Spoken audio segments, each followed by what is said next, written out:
Join me in reciting the Pledge of Allegiance. I pledge allegiance to the flag of the United States of America and to the republic for which it stands, one nation, under God, indivisible, with liberty and justice for all.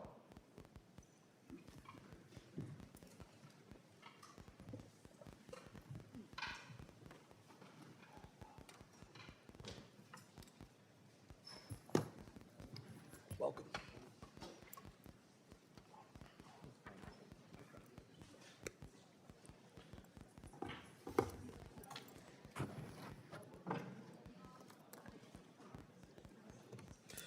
The purpose of today's hearing is to examine the State Department's fiscal year 2027 budget requests and identify where we are achieving the greatest returns on our investment on behalf of the American taxpayers, and how the department is realigning programs and bureaucracy to support the President's America First policy agenda.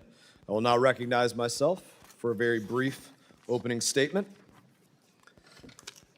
Mr. Secretary, I appreciate you being here today. I know that members are eager to get to their questions, so I'll be very brief.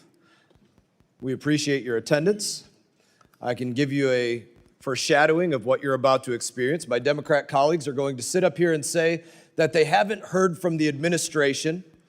I'm going to thank you for the 30 times just in this Congress that the State Department has briefed the full committee, the subcommittee, roundtables, other times that you all have been here to brief us on a myriad of issues. I want to thank you for the over 20 briefings that you've given to Congress by yourself with General Kane, Director Radcliffe, Secretary Hegseth, and others since the start of Operation Epic Fury. Some of my colleagues in here will say that we are in a war of choice with no real threat to the U.S. I want to say to you, thank you for choosing to kill those who have been attacking and killing us for over 47 years, specifically attacking us over 350 times in the 30 months prior to Operation Epic Fury. Under senile Joe Biden, my colleagues over here voted to say use any and all means to prevent Iran from obtaining a nuclear weapon. So I want to thank you for bringing the heat to Iran, even though most of my colleagues on the left now say that Iran poses no threat. They pretend as though they have never been attacking us. I also want to thank you for the work that you've done to reset the Western Hemisphere. While you've been focused on bettering our relationships in places like Panama, Cuba, Venezuela, throughout the Gulf of America, the Biden and Blinken administration focused on funding drag shows in Ecuador and transgender operas in Colombia. I would say your work is significantly better. So I want to thank you for the substantial change in putting America first in our foreign policy. And with that, I will recognize Ranking Member Meeks for whatever he has to say. Thank you, Secretary Rubio, for being here today. 18 months ago, you inherited the most powerful diplomatic institution in the world, built on 3 pillars that have defined American leadership since World War II. I call them the 3 Ds: diplomacy, dialogue, and development. And in just 18 months, the Trump administration has taken a wrecking ball to all 3. This administration has involved and have invoked a worldview from years past that has left the United States isolated and struggling economically. What you see is a greatest hits album of failed ideas from the last century. Tariffs, spheres of influence, attacks on civil rights and immigration, ignoring science and hoping for the best.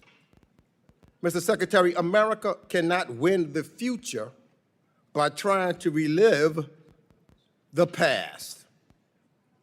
And your department is Exhibit A. We've seen the systematic dismantling of America's diplomatic corps. Over 100 ambassador posts sit vacant around the world. 1,300 career professionals, people with decades of expertise in energy, counterterrorism, and nuclear non-proliferation have been fired. Efforts to ensure U.S. diplomats represent the diversity of America have been squandered. While China increases its diplomatic presence globally, we have cut ours to the bone. America cannot win the future by retreating and ceding the field. On trade, this administration revived Smoot-Hawley, and we all know how that ended. Trump's tariffs raised costs for American people, harmed small businesses, and alienated our allies. We cannot build a 21st century economy on 20th century failures. Mr. Secretary, after decades of forever war in the Middle East, President Trump promised the American people no new wars, only to send a new generation of troops back to the Middle East. We've traded dialogue for bombs yet again. And where does that leave us today? The Iranian regime still has its missiles, its drones, its proxies, and its nuclear material. There is an Ayatollah still in power, only he's younger. With the IRGC more entrenched and more hardline. The Strait of Hormuz is closed. It wasn't before you started this war.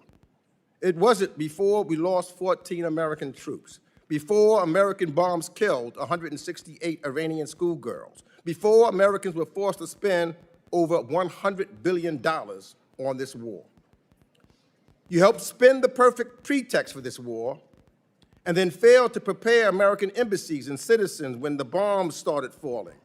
Those who have defended and enabled this war share direct responsibility for the economic pain American families are bearing as a result.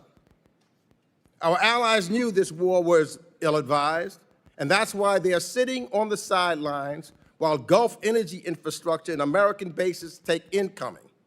Trump said America first. Now America's alone.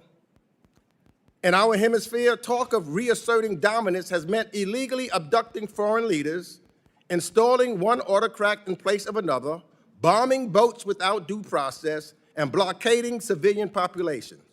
That is not American leadership. Those are not American values. That is behavior we built the rules-based order to prevent. The Trump administration's attack on foreign aid and development efforts remain equally destructive and regressive. This administration's policies have directly contributed to famine in South Sudan and have undermined our ability to respond to the latest Ebola outbreak in real time. HIV rates are rising. Mr. Secretary, these cuts have resulted in the avoidable death of hundreds of thousands of children around the world. And we cannot protect Americans by ignoring science or forgetting what ignoring it cost us before. So, Mr. Secretary, on climate and energy, the story is the same. Ranking member's time has expired. Other members of the committee are reminding that opening statements may be submitted for the record. We're pleased to have Secretary of State Marco Rubio before us today. Your full statements will be made a part of the record. I'll ask you to keep your spoken remarks to 5 minutes in order to allow time for member questions. I now recognize Secretary Rubio for your opening statement. Thank you, Mr. Chairman. Thank you, Mr. Ranking Member, and all the members of the committee for having me. I have a written opening statement. I'll submit it. I'll try to cut the 5 minutes in half if I can. Let's just get right to the point. I think that I would characterize the last 16, 17 months at the State Department as two things: a history of tremendous successes combined with ongoing and difficult challenges. And we will always have ongoing and difficult challenges in the world. Let me walk through them one by one. India and Pakistan were on the verge of an all-out war. The State Department and I personally were involved in de-escalating that conflict and bringing it to an end, a war between two nuclear powers. Thailand and Cambodia were involved in a war. Cambodia, a country we haven't normally had close relations with in a very long time. The U.S., the president personally played a pivotal role, not once, but twice, restoring ceasefires and ending that conflict. Obviously, the war in Gaza was brought to an end. Not only that, but all the hostages that remained were released, both the bodies and those who were alive. Armenia and Azerbaijan, that conflict ended. Not only did it end, but it ended with an agreement that I signed the MOU on yesterday, creating a new prosperity route, the TRIP route, which will provide extraordinary opportunities for both countries, especially for Armenia. while respecting their sovereignty, to really benefit from that. The Shield of the Americas was stood up. That means over 14 countries in the hemisphere, 14 countries in the hemisphere have signed up to partner with us on counterterrorism, counter-narcotics, and security matters. And we believe that that number will grow over the next few months as elections change leaderships in various countries. We held a rare earths ministerial that was attended by over 30 some odd countries from around the world, all who were signing up for an American-led effort to ensure that critical supplies of rare earth minerals around the world are available for our emerging economies, and we don't remain overly dependent on China.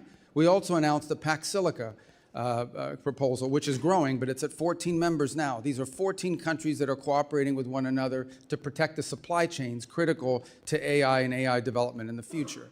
In Venezuela, we now have a functioning and open embassy. We have people traveling there for the first time. It's not where it needs to be, but it is a long ways from where it was 5 months ago and poses not nearly the threat it once posed to America's national security. We're not satisfied with where it is, but we've come a long way. We're certainly better off than we were 5 months ago. On Nigeria, where many were very concerned about violence against Christians. We are now actively in counterterrorism cooperation with the Nigerian government and Nigerian security forces, including a joint operation a couple weeks ago that took out the #2 leader of global ISIS operating from inside of the country, and that continues. The Pacific Islands, small Pacific Islands under constant pressure and threat from China, have received more attention from this administration than they've received in the last 10 years combined, and deliverables are coming along the way. The Quad, an important alliance in the Indo-Pacific between India, Japan, Australia. We've had multiple meetings of that group, including a meeting just last week in India, and a follow-up that's going to occur later this year, including a leaders meeting before the end of the year. As I speak to you now for the second consecutive day, and for the first time in many, many years, the leaders of the legitimate government of Lebanon and leaders from the government of Israel are seated at the State Department for the second day in a row, and hopefully today we'll produce a joint statement and an action plan on a track for security in that country, independent from Hezbollah, independent from nefarious influence. They had similar meetings last week at the Pentagon at the military level. We have signed 32 health compacts. 32 countries have signed health compacts with the United States, where our aid to those countries will not just be dollars distributed to an NGO who then will go into the country and impose programs. Instead, we are partnering with 32 countries, many of them in the African continent, in which we will empower their native and domestic health industries and national health systems, so that they can, not only are we treating the acute situations on the ground of people that are sick, we are helping them build the capacity and the capability to do this for themselves. This is what these countries want. They do not want to be perpetual aid recipients. They want to be able to take care of their people one day, and we are helping them as part of our aid to build that infrastructure. I could go on, but let me just say another point. We are better today than we have ever been at disaster relief. Today, the United States can respond to disasters around the world on a humanitarian basis faster and more effectively than they ever have because of our reorganization. And the proof is our response in Jamaica, our response to 2 typhoons in the Pacific, our ability to quickly deploy within 24 hours and bring aid directly, coordinating with the governments to people, is better than it has ever been, because we cut out bureaucracy, we cut out the middleman, and we went right to the point. We still have challenges. On Sudan, remains a very frustrating situation. We remain deeply engaged with the Quad in these negotiations. As many of you are aware, unfortunately, Sudan has turned into a proxy war between multiple countries, and the divisions between the UAE and Saudi Arabia have truly complicated our ability to bring that to an end. What we're focused on there now is identifying 2 cities, or 4 cities, 2 on each side, that will serve as points of distribution for humanitarian aid. But the inability, the real frustrating thing about Sudan is that one side or the other will agree to something, but then they will not comply. But we remain focused on that, and we have people that work on that full time. We even had a donor conference just about a month and a half ago where hundreds of millions of dollars in pledges for not just humanitarian aid, but reconstruction. We're focused on that. It's an ongoing challenge. On DRC and Rwanda, they signed a peace agreement. Unfortunately, compliance has not been good. We've had to impose a few sanctions on the Rwandan side. We are starting to see some compliance. It's moving, not moving fast enough, but we're hoping to see compliance at some point in the middle part of next month in withdrawing the Rwandan troops from there. Of course, we still have the M23 problem that has to be addressed. So this is a host of issues we could go on. Obviously, the ongoing challenges of Iran remain, as I'm sure we'll speak about extensively in your questions today. So I apologize that took 4 minutes and 55 seconds, but I tried to talk as fast as I could. Thank you. Thank you, Secretary Rubio. I now recognize Ranking Member Meeks for 5 minutes of questions. I'm going to ask you to answer my questions quickly because clearly the chairman wants to protect you. That's why he's cutting me off my opening statement. But Secretary, You had 5 minutes.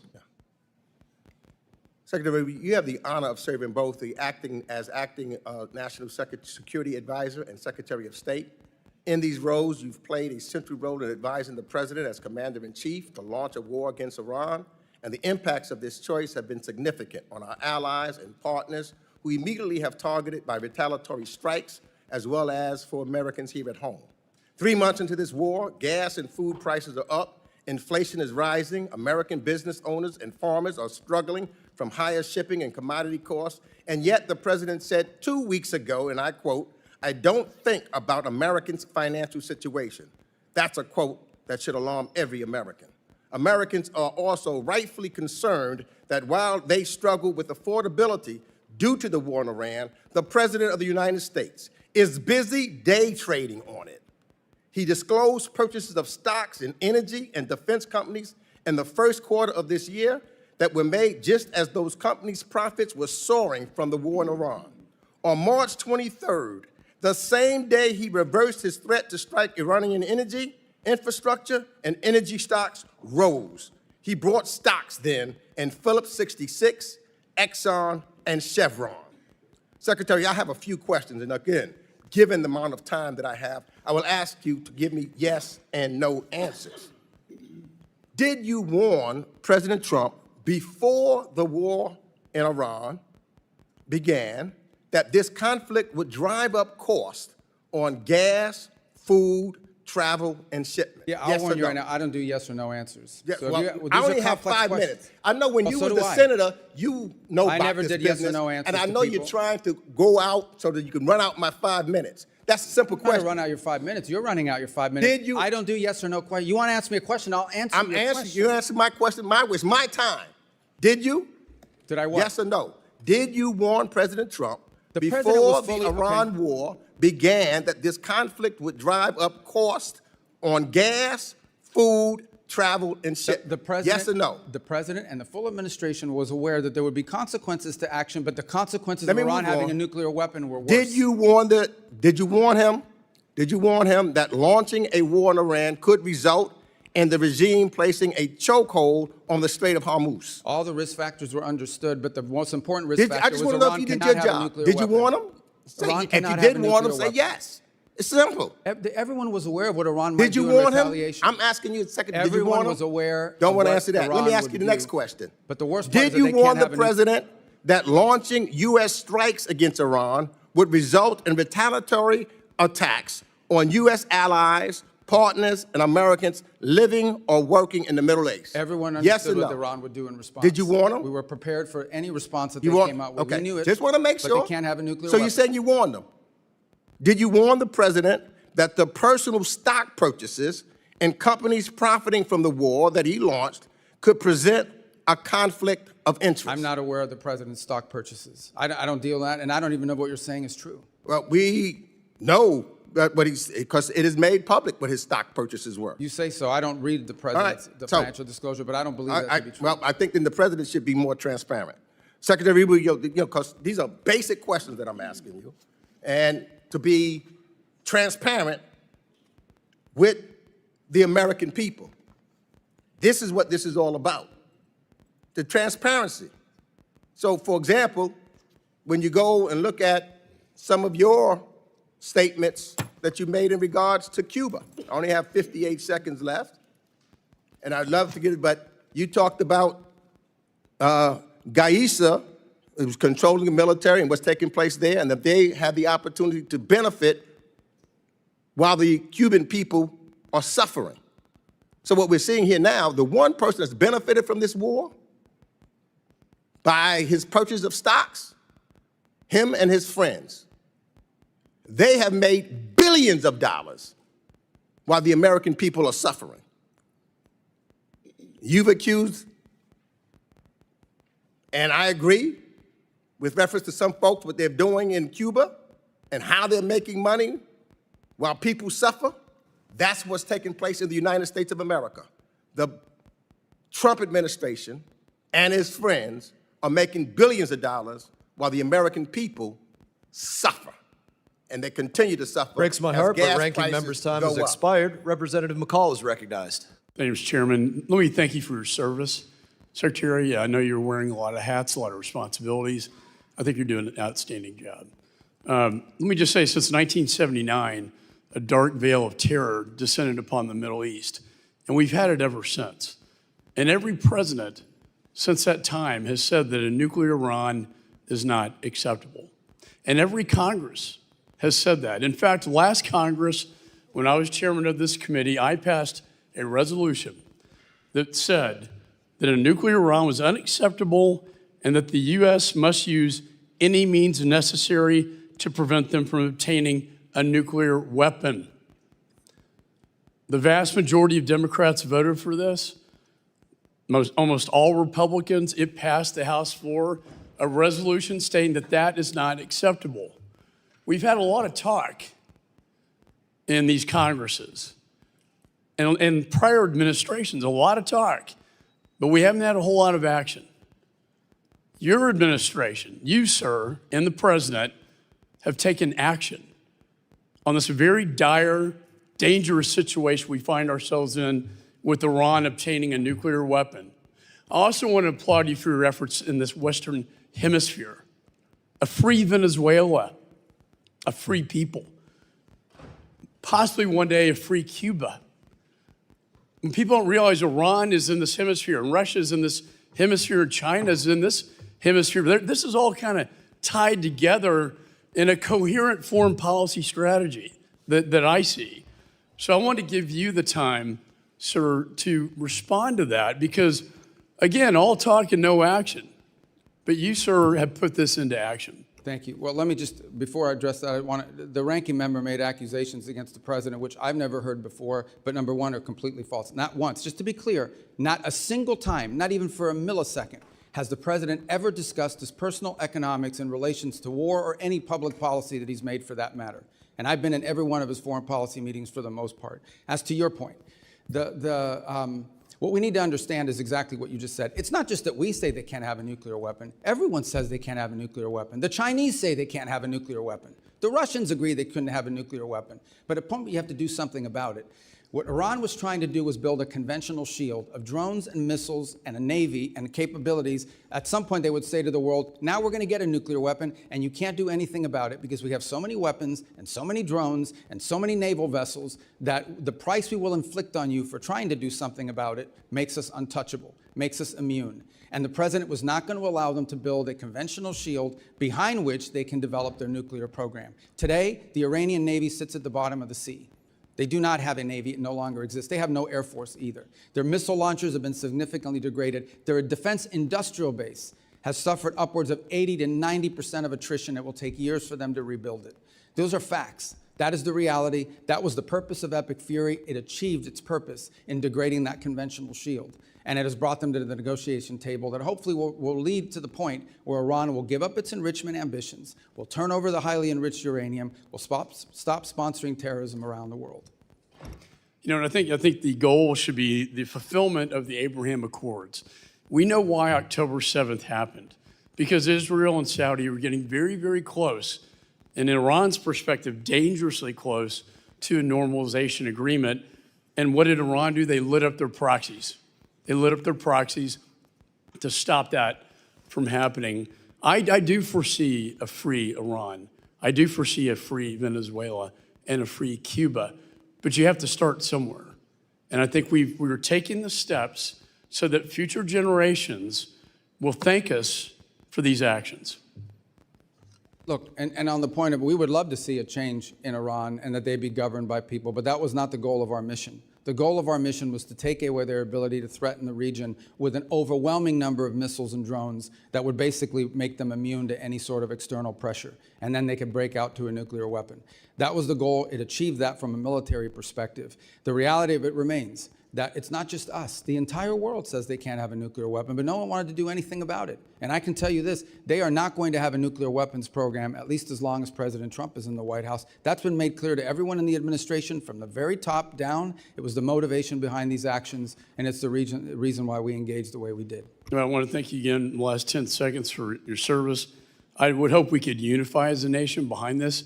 I would hope our allies would unify behind us on this, because they've all said it as we have said it in the past, and yet it was all talk and no action. Representative's time has expired. Representative Keating is recognized. Chairman, for the record, I ask unanimous consent to submit the President's financial disclosure form, which will detail those dealings that were referred to by the ranking member. Without objection. Secretary, thank you for being here. In conjunction with your job, you're also the National Security Advisor with access to the most sensitive intelligence secrets our countries and other countries have in the world.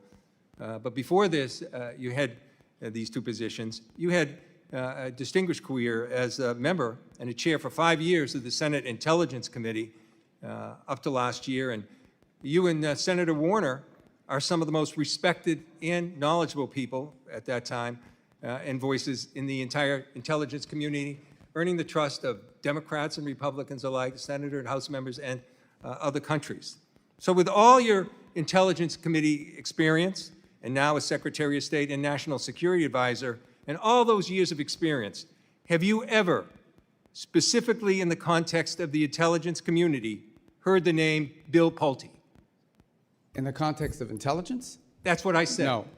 No, I have Never heard his name. Okay, thank you for answering that. Well, Never even heard his name. Given all your years of experience and your position now, never heard the name. For the record, Bill Pulte is the person Donald Trump has chosen for the acting director of national intelligence with no experience in the intelligence field, whose misuse, widely reported, of confidential information led to the prosecution of the president's political enemies, is now the person in charge of the nation's most closely guarded intelligence when he couldn't even conduct himself appropriately as the federal housing finance director.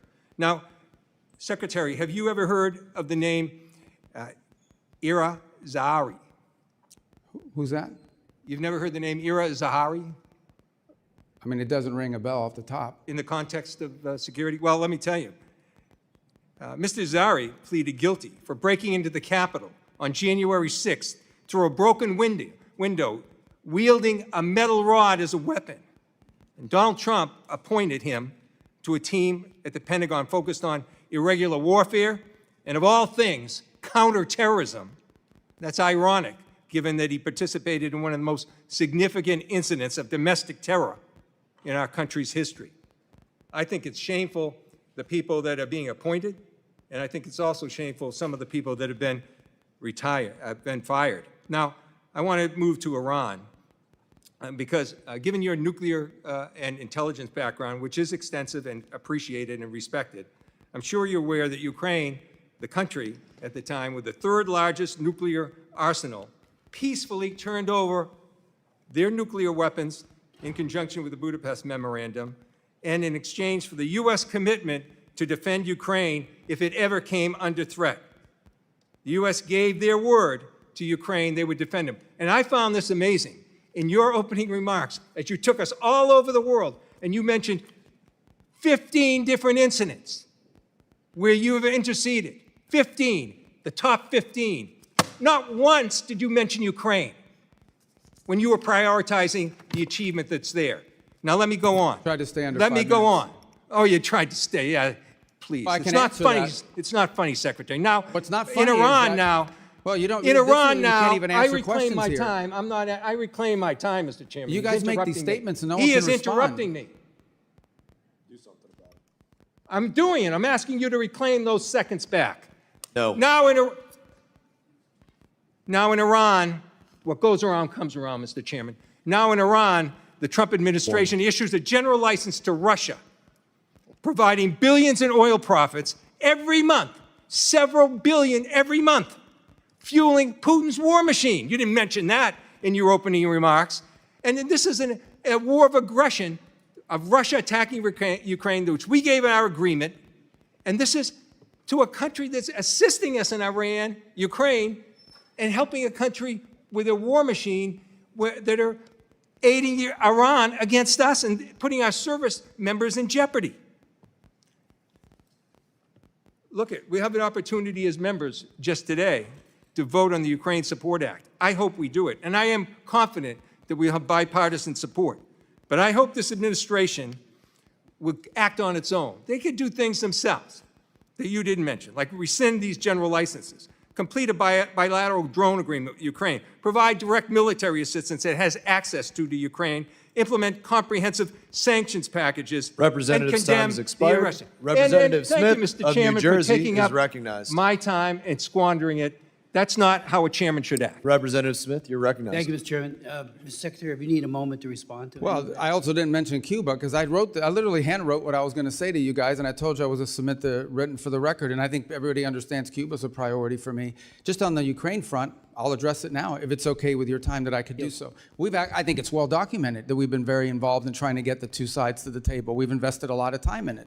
Unfortunately, so to this point, neither side has been willing to make concessions, particularly on the Russian side, necessary in order to bring peace about. We remain ready to play any role we can in that context of bringing a peace about, because we think the war in Ukraine, devastating war, has no military solution. It can only be solved through a diplomatic route, and it's been unfruitful. I would characterize it as the ongoing challenges. That said, let's be clear, we are not, to be fair and to be frank, we are not impartial mediators in that war. Okay? We don't provide weapons to Russia. We only provide weapons to Ukraine. We don't impose sanctions on Ukraine. We only impose sanctions on Russia. So we have clearly taken a side. We continue to sell weapons to Ukraine, by the way, through the Pearl program, unimpeded by what's happened in the Middle East or anywhere else. And look, we'd love to see that come to a negotiated settlement. As of right now, the prospects don't look great that either side is prepared to make the concessions necessary in order to reach an agreement. But we stand ready, and we've engaged and invested a tremendous amount of high-level time on that conflict over the last year. I think it's a source of frustration for the world. Hopefully this year will bring better news. I don't have any news for you on that front today, but we are ready. As I've expressed to both sides repeatedly, we're ready to step in and play whatever positive role we can to bring that devastating and escalating war to an end. Mr. Secretary, thank you very much. And just let me say, Claire and Sebastian Lai and all of us are deeply grateful to you and the President for everything you tried to do to get Jimmy Lai out. Obviously, it's an ongoing concern, and I know you will continue to push for that. But I know you did everything. The ball was in Xi Jinping's court. And he, unfortunately, erred on the side of continued incarceration of that great human rights defender. But thank you for that.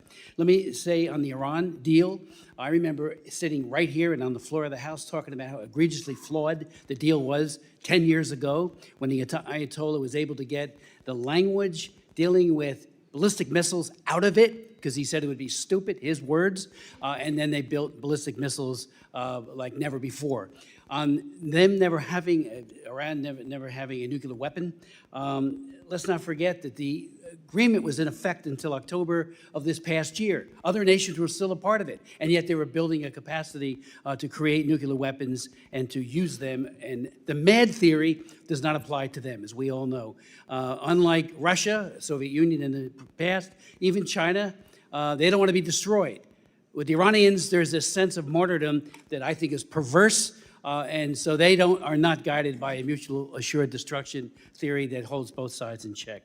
Let me just say, too, on the Nigeria, thank you for what you've done there with not just CPC, but the most recent taking out of some of the worst terrorists who are slaughtering Christians, and the numbers continue, but I know you're engaging very, very aggressively there. On the DRC-Rwanda conflict, thank you for sanctioning some of the top people who are committing atrocities, and that just happened a couple of days ago, yesterday, for sure. That shows that commitment there. And on even the Armenia and Azerbaijan, I've been working on Nagorno-Karabakh, Azerbaijan and Armenia for 30 years. They often called Nagorno-Karabakh the frozen conflict because nothing would ever happen. You guys stepped in, and the president stepped in and got a peace treaty. I mean, I've met with Aliyev in Baku on 2 occasions. He was totally unwilling to admit to the human rights abuses that he was engaging in, especially as it relates to Nagorno-Karabakh and the Armenians. You've come up with a solution. Thank you for that. And anything you want to speak to on the DRC or Rwanda or any of these issues, appreciate everything you're doing for this country. There's a full plate of horrible things happening, and we're so grateful you're at the helm. Please. Oh, well, I just on DRC Rwanda, I would say, because just to elaborate on that a little further, as you know, we had an agreement signed and the compliance was not Yes. good in that regard. But to be fair, and I know that some other people disagree with this assessment, but we believe it's pretty accurate on the Rwandan side. And so we initiated some sanctions, targeted sanctions on Rwanda. They've come to the table. They've made some commitments. They are complying with the commitments, maybe not at the rate or speed that we'd like them to, but there's been some compliance on pulling back of troops. What we'll watch very closely, of course, is we don't want to see Rwandan troops change uniform into M23 uniforms and claim that they've pulled out. We got to watch that very carefully. And we also have to deal with the M23 issue there. But those are both DRC, Rwanda, and Sudan are two areas we remain very engaged in trying to find a solution to. Representative's time has expired. Representative Castro, you are recognized. Thank you, Mr. Chairman. Thank you, Mr. Secretary, for coming in today and for your testimony. I want to start with Iran. I'm hopeful that the President and the administration are able to reach an agreement that ends the war and also reopens the Strait of Hormuz. If there's a deal subject to congressional review under INARA, I'll approach it with a fair mind, and I hope that all of us will as well. I just ask that you keep the committee briefed on the details of that agreement, and I believe that it's in America's interest that this war end, and I sincerely mean that. We are at war alongside Israel against Iran. Iran has struck Israeli nuclear facilities at Dimona, and American service members are deployed throughout the region, as you know. Congress needs to understand the full risks of the conflict, including the nuclear risks. On May 4th, I wrote to you with 29 colleagues asking for details about these risks and Israeli nuclear weapons. On June 1st, your Bureau of Legislative Affairs responded and said, quote, "We refer you to the government of Israel for your questions about Israel's capabilities." I have to say, Mr. Secretary, that's a very bizarre response. 30 of us wrote to you and to the State Department asking our government for an answer, an assessment about a foreign nation's nuclear capabilities. In your opening statement, you referred to India and Pakistan as nuclear nations.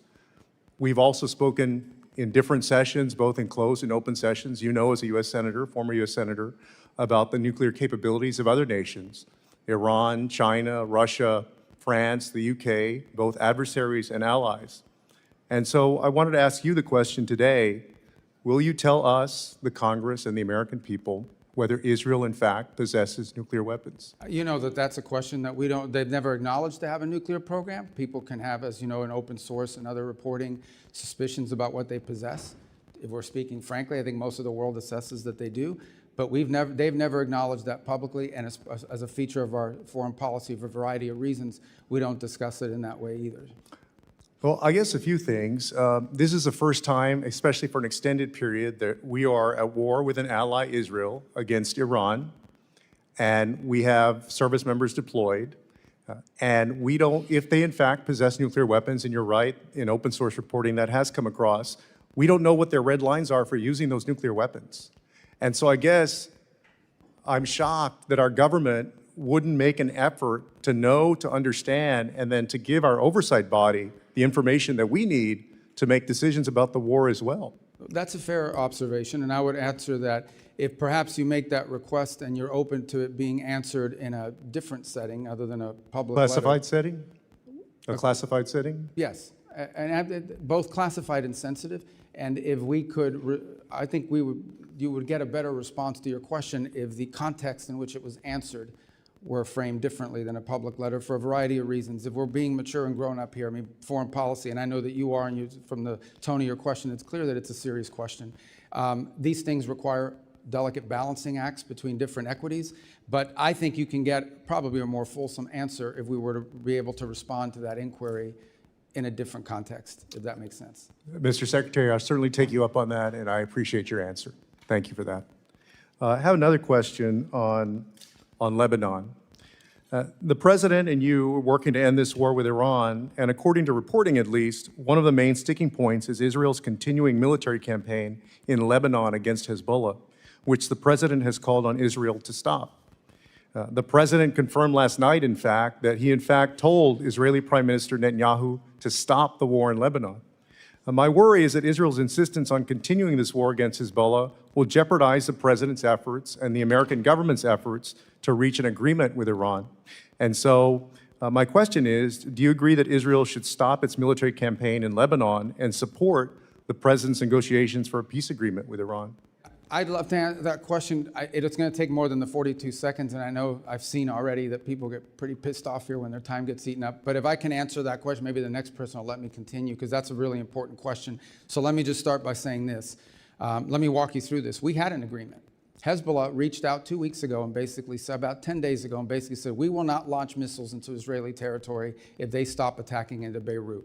That was the agreement, I think 5 p.m. 2 Saturdays ago. At 6 p.m., they launched missiles. And then they came back and said, well, we made a mistake. We thought it started tomorrow, not Saturday. Then they went again and violated it again on Sunday. But also Israel has been bombing and launching throughout. Is that Well, correct? there's two separate things. Actually, Israel has not conducted massive operations in Beirut for some time. What you see them operating is in the south.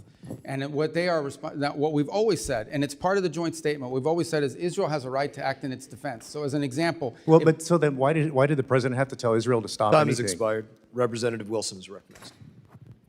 Thank you, Mr. Chairman. Indeed, Mr. Secretary, I want to thank you and recognize that we appreciate the U.S.-Israel alliance, and we appreciate very much the response that's being done against 1,100 missile attacks that have come out of Lebanon, as you've just identified correctly, and they need to know that, and how they don't know that, I don't know.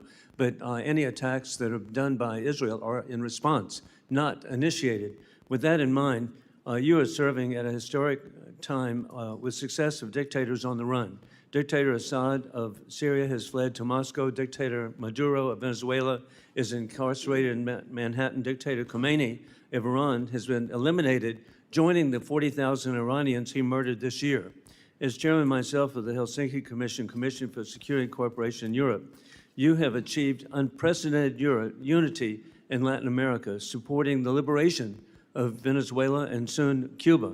You have achieved historic unity across the Middle East of all countries, supporting American efforts, except for the Republic of Georgia, to oppose Iran and its nuclear capabilities. And in Europe, NATO and the EU are united as never before, promoting defense increases for peace through strength to indeed promote Ukraine victory over war criminal Putin.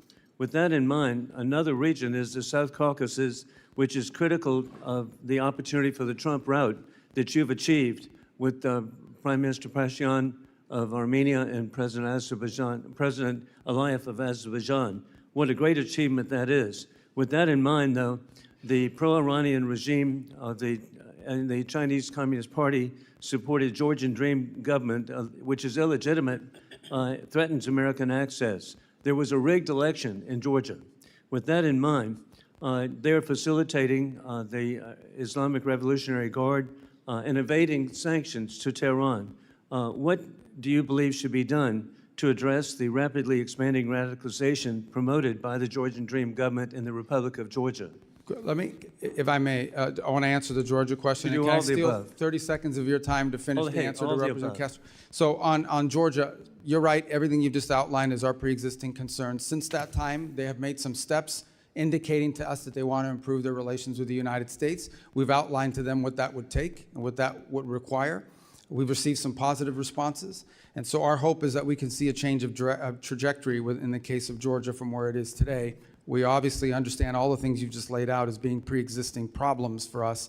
They've asked us, what will it take to have a better relationship with the United States? We've responded, and hopefully we can build on that basis and perhaps change the trajectory, not just of our relationship with Georgia, but of their behavior. Is it okay if I just take 30 seconds of your time? I apologize. So on the strikes that you're referring to, here's what happens in the South. I'm just going to speak colloquially as best I can. The Israelis see Hezbollah moving around, maybe even launching a missile from the south, and they action it in defense. They go after it in the southern portion. And that's what we're seeing in many cases is these defensive strikes. What they're increasingly doing is taking more territory in the south to deny them launching space. Because understand, these rockets are being launched into northern villages and cities in Israel, and populations can't even return to their homes as a result of it. In the case of what happened the other day, the following was happening. We had indications, multiple indications, that Israel may be considering conducting anti-Hezbollah strikes inside of Beirut. And at that moment, we had reach out from the Lebanese authorities saying that Hezbollah had contacted them and said, if Israel doesn't strike Beirut, that they would stop launching missiles into Israeli territory. That's the message we got, and that's what the president pursued and said, okay, I had this outreach. If you won't do these strikes in Beirut, they'll stop launching against you in northern Israel. Unfortunately, within an hour or two of that conversation, they launched 2 waves of rockets from Hezbollah against Israel and Israeli territory. So it's an ongoing challenge. I think one of the reasons why we're engaged in these talks between Lebanon and Israel is understanding that Hezbollah is not just an enemy of Israel. Hezbollah is an enemy of Lebanon. They are an enemy of the Lebanese government. They have called for the overthrow of the Lebanese government. When Lebanon expelled the Iranian ambassador, he refused to leave. He said, I'm not leaving. You can't expel me. Hezbollah is protecting me.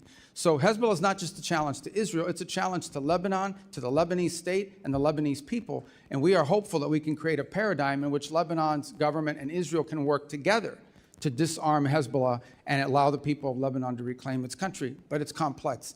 This has been going on since, since OJ had isotoners in those commercials. So. And Mr. Secretary, you're correct. I was with President Aoun in Beirut last year, and that what you're doing is should address it. I do want to point out, give Syria a chance, and that's been your success, Tom Barrack, the president, giving Syria a chance. We need to delist Syria from the state sponsor of terrorism, and I urge that to be done. Thank you for being so generous for Representative Castro's question. Representative Titus is recognized. Thank you very much. Thank you, Mr. Secretary. I just want to talk about some of the conflicting comments that we've been hearing about the status of Iran's military. The president just made some comments on Fox News where he said Iran's military, we sort of left it alone because we think that their military is somewhat moderate. We've taken different forms of leadership out, but we've actually left their military alone. People would be surprised to hear that. Well, I'm very surprised to hear it because we've had Secretary Hegseth say repeatedly that epic fury decimated Iran's military and rendered it combat ineffective for years to come. You've said the Iranian Navy is at the bottom of the sea and they have no Air Force either. Well, which is it? You're the Secretary of State and the National Security Advisor. If you can't tell us if the military's decimated or not, is it at the bottom of the sea? Was it left alone? This is a major point I think Congress needs clarity on. Okay, thank you. Fair question. Let me address both of them. The first is on the military. I think there's a difference between the military's hardware and capabilities and the individuals involved in the military. As you know, the Iranians suffered tremendous losses in personnel, and that includes top leadership of the IRGC and other elements of their government. What the president is alluding to is that there are certain individuals in the Iranian regime who have indicated both directly and indirectly a willingness to approach the future perhaps a little different. Not ideal. I'm not telling you, look, everybody talks about moderates in Iran. There are no moderates. There are radicals and super radicals, okay? That's been our view of it. But there are some of them that believe that they actually need to do a deal because their economy is in shambles. And so I think what the president is alluding to is that there are some individuals involved in the negotiations and in elements of their government, including some in elements of their military that are more open to a deal than other. As far as the Navy is concerned, yeah, they have no Navy. What they have remaining is a bunch of small crafts, I would call them Boston whalers with machine guns, and these things are harassing ships. And these are the ones that go after, in some cases, they drop mines off the back of them, or they try to harass shipping with swarms. They are unable to form swarms the way they once did. They are primarily now threatening shipping through the use of one-way attack drones. But their Navy, what you would consider a Navy with naval vessels that can actually conduct naval operations, is non-existent at this point. So is the war still on or is the war off? Well, epic fury has concluded. What you're seeing reports of, including last night, is the following. A ship will go through the route, particularly both the northern and southern route of Hormuz. Those ships will come under attack. The U.S. will respond to that attack by shooting down those drones that are trying to sink a commercial civilian vessel illegally and unlawfully. At that point, the Iranians will respond to that by targeting some facility in the region in retribution. On occasion, in order to protect our own forces, we don't just strike the drones, we strike the people who launch those drones. These are completely defensive in nature, but they are happening in response to an Iranian action. If they don't shoot at those ships, we don't shoot. But we have to respond. You have a civilian commercial vessel transiting the straits, and they're being targeted by drones. And these drones are not like highly precise. They could hit any part of that ship, and they could create, including an ecological disaster. Well, apparently some kind of military exists that's shooting these drones off. The military obviously isn't decimated. Well, if it they're can attack these ships with these drones. Yeah, they still retain a When you say drone. what the president was alluding to, the president's not a person who's known for illusions. He just shouts it right out, whatever he's thinking. So I don't think he was alluding to anything, Yeah. as you suggest. Well, drones are, as you know, a challenge in multiple battlefields around the world. It's going to be a tremendous challenge for warfighting in the future because they're cheap. Yeah, I know what drones are. I know you know what they are, but I'm saying that they're cheap and they're Yes, easy. I know, and we're using things that are very expensive to shoot them down. And that needs to change. That said, yes, they still have the capability to, they can't launch as many as they used to, and they can't launch them in the swarms they used to launch them in, Well, let but me they just- still retain that capability. Okay. Well, let me just ask you a quick question about something that Ambassador Barrack said, changing the subject a little bit. He compared Israel to Hezbollah, for one thing. That was a pretty concerning comparison. But also, he said Turkey should join the F-35 program. These comments are inconsistent with law and longstanding policy, and I'm just wondering what your position is as Secretary of State. Can Turkey get F-15s and, F-35s, or not? What if, Yeah. we seem to be helping the bad guys and not the good guys. Well, as I'm sure you're aware, Turkey actually was in the F-35 program. The reason why they can't get them is because they purchased the S-400 system That's right, from the they Russians. still have those, and they're still under mandatory sanctions Correct. because of So that. as you know, that's governed by statute. Okay, or not? Well, right now, we don't have that choice because it's governed by statute, both Well, then provisions why of the is our NDAA and the ambassador statute. out there saying that? That Well, I- shows Representative, the time has chaos in the- expired. Representative Perry is recognized. Thank you, Mr. Secretary. I would give you an opportunity to answer the ranking member, even though he didn't pose it as a question. But I, as a individual, like many on the dais who have served in uniform, thank you for your actions regarding Iran and this administration's action. But if you want to answer it yes or no, you're welcome to. Who started the war between Iran and America 47 years ago? Yeah, remember, these yes or no things I don't like, but I could just tell you, Iran has been at war against the United States since the minute the Islamic regime took over. Yeah, and I feel the same way. And again, thank you on behalf and to honor the thousands and 10,000s of Americans who have been murdered or maimed by Iran. Thank you for honoring them. Just moving on to questions, did Pakistan's foreign minister personally deliver a message to you that Iran is prepared to demonstrate a nuclear weapon should the current escalation continue? That's been reported, and I just want to see if I can ferret that out I've a not little seen bit. that reporting, and I'm not aware of any such message. Okay, and if there were such a message, would that change anything in America's posture, or not only the message, but the action? Would that change anything regarding our goals Well, I think regarding Iran? the hypothetical question is, if Iran threatened that they're going to test a nuclear device if talks fail, I think it would confirm everything we believe about them anyways. And I think the president then would have to pursue, or at least have to consider various other options that are available to him in that context. But again, I've not heard that message relayed. I don't know the reporting you're referring to. You're talking about a press report? Yeah, I am talking about a press report. I would be surprised if that message had been relayed. I would be aware of it if it was. I would think so. That's why I'm asking, so that's enough on that. I know that the president, look, he's an America First guy. He's concerned about every single American citizen, regardless of their party affiliation or their ideology and affordability. The president is concerned about those things. And I shudder to think what Iran would do if they could, armed with nuclear capability and ballistic missile capability, coupled with that, seeing what they're doing right now, extorting the world economy without those things. So with that in mind, it's been reported that the UAE is building a pipeline to the Gulf of Oman, which would bypass the Strait of Hormuz, essentially doubling their capacity, which would, of course, lower the price and the risk of global fuel transport or oil transport. Do you understand or do you recognize and know what the timeline for a proposed timeline for completion of that pipeline is? Yeah, I'm aware of those efforts. They actually pre-exist the conflict in terms of a desire to do so. These things, I can't tell you specifically. I'm not a pipeline building expert, Right. but I can tell you certainly it's going to take more than a week or a year. I mean, these are complex.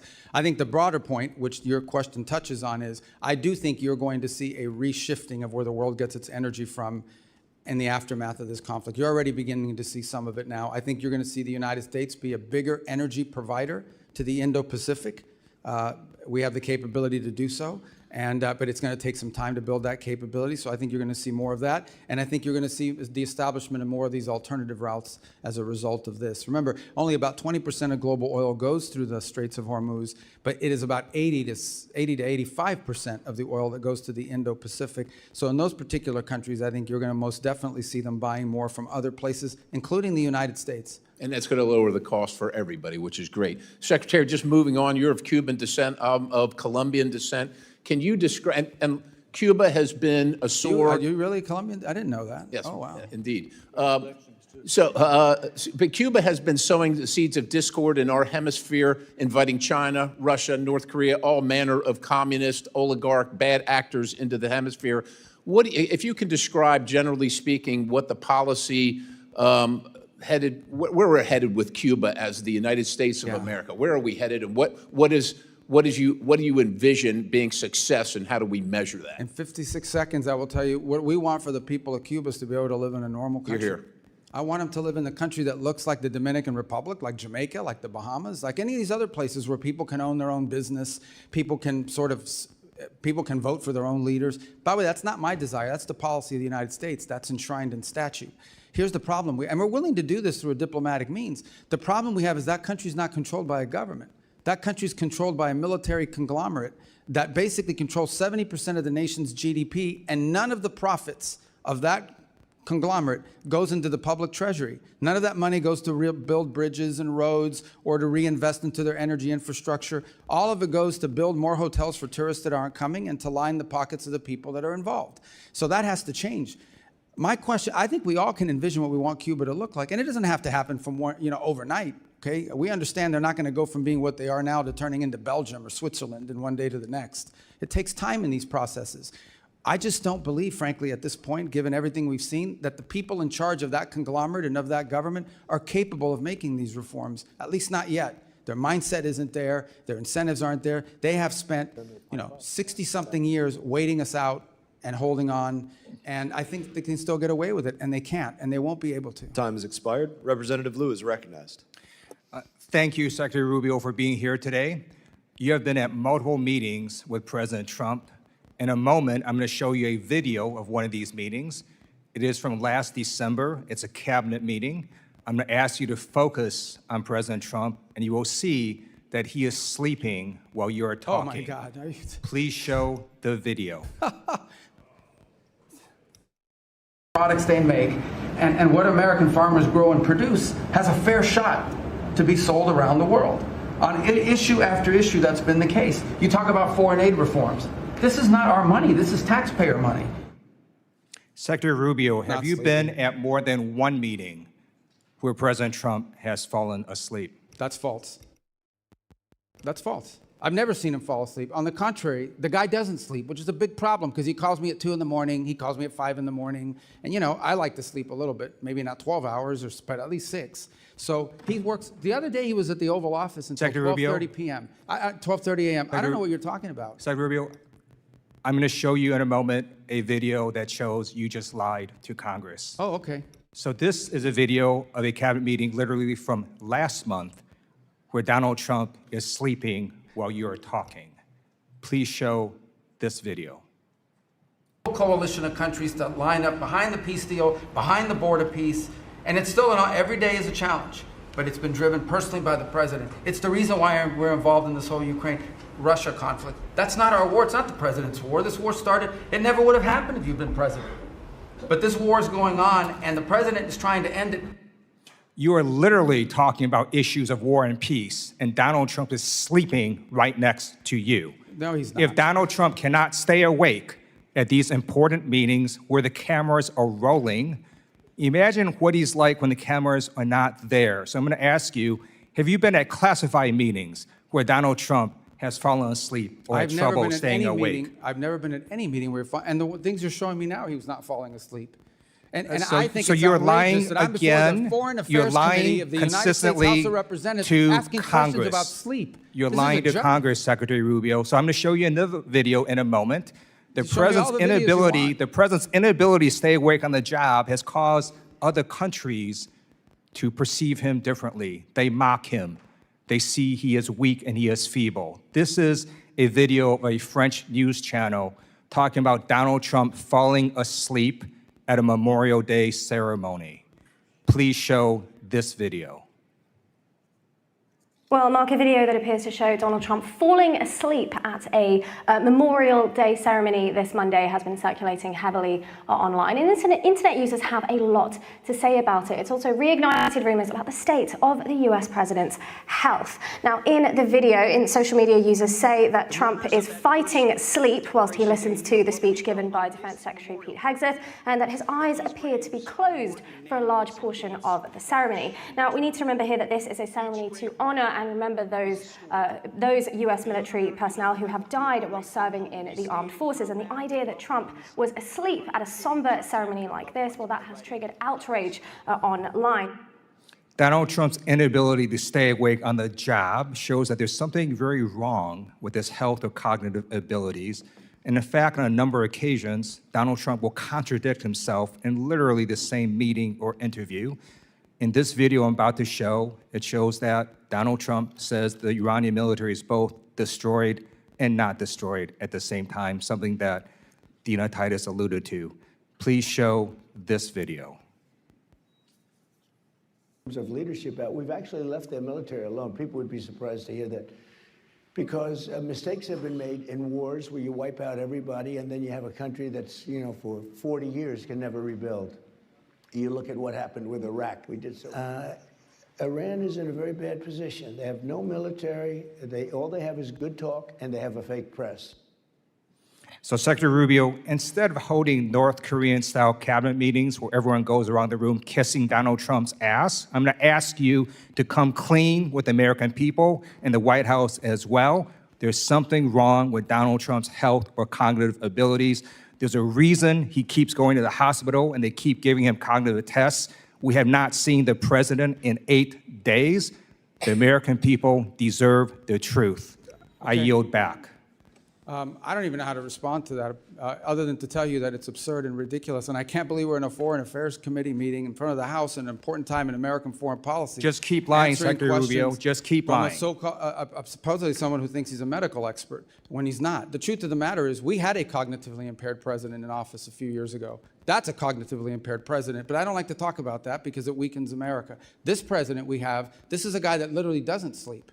He works day and night, long hours, every single day. I don't know if you haven't seen him in 8 days. I saw him yesterday. I didn't see him today, but yesterday because I was in Congress the day before. I talked to him at all hours of the day and night. He works inhumane hours. Okay, I've been on foreign trips with the president that he doesn't sleep in the whole flight.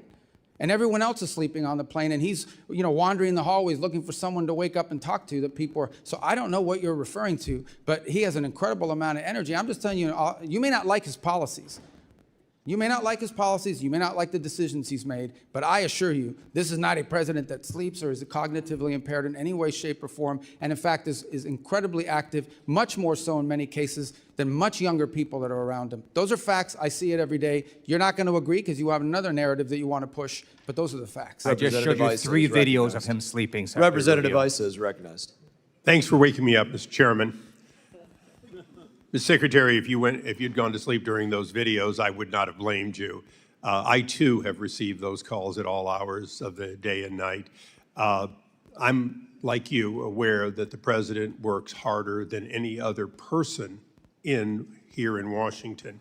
But moving along, a number of things have been said that I find just incredible. First of all, the whole question on whether or not we support Lebanon and whether or not we support Israel. Is there any real contradiction between what Israel is trying to accomplish and what your aid to the Lebanese armed forces over decades is trying to accomplish? Contradiction?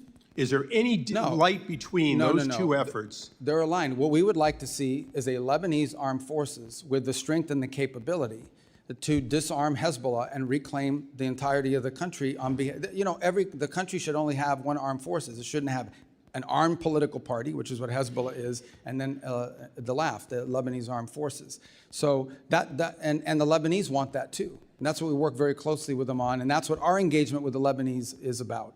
And, Mr. Secretary, just for the record, in one of the last times I was in Israel, I asked Prime Minister Netanyahu if we should cut off aid, as some have said, to Lebanon. He said, to Lebanese armed forces, he said, no, give them more.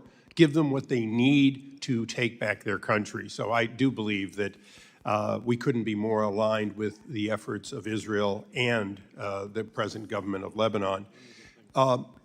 Moving along, you did a great job of going around the world and outlining the mess that was left to you as you pick each of them up.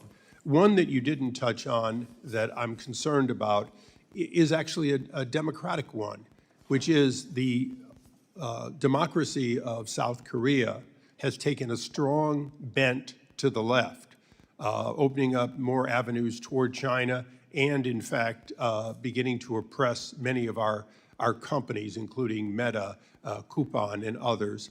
Can you tell us what can be done and what this committee should do with countries who, through democratic means, are beginning to become anti-U.S.? Right. So there are a couple points I would make. The first is that, and this is the unique aspect of dealing with democracies, and we see it in our hemisphere quite often.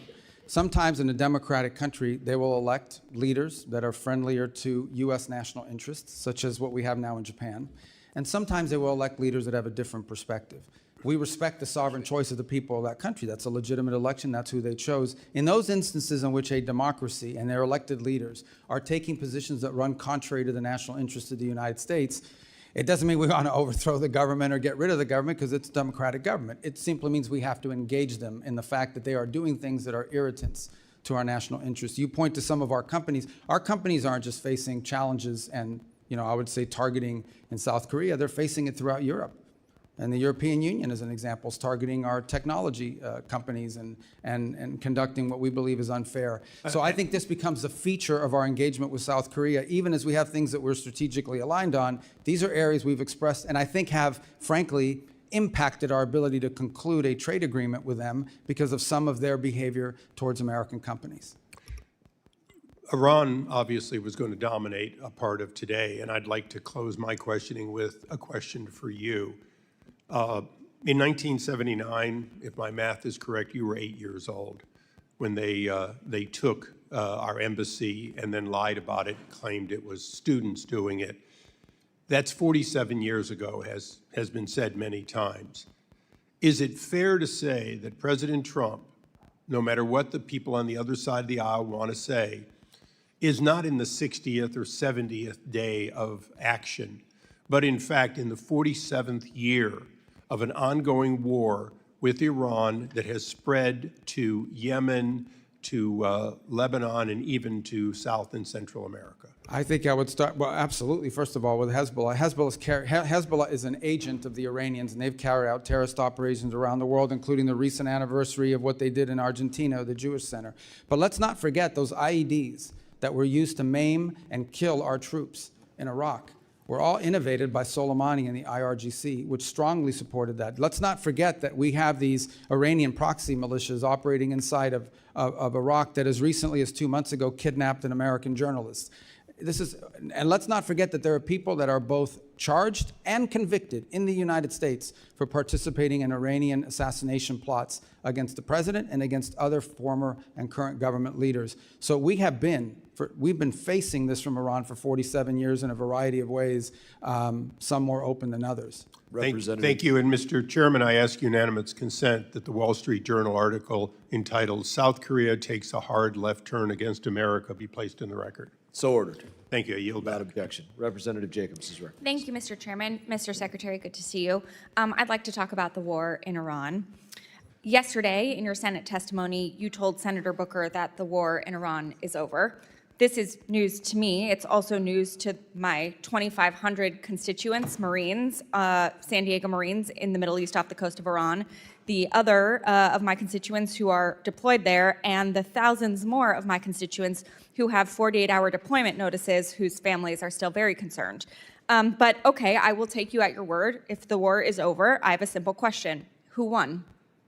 First of all, epic fury is over, which is what you would consider the war. That operation is So you agree it's a concluded. war then? No, those are hostilities. They called it a war. I'm Okay. just responding to the Senator Mr. Booker's Secretary, question. you can change the name of the operation. It doesn't change the fact that the strait is still closed and my service but members that's and not- all of our service members are still in No, but harm's that's way. not The what you war asked me. is not over. But I'm agreeing with you. Okay, fine. We're taking you at your word. The war is over. Who won? Well, first of all, you're not taking me at my word. It's a fact. We're no longer conducting sustained strikes inside of Iran to degrade their military because epic fury is over. The second point is on the question of who won, I can tell you this. We defined victory as destroying their defense industrial base, significantly reducing the number of missile launchers that they possess, significantly reducing their stockpile of drones. And we achieved all of those, in addition to destroying what they had left of an air force and wiping out their entire conventional navy. Those are all gone. So I consider that victory, and we did too, and that was the purpose of epic fury. Okay, well, good. Based on the metrics that you just said, okay, there's actually, our intelligence community has said that Iran is reconstituting its military industrial base faster than we had predicted. And analysts assess it still holds roughly 70% of its missile stockpile and 70% of its mobile launchers. The Strait of Hormuz was open before the war. It is now closed. We have lost 14 brave American service members, over 400 are injured, and the Iranian regime remains largely intact, but now with a more hardline leader who has more incentive to try and get a nuclear weapon. So I guess I have to ask you again, Mr. Secretary, does this actually look like winning or losing to you? Well, first of all, I don't know what intelligence assessments you're referring to. We wouldn't discuss intelligence assessments if they were real. You must These have been publicly reported. Well, they're publicly reported. Someone committed a crime, and by the way, is also lying. And this happens all the time. People manipulate intelligence and analysis for purposes of furthering a narrative. On your point about the regime is actually deeply fractured, which is why it takes 7 to 10 days to get an answer from them for anything. Meanwhile, Fractured, but still intact. Well, intact in the sense they can't even reach agreements that they can get back to us. So I don't know how intact that is. What they have is people that are afraid to go into the streets. Their repressive operations have held people back, in addition to the fact they've cut off the internet. But this is a country right now, in this regime, that is facing hyperinflation, a completely devalued currency, hundreds of billions of dollars in damage to their military infrastructure. And frankly, all of the pre-existing problems that Iran had in their economy, which is why people were protesting, are worse, not better. Sure, and but they have to deal with that too. Mr. Secretary, so you're saying we're winning because the Iranian economy has inflation, it's cost them millions of dollars a day in lost revenue, and because it's going to cost them billions of dollars to rebuild. Well, we are having inflation. It's already cost us an estimated $100 billion. Gas prices are up with no end in sight. The average family is paying an extra $450 on gas and could pay an extra $2,000 by the end of the year. The American people are not stupid, Mr. Secretary. We all know that this war is not over. Just last night, the U.S. and Iran exchanged fire again, this time over Karg Island. We still have not reached a deal, despite the president's promise that a deal is right around the corner. The president even said today the blockade could last until Labor Day. It's now day 97 of the war that the president said he wanted to end quickly. So I have one last question for you. Mr. Secretary, who won the 2020 presidential election? I'm not here to answer a question about 2020. This is a foreign affairs committee. Okay, great. You Opine on can't answer the political question, No, I even don't though we answer all know that I don't President answer the Biden won. question because as Secretary of State, I do not participate in domestic This is political not about issues. domestic political issues. certainly This is is. about our democracy. You're asking me to opine, just like I don't do campaign It rallies. seems like I don't you- do because as it's- Secretary of State, we're not supposed to. That's been the long tradition of the department, and you should know that if you've been on this committee for any period of time. And Mr. you're- Secretary, it seems like you have an issue admitting facts. You can't say that the president lost the 2020 election, just like you won't admit President Trump is losing this reckless war of choice, and just like you couldn't admit that the shoes the president bought you were too big. You clearly don't know what winning means, and not because the facts are unclear to you, it's because telling the truth would cost you your job, and the American people are entitled to a Secretary of State who tells them the truth even when the president doesn't want to hear it, and my constituents, our service members, deserve better. Mr. Chairman, I yield back. I don't know what shoes she's talking about. What is she talking about?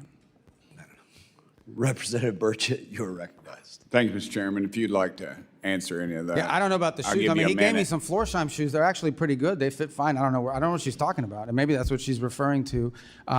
Your shoes look very nice today, Mr. Secretary. Well, how can you see them? They're way down here. We're talking about shoes. Are you guys kidding me? I mean, is this the Foreign Affairs Committee or is this like a circus? What is this? I think it's a Let's go. circus, but I appreciate you being here, Mr. Secretary. The United States is NATO's largest financial contributor. Why does NATO consistently ignore our call to share more of the defense burden in Europe? And is it our national interest to continue participating in NATO?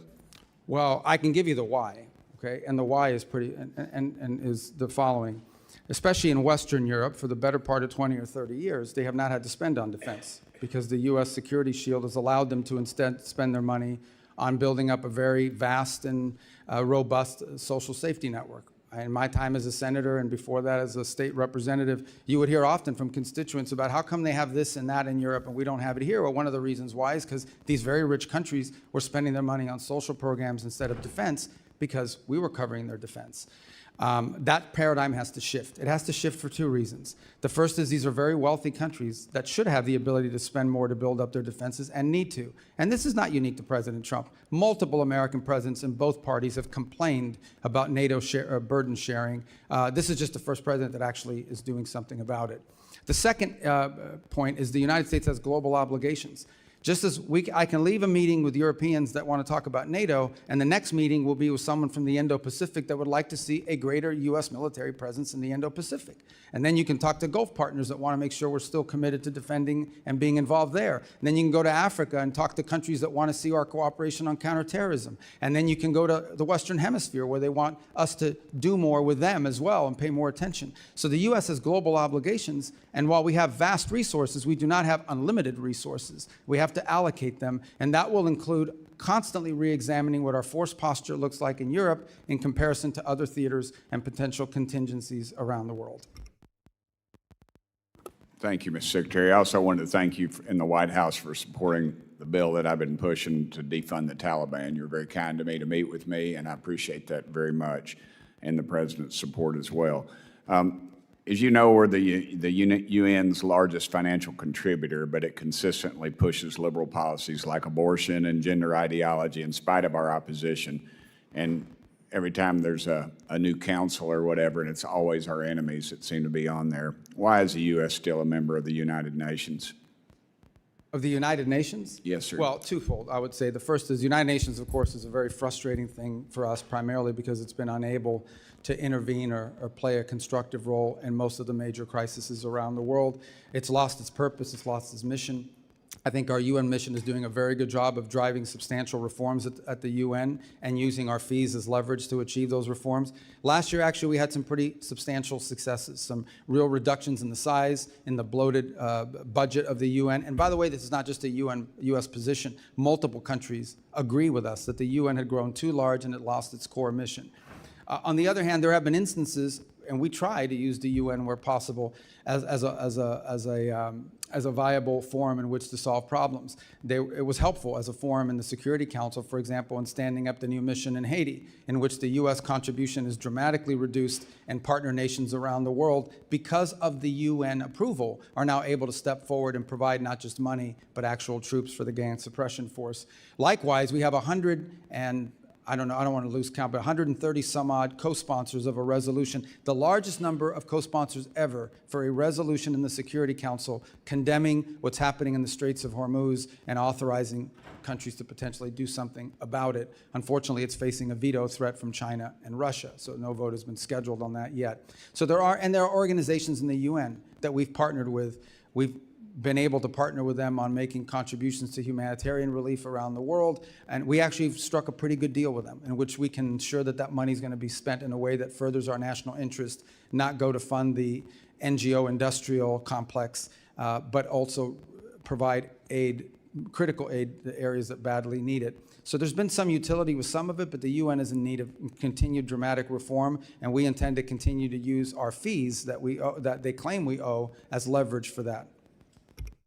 Thank you, Mr. Chairman. One last thing. Is there any mutual, anything UN and NATO could do that would be mutually beneficial? Any reforms?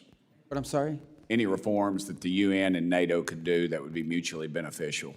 Well, with NATO, it's a much deeper conversation that involves basing rights that have been denied to us by a handful of countries. And I think this is just it's going to feature prominently in the meeting in Turkey, as it did last week in the meeting with the foreign ministers.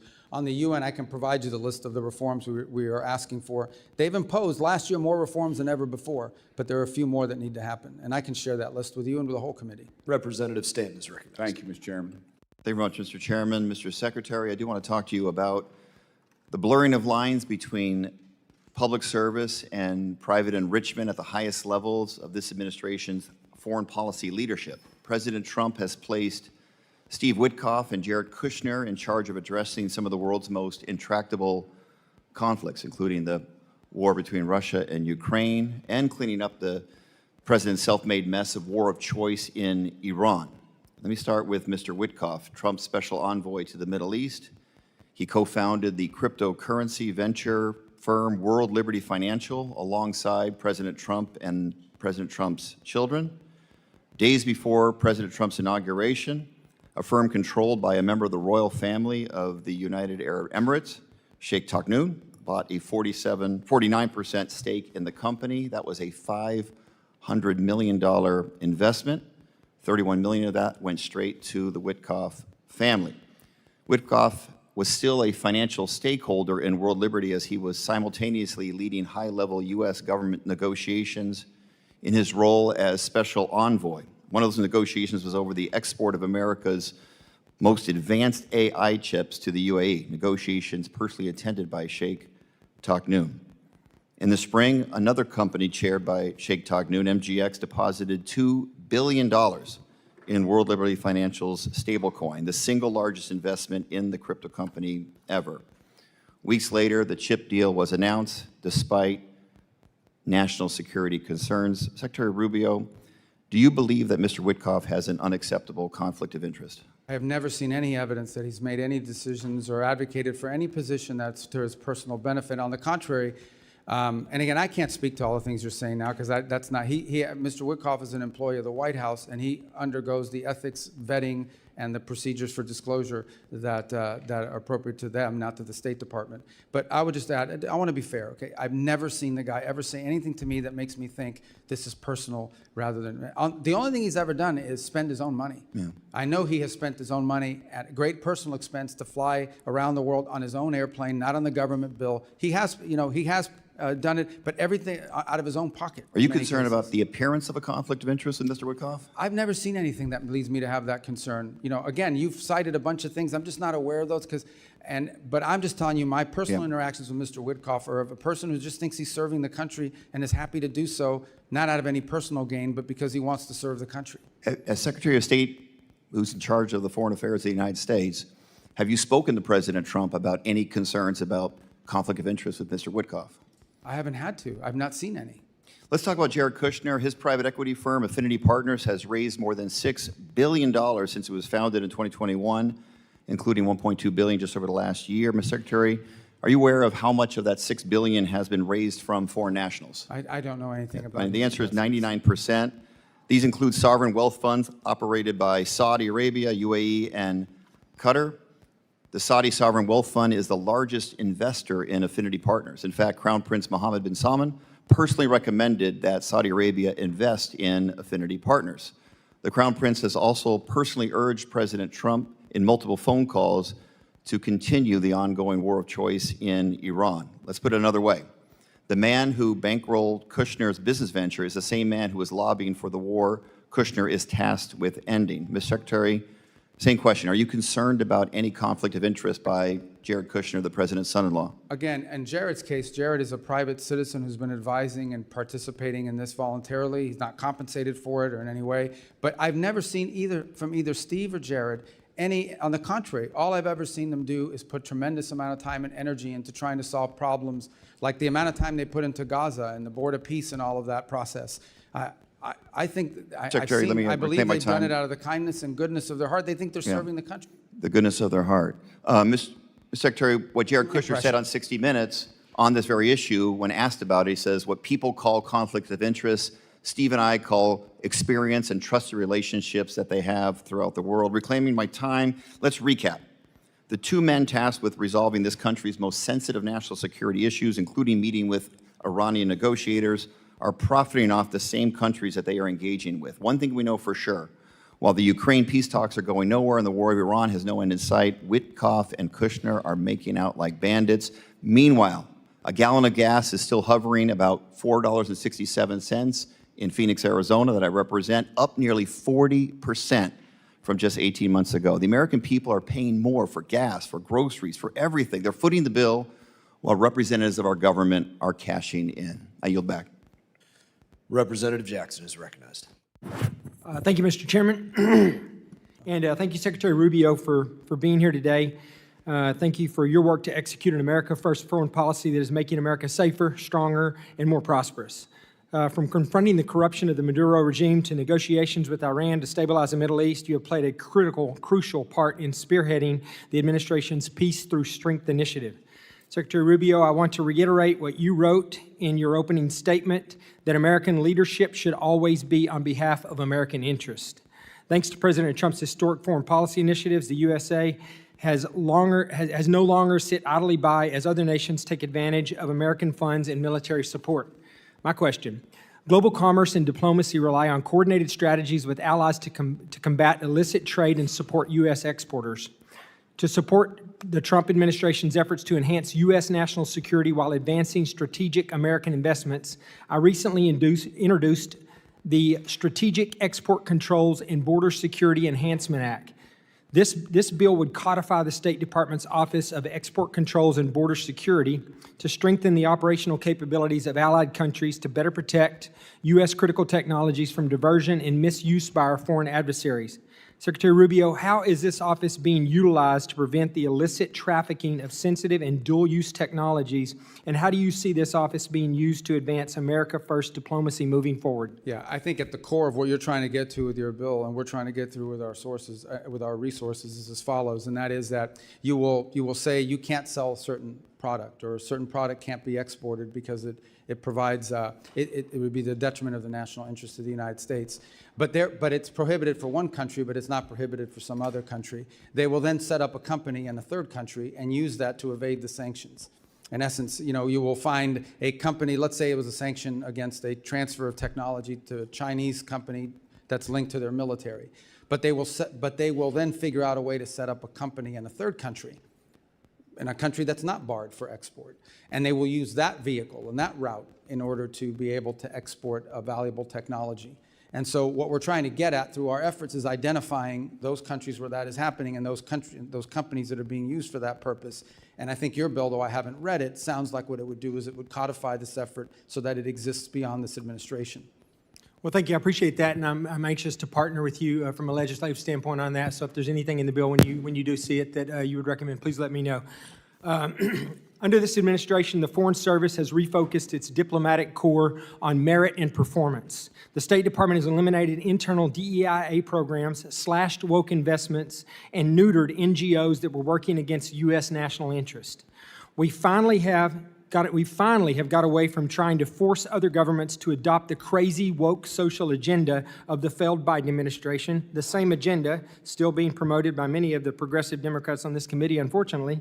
And we are now ushering in a new era of American efficiency and strategic diplomacy. Mr. Secretary, how can this committee continue to provide the State Department with the tools in the upcoming Foreign Service Act reauthorization to advance President Trump's American First agenda and continue this progress? I mean, I think codifying these policies are important so that they exist for the long term. And I want to just say one thing when it comes to the issues that people use the term diversity. The Foreign Service will always be diverse in comparison to maybe some other agencies, simply because foreign service and international diplomacy often attract people that are first generation or maybe even immigrants themselves. They have language skills, they have cultural skills or what have you that sort of attract them to diplomacy to begin with. I think you see it reflected in ambassadorial posts around the world as well, the ones the president has nominated and so forth. I would also add something that's very unique to the State Department, which other agencies don't have. The majority of our employees, over 47,000 of our total employees, about 70,000, 47,000, are locally employed. These are nationals of other countries that work for us, and they're a key part of our missions. We couldn't carry out our mission function in many of these countries without these locally employed individuals that are not even American citizens, but they're valuable resources. They've been there for 15 or 20 years, so in and of itself, I would say the State Department, but ultimately, we want to hire the best people for the job. And that's what we should always want. We want to hire the best people for the job, the ones who are most capable of doing the job. And I think we can do that and still have a very diverse workforce, but not because of the diversity, but because of their skill, their merit, and their abilities. Thank you. I appreciate that. Mr. Chairman, I yield back. Representative Jackson is recognized. Thank you. Thank you very much. Thank you, Secretary Rubio.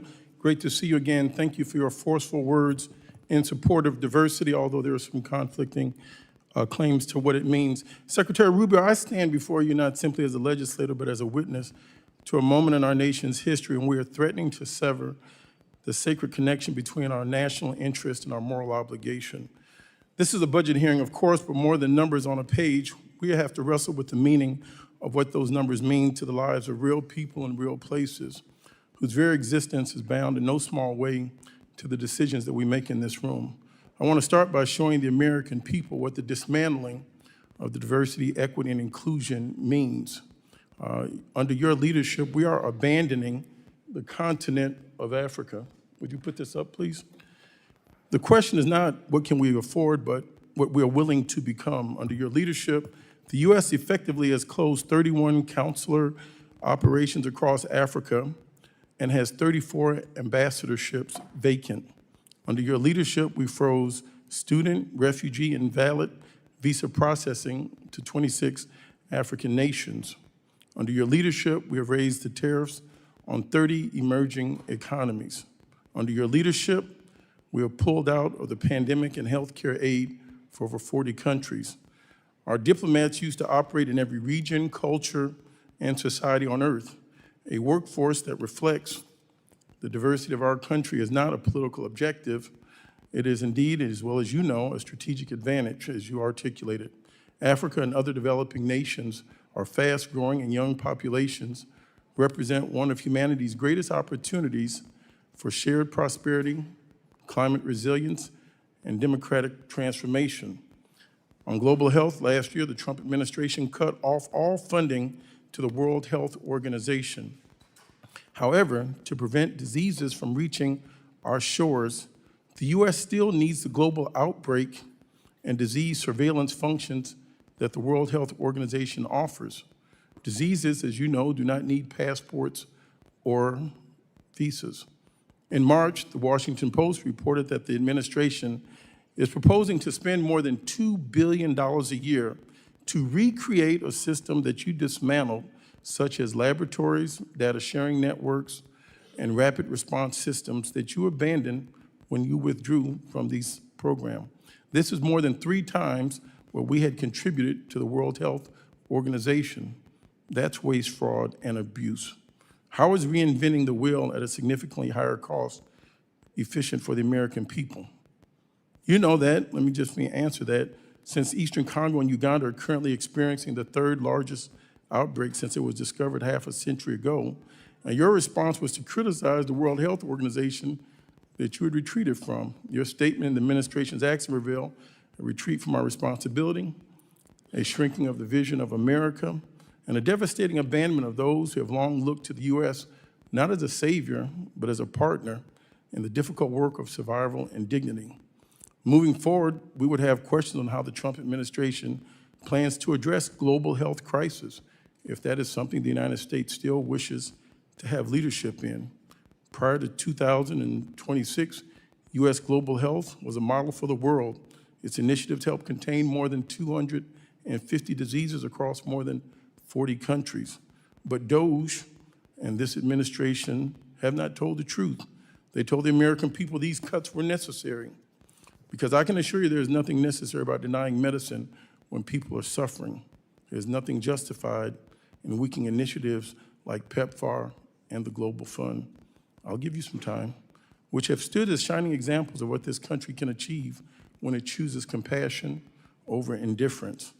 As we look at the HIV crisis, and specifically in Zambia, according to a draft memo that was shared with you, prepared for you by the State Department and African Bureau staff, something that you care about, you considered withholding life-saving assistance to 1.3 million people with HIV in Zambia to force the government to sign a deal giving the U.S. more access to critical minerals. Do you consider it acceptable to use life-saving HIV/AIDS treatment as leverage for economic advantage? And in closing, over the Easter weekend, I was in Cuba doing an oversight to see, and your State Department refused to meet with members of Congress while they were out gallivanting and partying. In closing, I would like to ask you, will you invade Cuba? I yield back. Well, I have 1 second to answer. What do I do? I mean, you guys tell me your rules here. I tried to write down all the Will stuff you said, invade but- Cuba? Well, that's not the only thing you said. Mr. What else? Secretary, I'm going to take my time to ask questions at this time, and I'll give you some time to answer. Okay, because I do want to answer a lot of the points he raised. So my questions are going to bear on this. I think there is a significant difference in the State Department today, and since you've taken the reins, versus the State Department under Secretary Blinken and under President Joe Biden. I'd like you to expand upon the changes that have been conducted. I think it's also incumbent for us to speak about things that just not everybody follows these things all day. I spoke about these things a little bit in my opener. The amount of attacks that have come against the United States of America by the hand of Iran, not in 47 years, just in the last 30 months prior to Epic Fury beginning. I referenced over 350 attacks, 200 wounded, multiple Americans dead, to include Specialist Moffett, Specialist Sanders, Specialist Rivers. We have been ongoingly attacked by Iran just recently. And the United States has largely done nothing about it. I think one of the things that's changed about us is that we are not going to be an America that gets attacked and pretends it never happened, ignores it, does nothing. That was a way of the past. So, Secretary Rubio, I'd love for you to discuss this and discuss the questions that were asked previously, and you have 3 minutes and 45 seconds to do so. Okay, good. And I actually think they dovetail because there's a couple points. First of all, it's just absolutely false that we've abandoned the continent of Africa. As I've highlighted multiple times here on the diplomacy front, we are deeply engaged in the DRC and Rwanda peace negotiations. In fact, if it wasn't for us, there wouldn't be any negotiations. We are deeply involved in the Quad effort with Sudan that involves the UAE on one side, Saudi Arabia on the other, and it's deeply complicated that we actually have helped host donor conferences. So we are very involved in all of those issues. As I pointed out earlier, we've been working very cooperatively with the government of Nigeria to go after a common threat, terrorists that want to aim at us but are threatening the nation state there now. And by the way, we're opening new areas of relationship like Equatorial Guinea, which is a country we really hadn't had much interaction with for many years, and now that's begun to flourish, and hopefully we can build upon that. In the case of the consular services, we've consolidated consular operations all over the world. And one of the reasons why is you can do it more efficiently. There are areas where literally the number of either visas that are not accepted or even applicants do not justify having a full-time station. We've done this repeatedly, not just under this administration, but previous administrations have done that. And so consolidation of consular services is not unique to the African continent. We've seen it in Mexico, where we're going to close one consulate because the cost-benefit analysis doesn't add up. On the World Health Organization, they basically covered for China during the COVID pandemic. Openly covered for China, refused to disclose the reality of what was happening soon enough, and didn't put the blame quickly enough on where it belonged. But not just the blame, it didn't allow researchers to be able to begin the work of, it took longer than it should have to develop a vaccine and other things because of their attitude towards that. And we have deep problems with the way the World Health Organization seems to play politics on behalf of some countries, and we've pointed that out. Now, let me talk about a couple other things you raised. The Global Fund. The Global Fund is very happy. You should call them. They're very happy with us. They put out multiple statements about the work we're doing with that. Can We I are fully challenge any of his compliant. assertions, Chairman? It's my time. No, but I'm just telling you, the Global Fund, we are, for example, there's a 33% cap on what we give. The rest has to come from other donors. We are at that level right now. And if donors give more, we'll give more. We're committed to that. They're very happy with what we have worked out with the Global Fund. I think the other thing you didn't point out is we are not abandoning these countries or these programs. We're entering into compacts. 32 compacts, the majority of them in Africa, in which we go to a country and say, look, rather than force a bunch of NGOs from Northern Virginia on you, we are going to work with you. We are going to give the money government to government, and we're going to work in cooperation with your government to build up your national health system. So not only can you care for the patients you have now, but ultimately you won't have this problem in 5 or 10 years. And they want that. They welcome that. They do not want the ongoing dependency of aid. Mr. These countries Secretary, clearly you know want to these establish their own people even systems. come over here because of visa. Representative Jackson, you're not recognized. I I know, but on Zambia, look, we're not threatening them with anything. They just don't want to sign a compact. But you do raise an interesting point, not specific to Zambia, but broadly. Okay, there are a lot of countries we give a bunch of money to. You sit there and you say, okay, we donate $50, $80 million a year to this country. We do all the aid for that country. But all of the contracts, all of the rare earth minerals, all of the financial benefits, all of the commercial deals are with China. So explain to me, how is that good for the American people that we are in a country that we take care of all of their problems, but then all the economic benefits flow to China or some other country? That has to be talked about. How can I justify to the American people that we flood a country with American aid, but all of the commercial benefits in that country go to China or someone else over us? That is a legitimate thing to discuss with every country in the world that we give a lot of aid to. That is the reason why aid should not be separated from policy, because it has to reflect our national interest. Thank you, Secretary Rubio. Representative Kamlager-Dove. So, Mr. Secretary, 5 months ago, you essentially became the new overlord of Venezuela, taking control of the country's oil revenues and giving foreign companies access to its oil and minerals. But you have provided no real transparency about where the money is going and who is benefiting from this arrangement. I want to now talk a little bit about Mauricio Claver-Carrón. So, Mr. Secretary, you've known Mr. Claver-Carrón for many years, correct? I don't know how many years, but sure. Okay. We know that he was special envoy to Latin America. He's also a former lobbyist who supported your presidential campaign, I think in 2016. And now he runs a private equity firm that is seeking $1 billion in investments in Latin America. Apparently, he is seen as your right-hand man on Venezuela. But he's not a federal employee, and he's not bound by rules about financial disclosures or conflict of interest. According to the Washington Post, he acts like a kingmaker in Venezuela, helping to determine which private companies get contracts and access. And that's concerning because in January, you gave confidential licenses for Venezuelan oil to a company that had been charged with bribery by the Department of Justice and employs a trader who gave $6 million to Trump's campaign. Some have said that Mauricio is the Jared Kushner of Latin America, but Mauricio has said that Jared Kushner is the Mauricio of the Middle East. So who is Mauricio, and why is he riding on private jets to Caracas with executives from firms trying to get contracts? And why is he texting Delcy Rodriguez on the regular? Who is he working for? Okay. I'm gonna allow you to respond. I'm setting this up because it looks unseemly that essentially you are taking Venezuelan oil money and sending it through a network of campaign donors, corrupt politicians, and lobbyists, and we can't get any documentation on that. We don't have any receipts. So the question is anyone from the administration, directly or indirectly, benefiting from the contracts being doled out in Venezuela? Is this where I get to answer? Yes. Okay, perfect. Number one is the number of people. Mauricio is one of many people that are involved in what's happening in Venezuela. There's not a day that goes by that we don't have someone who's interested in what's happening in Venezuela for a variety of reasons. Nor is he the only person in the United States that directly contacts Delcy Rodriguez and others. There is a stampede of people that want to be involved in Venezuela. Mauricio is one of many, but by the way, not involved in Venezuela. I am not knowledgeable or know of any financial links he has to anybody in Venezuela. So I'm going to reclaim my time, Mr. Secretary, but I'm glad that you said that.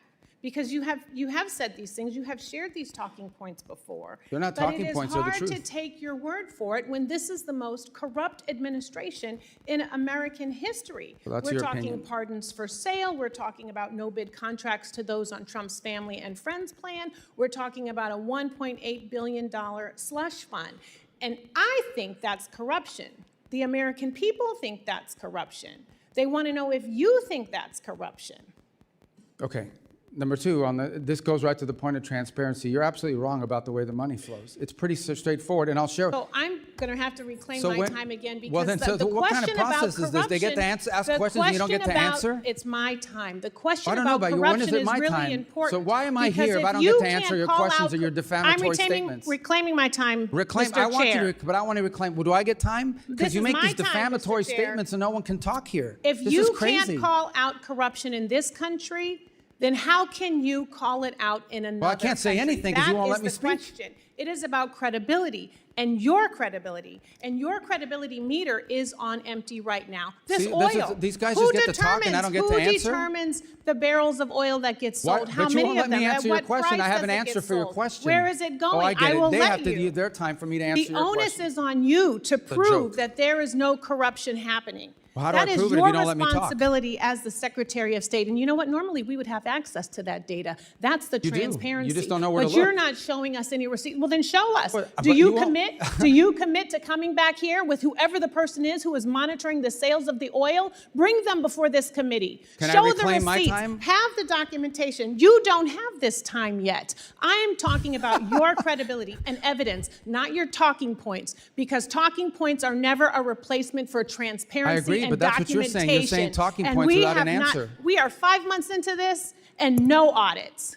Zero visibility into the 100% contracts that are false. awarded. 100% Zero false. Unfortunately, transparency about where the Representative's money time has is expired. going. Representative Salazar is recognized. And giving contracts with no transparency Can I is borrow your exactly time the to reason why answer? you shut down USAID. So practice what you preach. I yield my Oh, time. she gets to scream now too? Scream Chairman, and can we shout. take down her words? I'll give you some time. I'll give Yeah. you some of my time. Let me just Okay. just But change God, what the kind of thing energy. is this? What is this? You get asked questions for 5 minutes and you don't get time to answer. It's not a hearing. I think you said clown Like show a dunk before. tank. I What don't, is I don't this? have to tell you. I don't. I'll I've give even you used their time. How can I answer the question? They don't even give me time. I've had to use their time to answer your questions. Yes. All right, whatever. All right, so I don't need to tell you that in my community, the city that I represent, the city of Miami, you're one of the most illustrious representatives, and that we're very proud of you, not only the Cuban Americans, but the Hispanic Americans in my Why is she community. leaving? I'm So going to answer her questions. I will. Oh, okay, I got it. Well, thank you for coming. All right, so we're going to talk about, I just want to give you time to answer and then talk about Venezuela and talk about Cuba. So let's go back to Venezuela. Let's start with that. You said that stabilization, recovery, and transition. Those are the 3 steps that the State Department was going to implement in Venezuela. I believe that transition is the free and fair elections. The Venezuelan has a very robust opposition forces. We have Maria Corina Machado. So the big question here is that in order to avoid any type of misunderstandings like the one that we were hearing from my illustrious colleague, is that we should have free and fair elections that will bring rule of law, and the rule of law will then be able to bring in a lot of investments from the United States with transparency. Why can we not start right now the process of sending the message that we are going to establish, let's say next year, at the end of next year, a free and fair election sponsored with the United States, or by the United States? Yeah, thank you. Well, it all ties together, so I'm going to try to use the... It all ties together, Okay. correct. So let me first say about the oil stuff, which is a bunch... I don't even remember half the stuff that was being screamed at me, because most of it not entirely is false. Here's what happens. When there are sales of oil from Venezuela, they used to, sell it at a discount because of sanctions, and they had to do all kinds of evasive matters. Now they're able to sell it at market price to great benefit to the Venezuelan people. That money and those proceeds are deposited in a treasury blocked account at Citibank. That account, by the way, is audited by KPMG. KPMG has been hired and paid by the Venezuelan government out of those funds to audit every single expenditure. There is a list that's been agreed to by both sides, the Venezuelan side and the U.S. side, on what the allowable expenditures are for. So, for example, they've used 250... I need to go to 3 other countries, so I'm not sure what the chairman wants to do, but I understand that you're answering her question. Oh, but this is but it's tied to your point, because right. they'll be able to do the other ones quickly thereafter. Again, I know this is outrageous because I have to use your time to answer That's questions. correct, but I need to serve the community. I need to Okay. ask you about other countries. So Well, then bottom tell me. line is the money that's spent in Venezuela is audited by KPMG. It only goes to certain determined points, and it doesn't go to the individual benefit of anybody. Those are just false, outrageous So when can statements. we pivot to free and fair elections? So the second point is on the transition phase, which is the 3rd phase. The second is Correct. stabilization and recovery. Part of the recovery phase is creating the conditions for a free and independent press. You need to have independent press in order to have free and fair elections.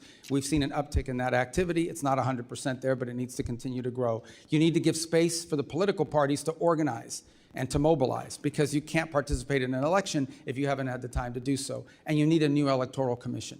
We've said that repeatedly. And when that are we needs to happen. starting? Well, we'd like to see it as soon as possible, but the reality, just remember, it's been 5 months. Not 5 years, Correct. not 50 months, 5 months. 5 months is not a long time for a country that had gone through what that country went through. But clearly, we need to have a new electoral committee, and ultimately, Venezuela's future is free and fair multi-party elections. Correct. Let's go to Cuba. We know that your office is talking to the Castro family, and you're sending the message that the game is over, that they need to open up the democratic game.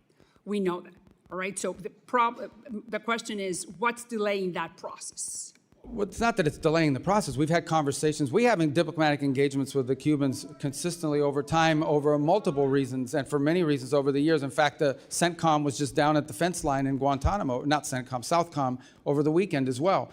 Our message to them has been very clear. If they want a path in which they can recover their country and But we save understand that they are not Well, that- understanding that. So then correct. what's next? So what can we do in order to make them understand that the game is over? Well, we're not going to allow them to benefit from the game that they've been playing, in which they're stealing money from the Cuban people to the benefit of this conglomerate at the expense of the people of Cuba. What we are offering to do is distribute $100 million in humanitarian aid But through they're not non-governmental accepting. organizations. Well, now they say they've accepted it, but they're But it creating has to go impediments. through the Catholic Church, and they're not willing And to others, do that Samaritan Purse. We have a whole host Representative's of time has organizations that are prepared to do it. Representative Costa is recognized. Thank you very much, Chairman, Mr. Secretary of State. Appreciate your presence. A lot of area to cover, but I'm concerned about America's presence and the international arena that we live in today. Ronald Reagan once described America as being the shining city upon the hill, one that other countries sought to emulate. You're familiar with that quote. I'm worried that our smart power that underpins our global standing, gives us credibility, clout, and coherence, is today in a democratic recession. That's my view. And I think American leadership is more important than ever before, and I think it's lacking. Do you agree that our smart power remains an important tool of our U.S. statecraft? Well, absolutely.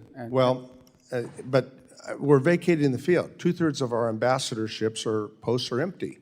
Our alliances, we hit our friends with tariffs, berate our partners for not supporting a war that they were not ever brought into in Iran, and only later walk back the plans to withdraw troops from our European allies.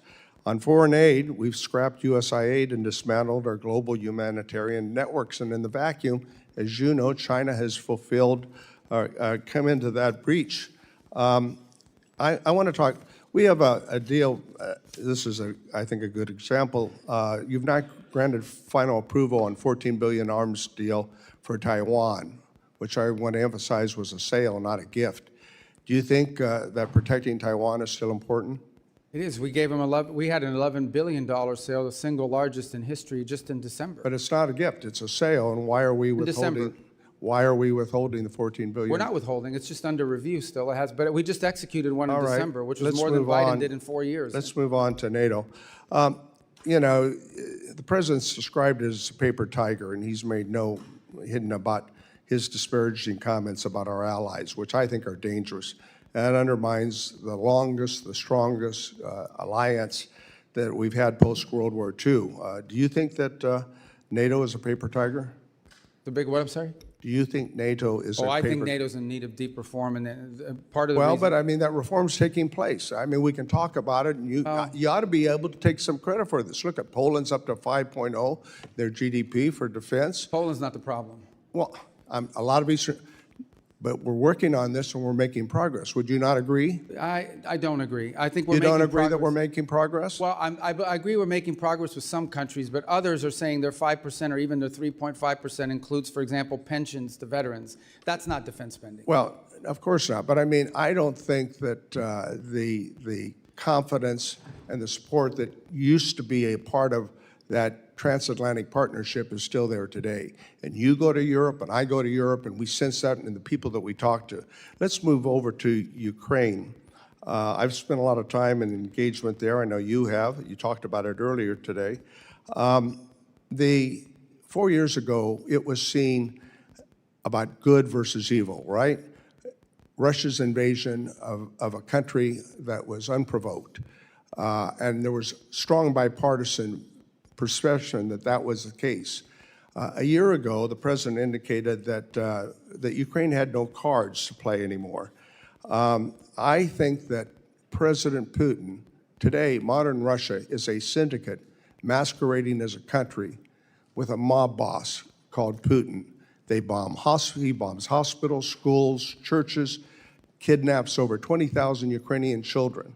And yes, we have leverage, but we're backing out of our economic commitment there, our military commitment. But yet, we see these brave Ukrainian people standing up for their sovereignty and actually taking a whole new page out of warfare in terms of something that we could learn from. When is the president and the administration going to use the leverage that we have over Russia? We have, and unfortunately, the talks have not yet borne fruit. But I want to disagree on something. So we continue to sell weapons through the Pearl program, which has been a great success. That's an ongoing program with Ukraine, and we continue to have massive number of sanctions on Russia as we speak. The problem has been, We've put the sanctions on and off again. No, most of the sanctions are still on. The only one that's been waived for a limited period of time in order to provide more oil to the global market and stabilize prices is oil. And those are time determined. These are 60-day waivers. These are not permanent. Is it the intention to re-engage in the efforts to form a ceasefire and a peace agreement? Oh, we're prepared to do so. Unfortunately, those efforts proved less than fruitful. We spent a year on it last year, but we're prepared to do it as soon as they're prepared to do it. That offer, we've made it repeatedly. We're ready to go. We're prepared to play that role. I think more to be continued, but thank you very much for your time. Representative Huizenga is recognized. Thank you, Mr. Chairman. Secretary Rubio, good to be with you. And while we're addressing all the important issues like your shoes, I just want to formally invite you to DJ my next event. I would recommend maybe DJ Overlord. Be your new nickname. I apologize for many of my colleagues here because you're right, they are not giving you the opportunity to answer extremely important questions. I'm going to hit a number of issues very quickly. Coido prison in Venezuela. I believe yesterday you were quoted as saying that it had been closed down. I've got some close friends, contacts there that believe that there are still 25 prisoners that are still there. So I don't ask you necessarily to address it, but I'd love for you to take a look at that and get Just to be clear, the interim government has said they intend to close it, and we will hold them to their promise. Please do, and make that as rapid as possible. Along the lines of where Dr. Jackson was talking, Ronnie Jackson, one way we've maintained our lead regarding the AI arms race is cutting off China's access to essential chip-making tools made in America and by our allies. Unfortunately, the Netherlands and Japan continue to sell their critical tools, while here in the U.S. we maintain stricter controls. Those exemptions continue to be exploited by the allies today. Do you agree that export controls on chip-making equipment play a critical role in constraining the CCP's AI and military ambitions, and that allies should not be allowed to exploit exemptions to those controls? Correct, and that features prominently in all of our engagements with the countries you just mentioned. All right. Shifting gears, last November, President Trump hosted all 5 Central Asian presidents. I happen to chair the South and Central Asia Subcommittee for the C5+1 summit. That was a historic movement. And what I would like to know is, do you recommend that Congress send a strong signal to the of the U.S.'s commitment to Central Asia by repealing the Cold War-era Jackson-Vanik Amendment, which only serves to chill U.S. investment in the region? Absolutely. We want that repealed. We think it would be helpful. And what would be the positive steps? What are those I think next it would steps? signal that these impediments that have existed in the past and being able to deal with these countries commercially are being removed. So this came up in my confirmation hearing, and I don't know what the holdup has been, because every committee I go to, they ask me why. Everybody seems to agree they want to get rid of it, but no one gets rid of it. So you should. And by the way, we intend to have a C5+1 meeting that I'll be attending at some point this year in the region. Wonderful, and they will be thrilled to have that. And then you recently, you recently returned from visiting India. India is a critical economic and security partner for the U.S. across the Indo-Pacific. Could you please share with the committee the outcomes of your recent visit and how the Trump administration is strengthening the partnership while simultaneously addressing longstanding market access issues? Well, India is an important strategic ally of the United States. We do a lot of things together, and there's tremendous opportunities to do more. The 2 points we focused on are, one, is the hopes that we can wrap up the negotiations on our trade agreement, which we think we're a few weeks away from being able to conclude. Obviously, I don't negotiate those. That's a USTR function. So I refer you to them as to the timing of it, but we think we're pretty close in getting that done, and both sides want to see it done. The other reason I was there was, in addition to the bilateral meetings, we were able to host a meeting once again of the foreign ministers of the Quad, which is the cooperation between the United States, Australia, Japan, and India. And there are a number of things we're working on, and now we have actionable items that we're beginning to focus on. There'll be a new port facility in the region that we're going to work together on for one of the small Pacific islands. I think that is an important show. Can you name which one? Well, I think we're talking to Fiji right now about the ability to be involved with them. And then the second is, I hope I didn't misspeak on that, but I believe that's the case. And on the second one that we are working together on Trust me, somebody in the media will hold you accountable. Well, we'll get but the second one that I would tell you is that one of the things we've agreed to work on is domain awareness, working together and pooling our resources so we can have domain awareness about what's happening out in the sea. Is there someone out there trying to impede traffic? Is there someone messing with undersea cables? Is there, sanctioned ships that are moving through? This domain awareness is critically important. If we can pool the resources of these 4 countries, it would be a benefit to the region writ large. Thank you. And I'll just leave one last comment. It's been my observation, going back to whether it's Russia, Iran, other places that have been bad actors, sanctions are only as good as your willingness to enforce them. And we are finally seeing this administration, with your advocacy and others, and Treasury, to enforce those sanctions. Anthony Blinken sat there where you are not that long ago, and I had to remind him he had a problem on his hands because I'm vice chair of the Financial Services Committee. There's a number of Financial Services Committee members who are on this committee. We actually write the sanctions, and he basically would come in and say, don't worry your pretty little head about all these confusing sanctiony things. We got a handle on it. You finally do. Thank you. Representative Almo. Secretary Rubio, welcome back. I want to start where we left off last year. You told me, quote, we're going to do more food aid than any country on the planet times 10. That was your promise. But the facts tell a different story. America might still be the world's largest food aid donor, but we certainly don't provide 10 times more food aid than our peers.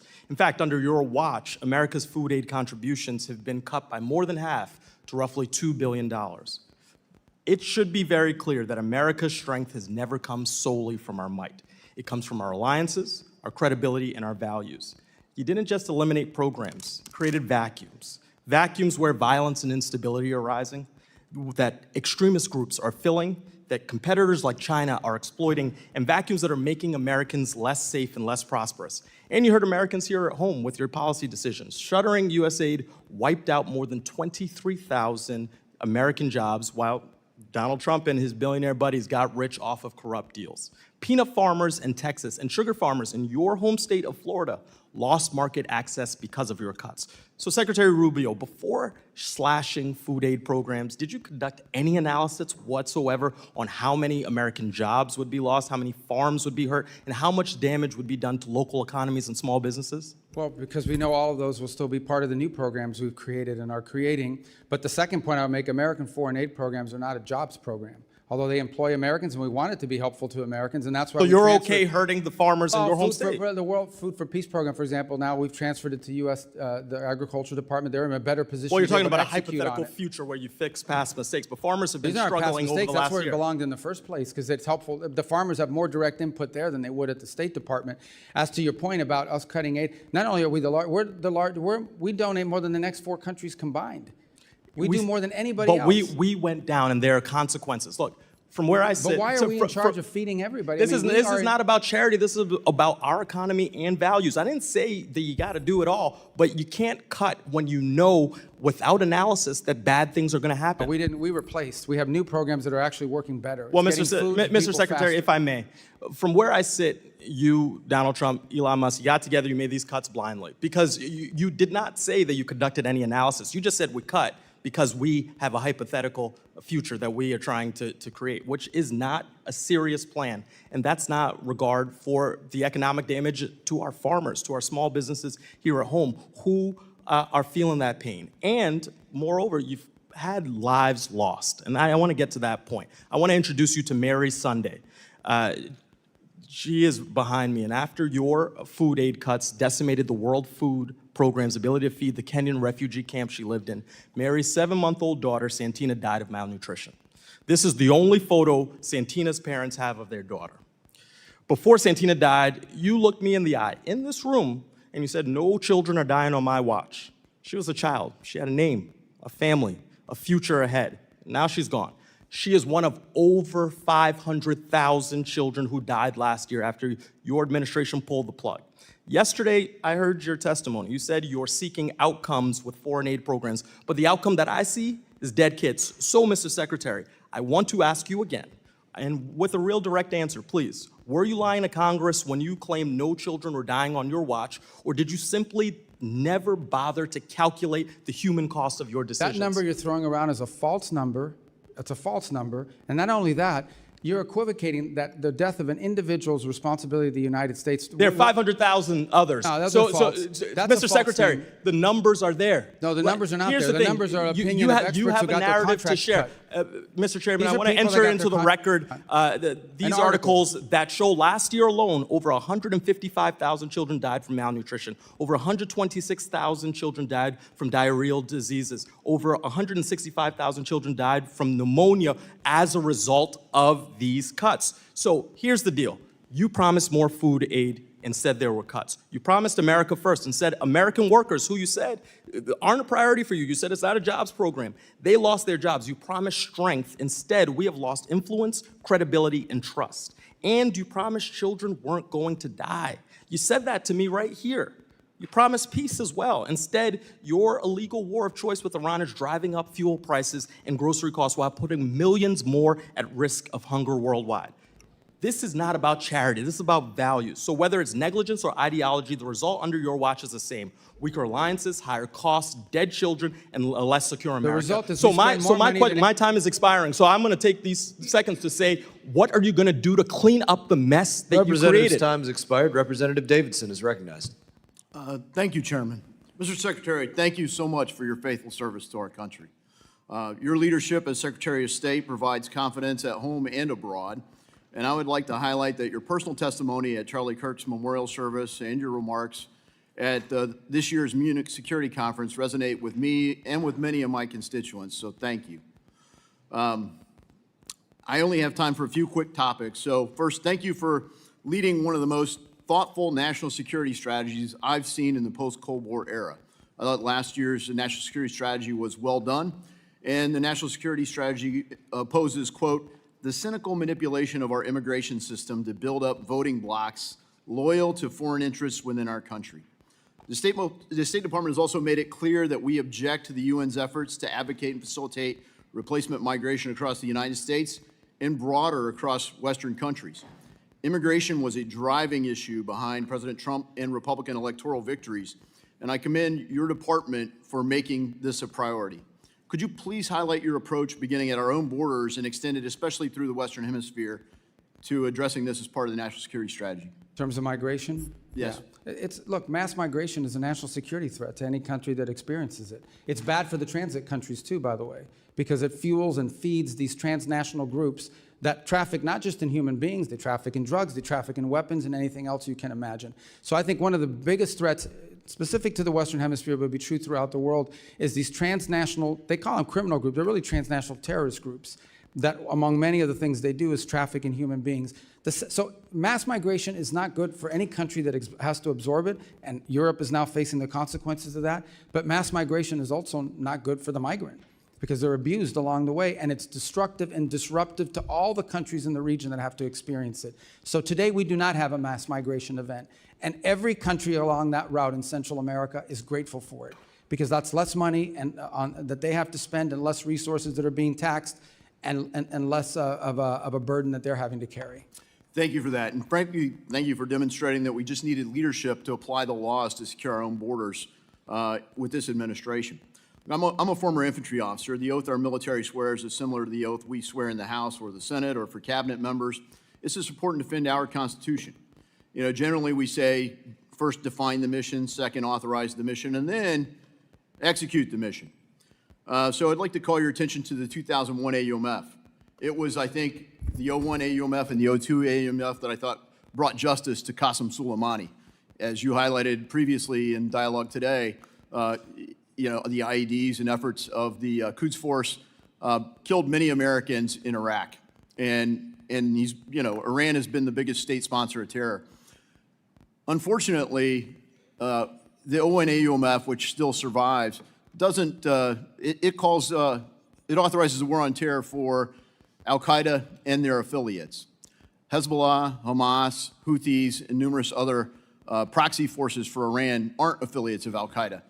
Would your administration support a modernization of an authorization of military force so that we could have a full authorization to provide full authority for our military to carry out these operations? Yeah, twofold. The first is we haven't asked for one. Obviously, anything that allows or provides congressional support for the president's efforts to take on Hezbollah, Hamas, the threats they pose to the United States and ultimately Iran, it would be a positive, but we haven't asked for it. We believe every operation that's been conducted is well within the law as it exists. Well, Article 1 gives Congress a duty to do something about authorizing force. And I've tried the whole 10 years I've been here to modernize it, so maybe next year will be the magic year. But I think it'd be due that we actually authorize these things because our military needs it. They need to know that the American people have their backs, and particularly when you look at people like the seditious six making threats to our military, I don't want them to have a second thought ever about their cover for the authority for the things we ask them to engage in. Because frankly, the problem in the post-9/11 era hasn't been whether there's a just cause, it's been whether we've given our military everything they need to achieve it. They've been tactically brilliant and operationally brilliant, and I'd say that's true even in Iran. But they haven't strategically been able to succeed, and part of that's because the United States hasn't been united behind it. And I guess towards that end, you've stated missions here, we're clearly not united as a country in Iran.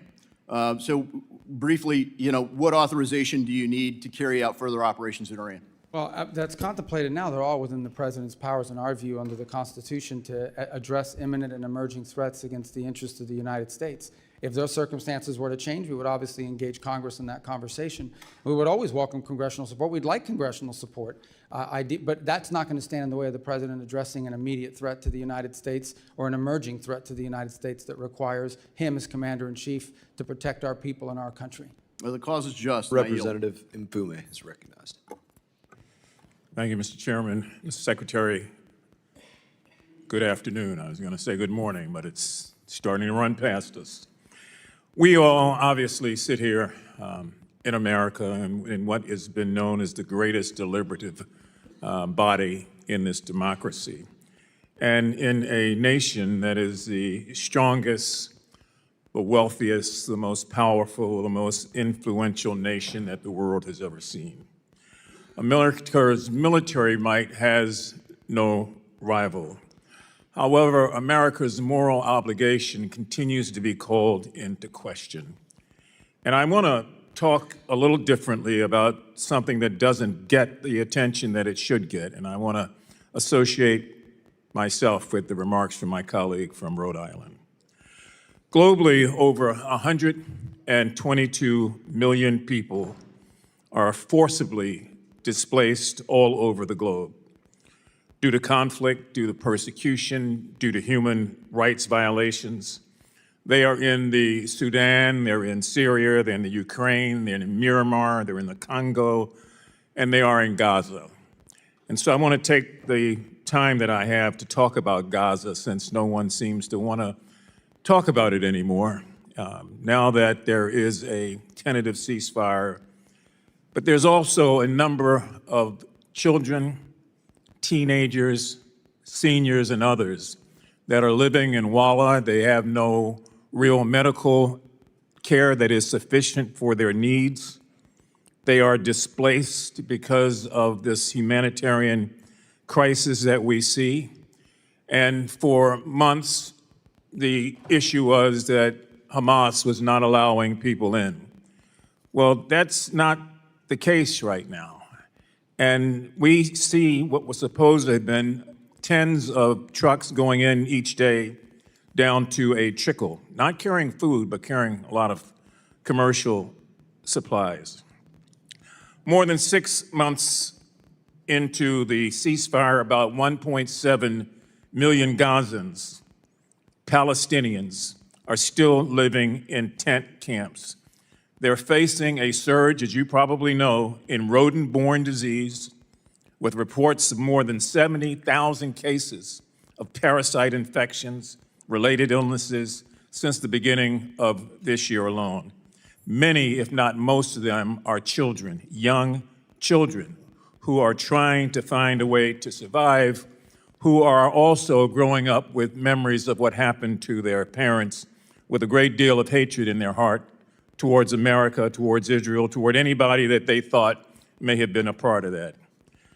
I just want to point out two things. When the 20-point peace plan was enacted and talked about by President Trump, it included point number 7, which doesn't get a lot of attention, and that is that the mandate that a full amount of aid would be sent into Gaza and into the Gaza Strip at a quantity of 600 trucks a day. It also included another point, point 8, that entry and distribution of this aid would proceed without any interference from any outside or internal force. So if we are, in fact, the strongest, the powerful, the most wealthy, the most influential nation on the face of the earth, it would seem to me that while we are doing all these other things around the globe, Mr. Secretary, that we ought to have a humane reaction and response to what we helped to create there. I mean, it is not just war-torn, it's ravaged, and people are dying every day, even as this hearing takes place, because they can't get medical attention. And so Gaza is not over with. That chapter and page is not turned. Those persons, the Palestinians that live there, really need help. And I would strongly urge the State Department, in addition to what you may be doing, to have someone and to have a process to come up with ways through UNRWA and other organizations to meet the need. Many of the international organizations are facing a monetary crisis, and so they don't have the ability to do what they are empowered to do. But this is still the United States of America, and we still have an obligation. And we cannot let children die en masse because we think that a ceasefire has created a new reality. The reality is still the same on the ground there. So I would urgently ask that when you come back before the committee, that you try to address that, or even before then, or if you want to share some information, please do, because time is of the essence. I yield back. Representative Lawler. Mr. Secretary, as chairman of this committee's Middle East and North Africa subcommittee, I've been monitoring closely the administration's operations in Iran and appreciate the many conversations that we have had. I commend both you and President Trump for your decisive actions against the regime and that of our military. Last summer, we significantly set back their nuclear objectives. And in the past few months, we have systemically decimated their military infrastructure, including their naval fleet and ballistic missiles program and drone capacity. And we eliminated the Ayatollah, the clerics, and much of the leadership of the IRGC. And now you are working to get the Strait of Hormuz reopened. And to my colleagues, I would say to you, imagine what this regime would do if it actually had a nuclear weapon and tried to extract and extort by shutting down the strait. They didn't just think of this as a result of this operation. This is something that they had been planning for years. We are working to diminish their nuclear capabilities for good and to expand the Abraham Accords across the Middle East and actually ensure peace, stability, and economic prosperity. It is bold, it is innovative, and for the first time in 47 years, somebody actually followed through on the bipartisan threat that Iran could not have a nuclear weapon. So I applaud you for the work that you have done during your tenure, and wanted to ask you a few questions. Specifically, would the president sign a deal that doesn't deal with the nuclear threat and Iran's enrichment capabilities? Well, that would be what the deal is about. So it would be impossible to sign a deal that doesn't deal with enrichment and the highly enriched uranium. Right. And would you say that Iran, for the first time, is finally willing to at least discuss these issues? Well, I can tell you a few months ago, they refused to discuss the issues of both enrichment and the highly enriched uranium. I think now in some of the papers that have been exchanged back and forth, it's clearly addressed, but we still don't have final sign-off from their system as of this morning. And there have been reports that sanctions relief and release of frozen assets are on the table. As I understand it, you shut down those rumors yesterday in your testimony. Can you confirm that's the case? Well, first of all, there are sanctions that are specifically related to their nuclear program. Sanctions because they enrich, sanctions because they have highly enriched uranium. And so none of this would be done at the front end. There's no signing bonuses here. But ultimately, it would all be conditions-based. The sanctions that are directly related to the nuclear program would be discussed as if, in fact, they go through all the way on the things that we're asking them to do. But that would be part of the negotiation. It wouldn't be at the front end. Now, as you and I well know, during your time in the Senate, we worked together to pass the SHIP Act. And it was the Biden administration that not only released billions in frozen Iranian oil revenue, but it was the Biden administration that eased sanctions on the illicit oil trade between China and Iran. And that's what allowed the Iranian regime to finance terrorism. Hamas, Hezbollah, the Houthis. That's what allowed them to finance their ballistic missiles program. And it's what allowed them to finance their nuclear capabilities. So as you look at all of this, the bottom line is, from our perspective, we want the nuclear materials out. And so ultimately, no dust, no money, correct? That's right. And to be clear about we're talking about 60% highly enriched uranium that has no peaceful purposes. The only reason to have 60% highly enriched uranium is to be one step away from turning it into 90% highly enriched uranium, which you would weaponize. So that has clearly been one of the things that has to be part of this agreement, the disposition of it. One thing I just wanted to say as part of any negotiation, please keep in mind the U.S. Victims of Terror Compensation Fund and make sure that our 9/11 families continue to be compensated on the sanctions for Iran's terrorist activities. You know, a number of my Democratic colleagues have pushed war powers resolutions. From your experience and position, does this grandstanding benefit the United States, or does it benefit the Iranian regime? You know, the Iranians have misunderstood it in the past. They think, and I've seen others, not just the Iranians, but on different war powers resolutions, they think that if this thing passes, that means the president will not be able to come after us, so he no longer has any leverage. I think I've seen reflections of that from them in the past. Obviously, look, Congress has its prerogatives. You'll vote on what you're going to vote on. You're asking me whether it's had an impact. I think if you see how it's reported on Iranian state television and things of that nature, it makes them think that somehow our hands are going to be tied and we won't be able to do anything to them, so why make a deal? Appreciate it. Representative McBride.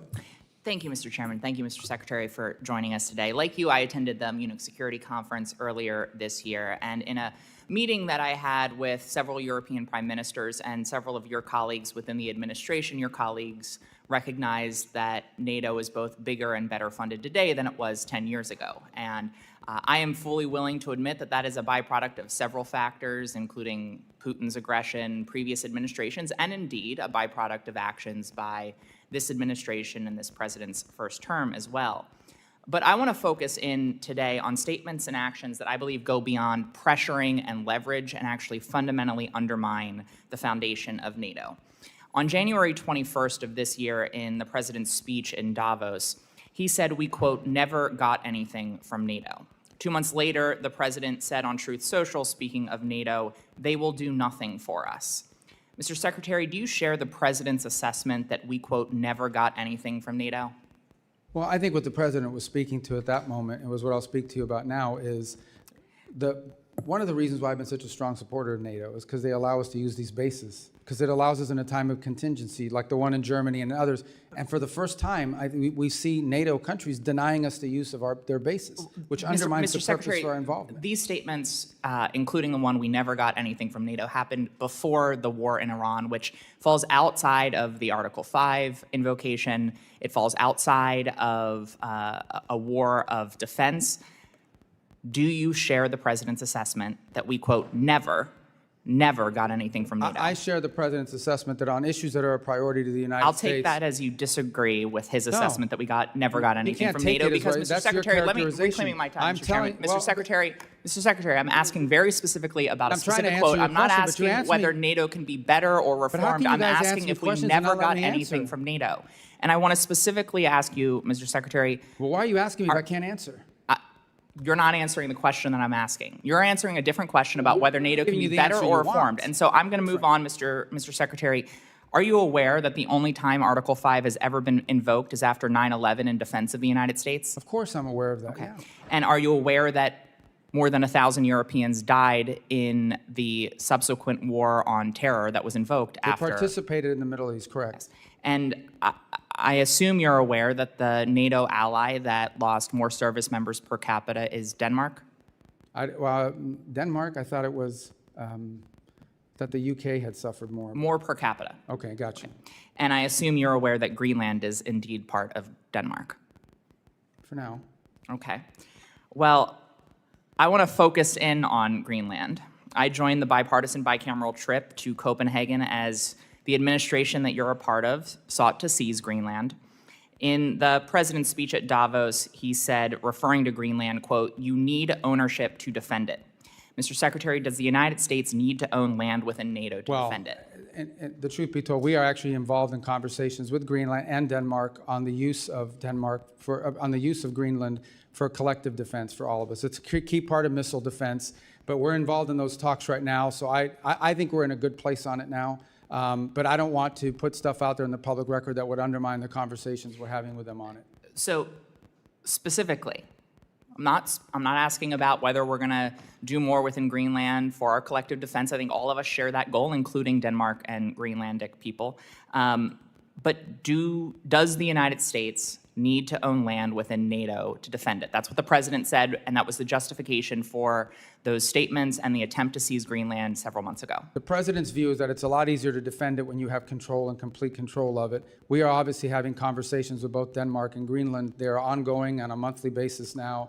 I think we'll have pretty good news on it at some point. So I take that as you disagree with the literal words of the president of the United States. And I want to put a finer point. I think he's right. If we owned it, it would be easier to defend it. But that's not what he said. He said you need to own it to defend it, which fundamentally undermines the central tenet of Article 5 of NATO, which states that the parties agree that an armed attack against one or more of them in Europe or North America shall be considered an attack against all of them, and if such an armed attack occurs, each of them will assist the party or parties attacked. So sitting here with, I'm sure, many leaders across Europe within NATO and many leaders beyond, including Vladimir Putin, potentially watching the words and listening to the words that you are saying, can you reassure our NATO allies and make it clear to Vladimir Putin that if a NATO ally is attacked and Article 5 is invoked, that we will defend them? The United States is still in the NATO alliance, and we'll be there in Turkey to talk about all these topics. The president himself will be attending the next NATO meeting of heads of state, where all these points will be made clear. We're still in NATO, but NATO needs significant changes, and the president has made that clear. And he's very disappointed in NATO.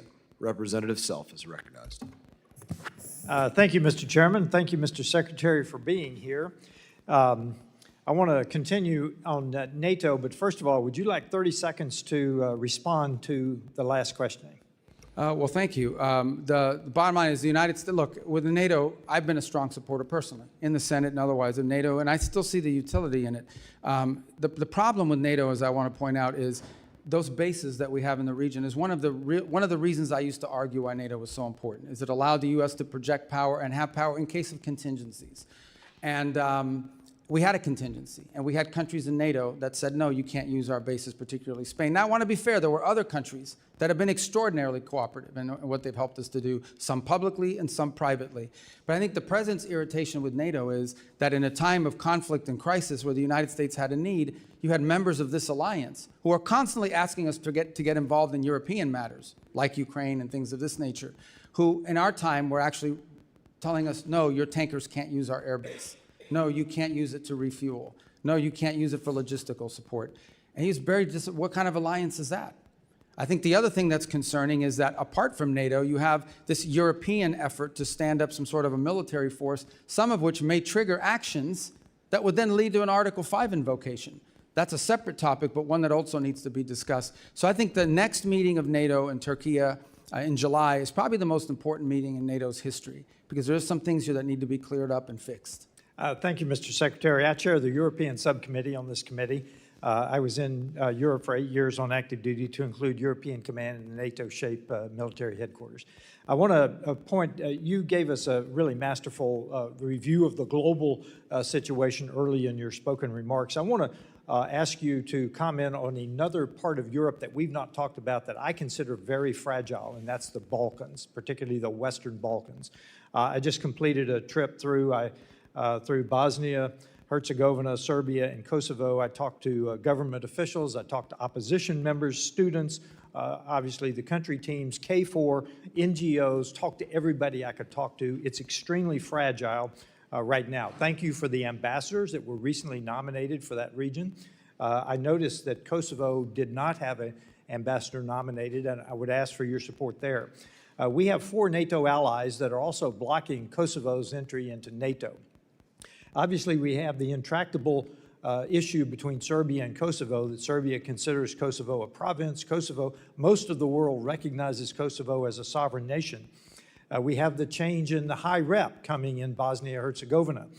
This is an extremely fragile area of Europe, and I would ask for you to support Kosovo's membership in NATO with those 4 countries at the meeting in Turkey that you just mentioned. I'm looking for stability and balance in the Western Balkans. Our troop presence is very, very important in that region of the world in terms of the KFOR particularly. And I know we're looking for a high rep, and I just ask for any comments you have on the Western Balkans. I consider them fragile. Well, as you know, the pre-existing high rep has resigned, and so there's a new candidate that we'll be supporting. He's an Italian gentleman that we think would do a good job of helping provide some stability to that position. Beyond that, we remain engaged on this topic, as you've pointed out, and have so done privately as well. The last thing we want to see is any sort of conflict in there, any sort of partition, division, things of this nature, and that would create further conflict. I can't speak to expansion of NATO. I'll be frank with you. Based on my last meetings with the foreign ministers, and obviously perhaps Secretary Hegseth has additional comments on this point, but at least what I perceived is that, right now, generally speaking, NATO is so focused on some of these other issues that have been raised here today that expansion, particularly in the case of Kosovo, but other topics, isn't really on the forefront of some of the agenda of these countries. But that doesn't mean it will never happen. It just means it's not really, given these other sort of friction points, it has not featured prominently in recent conversations with our NATO allies. Yes, Mr. Secretary, you look at the Western Balkans, there's kind of a hole there in terms of EU membership and NATO membership. So there is a lack of stability. With that, I have 30 seconds left. I'd like to yield to my colleague. Thank you very much, Honorable Congressman Self. I just want to finish with what I was trying to ask you, Mr. Secretary. Let's go to Colombia. President Trump just endorsed Abelardo de la Espriella. We have information, sir, that there are forces preparing a major election fraud coming up in 3 weeks. My question to you is very clear. We need to send a message to the Colombians that they need to have free and fair elections. So are we prepared to say that whomever participates in that type of fraud process during the presidential election, can we sanction them with OFAC sanctions, canceling United States visas for them or for their family members? Look, I can't make that. I would say to you that we are going to be very forceful in ensuring that there is a free and fair election in Colombia and do everything within our power to ensure that that happens. Specifically, time has expired. Representative Dean is recognized. OFAC. Thank you, Chairman and Ranking Member Meeks. Welcome, Secretary Rubio. I want to take a moment to echo the sentiment about this administration. Under your leadership, we are going backwards. We're losing our moral standing. We're alienating our allies. Our status as the indispensable nation is in question. I had hoped that President Trump would have used you more. I had hoped he would have used diplomatic tools more instead of family deal makers. A prime example of where we have lost ground is the destruction of USAID and the U.S. foreign assistance apparatus. Secretary Rubio, I agree with your stated intention to spend foreign aid effectively, efficiently, and aligned with American values. Your written testimony certainly paints a rosy picture of the State Department's progress in achieving those goals. I quote you when you say, every dollar we spend today is 100 times more effective, efficient, and aligned with the American interest than it was when President Trump took office. We know such huckstering is not the reality. Last year, a new and untested organization called Gaza Humanitarian Foundation was set up by Israel and the United States within a few short months to take over distribution of emergency food assistance amid catastrophic food insecurity and famine in Gaza. GHF had no track record of providing humanitarian assistance, and it relied on private subcontractors to transport the food, to provide food distribution sites, and then you saw the reporting. Hundreds of Palestinians, including women and children, were killed just trying to get to those sites. Secretary Rubio, can you tell us, can you tell the world how many people were killed simply trying to access those sites? Well, since Hamas killed them, you should ask what Hamas's role was. IDF soldiers shot some of them. No. Yes. Let me tell you the reason why food wasn't going in there is because the cargoes were being hijacked by Hamas. I reclaim my time because propaganda ain't going to work with me. Well, it isn't going to work with me either, and what you're saying is propaganda. Nearly 1,400 people were killed, and that was as of last March. Secretary Rubio, why did the State Department approve the $30 million to GHF at a time when other well-tested agencies were there and able to provide distribution? Well, because one of those were in cahoots with Hamas. And we saw an incredible amount of the aid flow into Hamas's hands. Reclaiming my time, the aid was held up at the our border by Israel, and you know it. You guys got to fix your rules here. You can't even answer a question. You're not following the rules. You're very familiar with how this works. No, I don't. I never served in the House. This is a weird rule where you ask a question and I can't answer. Would you please add time to the clock? Nope. He's a comedy show over there. I'd say on the This left. is serious stuff. I agree. That's why Rubio, I shouldn't have to answer a question about shoes. Mr. Rubio, according to public reporting, 9 counterterrorism and anti-fraud safeguards were waived to approve this. I wonder who specifically made the decision. I wonder, were you aware of this decision? I'm not asking you a question. And was there any written justification? I don't want an answer. You know why? Because now GHF is closed. It was abysmal. It was a legacy of disaster. Nothing about our investment, our taxpayers' investment, seems to have been effective or efficient or in the interest of the American people. I would call that waste, fraud, and abuse. Moving on, I'm a member of the Appropriations Committee. I'm concerned that you're flouting Congress's constitutional power of the purse when it comes to foreign aid.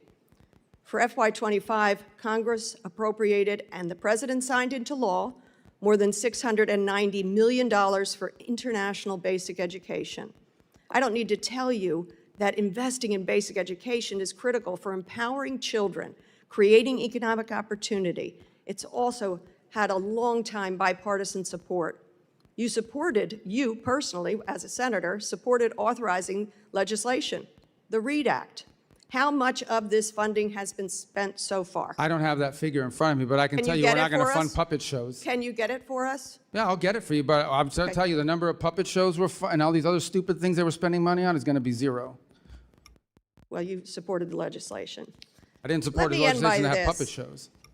Mr. Rubio, Mr. Secretary, the Trump administration will be remembered for rubble and rot. I had hoped you would have been able to distinguish yourself above that rot. I bet you hoped it too. Sadly, you have not. I yield back. Well, Representative Baird is recognized. Thank you, Mr. Chairman, and thank you, Mr. Secretary, for being here. and giving us an update on the Department of State. We really appreciate that. You know, in your testimony, you stated that the foreign assistance is a key instrument in America's ability to build partnerships and trust with developing countries. And President Trump has put forth a clear plan about America First in all aspects of our policy and his policy. Our focal point that the State Department has spearheaded, which is I am very excited about, is the American First Global Health Strategy. The U.S. is a global leader in health innovation, particularly with pharmaceutical applications and biotechnology. African countries overwhelmingly have been the beneficiaries of American First bilateral global health agreements. 21 of the 32 signed agreements that you mentioned in your early presentation have been with nations in Africa, resulting in 40% of African nations being partners of the United States that have taken a responsibility to invest in their people instead of asking for a blank check from America's taxpayers. So I'm proud as a representative of Indiana to see that the drastic increase in domestic investments is innovative for global health problems and biotechnology. So can you walk me through the process for sending America's medical and health innovation abroad to assist with global health threats? And additionally, what plans does the State Department have to expand those global? Yeah, and let me just say, this goes right to the criticisms that I keep hearing from that side over there about us not spending the money because we got rid of a USAID program. USAID basically was a program, was a system that was completely devoid of our public policy. It operated almost as an independent State Department, and oftentimes USAID was operating in contravention and contradiction of what the embassy was trying to accomplish in the host country. And one of the complaints you would get from many developing countries is that they would get flooded with NGOs that were picked for them. These NGOs would then operate in the country without even coordinating with the government, doing whatever they wanted and pursuing what they wanted. And in some cases, it extended well beyond food and medicine. It extended to political interference and all sorts of other activities in these countries that were undermining the national interest and the credibility of the United States. Now, these compacts in particular are promising and exciting because they are government-to-government arrangements. No longer do we put money into a bucket and says, this is for vaccines, or this is for medical care, or this is for standing up clinics globally. We are doing it individually, country by country. And the reason why that makes sense is because every country has unique needs. Some country may need more help in some area than in others. But at the core of this arrangement that we're making with countries is their desire and our goal to ultimately help them build their own national health systems so that eventually they no longer are dependent on foreign aid in order to be able to conduct that. Some countries it may take 5 years, some countries it may take 15. It depends on which country. But that's the goal of the compact. And these countries are happy with the compact because for the first time ever, their government leaders have control over how the money is spent, where it's being spent, and it's being spent in a way that builds their domestic capacity inside of the country. That's a much better way to do it than to flood these countries with NGOs accountable to nobody, run by, in many cases, through a USAID program that was undermining our foreign policy in that country in many instances. Well, I appreciate that answer very much. I was really shocked to see where some of the funds were going in Africa, for example, through those the USAID and the USAID program. And I know that was not what was intended in the beginning, so thank you for taking care of that and making an effort to do that. Let me change to one other thing.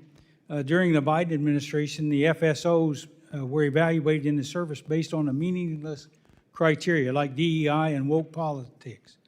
So this arguably drowned out the vital U.S. interest, like beating back the Chinese encroachment and advancing new technologies abroad. I commend you for stripping the Department of DEI and other woke policies, and we should renew our focus on reinforcing our edge against China, and we certainly can use tech diplomacy to do that. So we have about 42 seconds, so would you mind sharing with me how to agree with the diplomats should be trained in emerging technologies like AI and telecommunications? Yeah, well, I think given the dramatic transformations happening in the world today, our diplomats of the future are going to have to be trained in multiple fields that previously we didn't, not just in the role that technology broadly plays, but the rapidly evolving role that AI plays, and economics. I think economics have become a central core, have always been an important part of our diplomacy, but have become at the core of much of our diplomacy around the world now. So it's one of the areas where I think are, in addition to knowing how to write non-papers and all the other normal diplomatic things, I think it's going to be really important for foreign service officers in the future to have an understanding of economic factors. Thank you very much. I yield back. Representative Schneider is recognized. Thank you, Chair, and Mr. Secretary, thank you for being here today. I'm going to talk about areas on which we both agree, specifically addressing the threats from Iran and seeking stability, prosperity, and peace for all the peoples of the Middle East, including our Arab Muslim allies and the Jewish Democratic State of Israel. Like you, I've spent much of the past 2 decades working to block and ultimately permanently close any path Iran might pursue to acquire nuclear weapons capability. And like you, I've argued that the international community must work together to eliminate Iran's conventional weapons threat, including ballistic missiles, cruise missiles, and now drones. Like you, I've worked to thwart Iran's support for terrorist organizations around the world, including Hezbollah in Lebanon, Hamas and Palestinian Islamic Jihad in Gaza, and the Houthis in Yemen, among others. And like you, I believe we should do all we can to empower the good people of Iran to free themselves from the evil regime that has oppressed them for more than 47 years. And now we can add the imperative to reestablish freedom of navigation in the Strait of Hormuz. I know you and this administration are working to reopen that strait. Mr. Secretary, assuming an arrangement is soon reached to reopen the strait, have you or anyone in the administration calculated or even estimated the economic impact on Iran's economy through the remainder of the year versus the baseline that was expected before the war?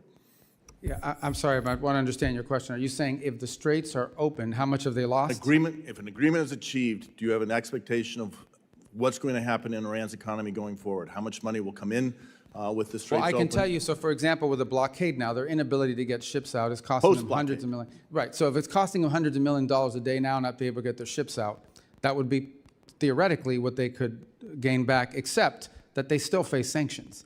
Now, the sanctions haven't been enforced necessarily, but in many cases in previous administrations, but they still face sanctions. What you've seen happen now that has never happened before. Let me just, I just, for the sake of time, Yeah, I appreciate understand. that. The administration is looking at give and take to get the straits open. Have you estimated how much of the cash that will flow into that economy? As you said, $100 million a day will make its way ultimately to Iran proxies like Hezbollah, Hamas, or Palestinian. Well, Islamic obviously, we assume a lot of it, but they also have significant reconstruction costs. But let me be clear, I don't think that's what you're asking me. No, the straits are not in exchange for sanctions relief. The straits are in exchange for the blockade. That's not what I'm No, I asking. just wanted to be clear on that point. But there will be economic inflows to the regime and Yeah, unfortunately, that's the case, and that continues to be the case. That will have to change as well as part of this negotiation. So, and just because time is so tight, my request is, can you commit to giving this committee a classified briefing to share what the administration is doing to thwart the efforts to get money to Hezbollah, Islamic Jihad, and Hamas? Yes, and I think you would also benefit from hearing from Treasury on that topic as well. We will ask that and I asked the chairman to do that. Way back in May 8th, 2018, the Trump administration laid out a fact sheet making the case why it was leaving the JCPOA. I'm going to just go through some of the points and ask you to confirm that the administration's red lines are still the same. Quote, this is May 8th, 2018, there's a quote, the JCPOA failed to deal with the threat of Iran's missile program and did not include a strong enough mechanism for inspection and verification, end quote. Can you commit to this committee that any resulting deal will include a strong mechanism for inspections, ideally anytime, anywhere inspections and verification of Iran's missile program? Missile program? Yes. Well, the missile program is being discussed partially because Epic Fury destroyed much of it, but it still needs to be discussed because there's a delivery system for these. So that's been a part of the negotiations, correct? Again, quoting from the May 8th document, the JCPOA foolishly gave the Iranian regime a windfall of cash and access to international financial system for trade and investment, end quote. Can you commit to this committee that any resulting deal will not foolishly give the Iranian regime a windfall of cash and access to the international financial system for trade and investment? Yes, because they're not going to get any sanctions relief of any kind unless they get rid of enrichment and they get rid of the highly enriched uranium. Thank you. Third point, and I'm again quoting from the original document, the Iranian regime must never have an ICBM, cease developing any nuclear-capable missiles, and stop proliferating ballistic missiles to others, end quote. Can you commit to this committee that any resulting deal will cause Iran to cease developing its nuclear-capable missiles and stop proliferating ballistic missiles to others? We consider delivery systems to be a part of them having a nuclear weapon, which we said they'll never have. Right, and just because you have 40 seconds, again quoting, quote, the Iranian regime must stop its threat to freedom of navigation, especially in the Persian Gulf and Red Sea. That was in 2018. Can you commit to the committee that any deal will cause Iran to stop its threats of freedom of navigation, especially in the Gulf or Now the I Strait of cannot commit Hormuz? to that. We won't even be able to enter negotiations until they do that. Okay. And finally, can you commit that any agreement this administration enters into will ensure Iran cannot develop a nuclear weapon? That's the whole goal here, absolutely. In that vein, and most importantly, can you commit to this committee that any documented agreement related to Iran's nuclear program will be brought before Congress as required by ANARA, which I believe you voted for? We will comply with ANARA. Thank you. I yield back. And thank you, Mr. Schneider, for letting me answer your questions. Representative Barr. I was efficient. This guy's. Mr. Secretary, thanks for the great job you're doing. Some Democrats are making the laughable claim that Iran is stronger today than they were before Epic Fury started because of the disruption in the Strait of Hormuz. You've seen the Trump derangement syndrome in the hearing today. Can you set the record straight on whether or not Iran is stronger today? Well, they have no Navy, they have no Air Force, they have no air defenses, they have they have massive destruction to the defense industrial base. They've lost a substantial percentage of their missile launchers and of their drone launchers as well. They're not benefiting from the straits being closed because the blockade is keeping them from hundreds of millions of dollars a day in revenue. They've had their ships seized in the Indo-Pacific. Their leadership is fractured. They have hyperinflation. Their currency is worthless, and they're having trouble making payroll. I guess other than that, they're doing well. Thank you. Do you believe that keeping the credible threat of kinetic military force on the table and the president's willingness to use such force is important to your diplomatic leverage? Yes, because unfortunately we are dealing with a group of people that don't understand anything but that. And so the resolution that's on the floor in the U.S. House this week would do what to the U.S. leverage? I don't think technically it does anything. I think perceptionally it allows the Iranians to believe that somehow they don't have to make a deal because there's no threat of something bad happening to them if they don't. And just as a follow-up to my friend Congressman Schneider's line of questioning, can you describe the key differences between the terms of the deal that you all are negotiating with Iran today versus the terms of the JCPOA? What we're discussing now is what the negotiations will be about. And it will be about no enrichment, what they're going to do with their enrichment, and what they're going to do with the highly enriched uranium being removed and being disposed of. That wasn't a part of JCPOA. The other thing is the JCPOA was time limited. In fact, the prohibition on certain enrichment would have been expiring this very year. This very year would have been expiring. So JCPOA right now would be expiring, and they would be able to be in a position to then ramp up and do whatever they wanted in compliance with the JCPOA. So there are major differences even in the text of what we're discussing the negotiations are going to be about. But ultimately, any deal we do will be a good deal or it won't be a deal. And it'll be better than JCPOA. Absolutely, and I think that's a key point is that this idea that you could draw any analogy between what's happening now, where the administration has totally obliterated the nuclear capabilities of Iran, plus their conventional capabilities. You're negotiating from a position of strength that the Obama and Biden administration was not negotiating from a position of strength at all, and provided upfront sanctions. We know what the result was. I want to shift to the Indo-Pacific real quick. As you know, the Taiwan Relations Act states that it is the policy of the United States to provide Taiwan with arms of a defensive character. Consistent with that policy, the Trump administration announced in December of 25 an $11 billion arms package for Taiwan, the largest ever, including HIMARS, howitzers, drones, Javelin anti-tank missiles. As a result, the Taiwan legislature passed a $25 billion special defense budget that included funding for an even bigger arms deal for air and missile defense totaling $14 billion, a deal that is not final, and a deal that is under review. As you know, one of the 6 assurances states that the U.S. will not consult with the PRC on arms sales to Taiwan. Now, you've heard this. Critics of the administration have alleged, the media has alleged, as a result of the Beijing summit, that President Trump's recent meetings with Chinese leader Xi in Beijing not only paused Taiwan arms sales, that's their term, paused arms sales, but also violated the assurance that the U.S. will not consult with the PRC directly. Can you clear the air on this? First of all, the $11 million in December was the single largest arms sales ever to Taiwan. It was more than happened cumulatively under 4 years of President Biden. And in fact, I recall that for 6 years, President Obama offered $0 to Taiwan during his presidency. So it was such a big deal, by the way, that the Chinese reacted to it with really hyper activity in terms of military exercises around Taiwan. We don't consult with the Chinese on these arms sales. We're aware of their position, They talk about it all the time, and I don't need to tell you, it wouldn't be breaking news that they're not in favor of these arms sales. They raise it, but they are not negotiated, and they're not consulted. That second deal, the $14 million one that's currently under review, and that would not be unusual for something So of that that's not a magnitude. pause. That's not a pause. That's under review, and we've already done an $11 billion deal. Just did one in December. Right.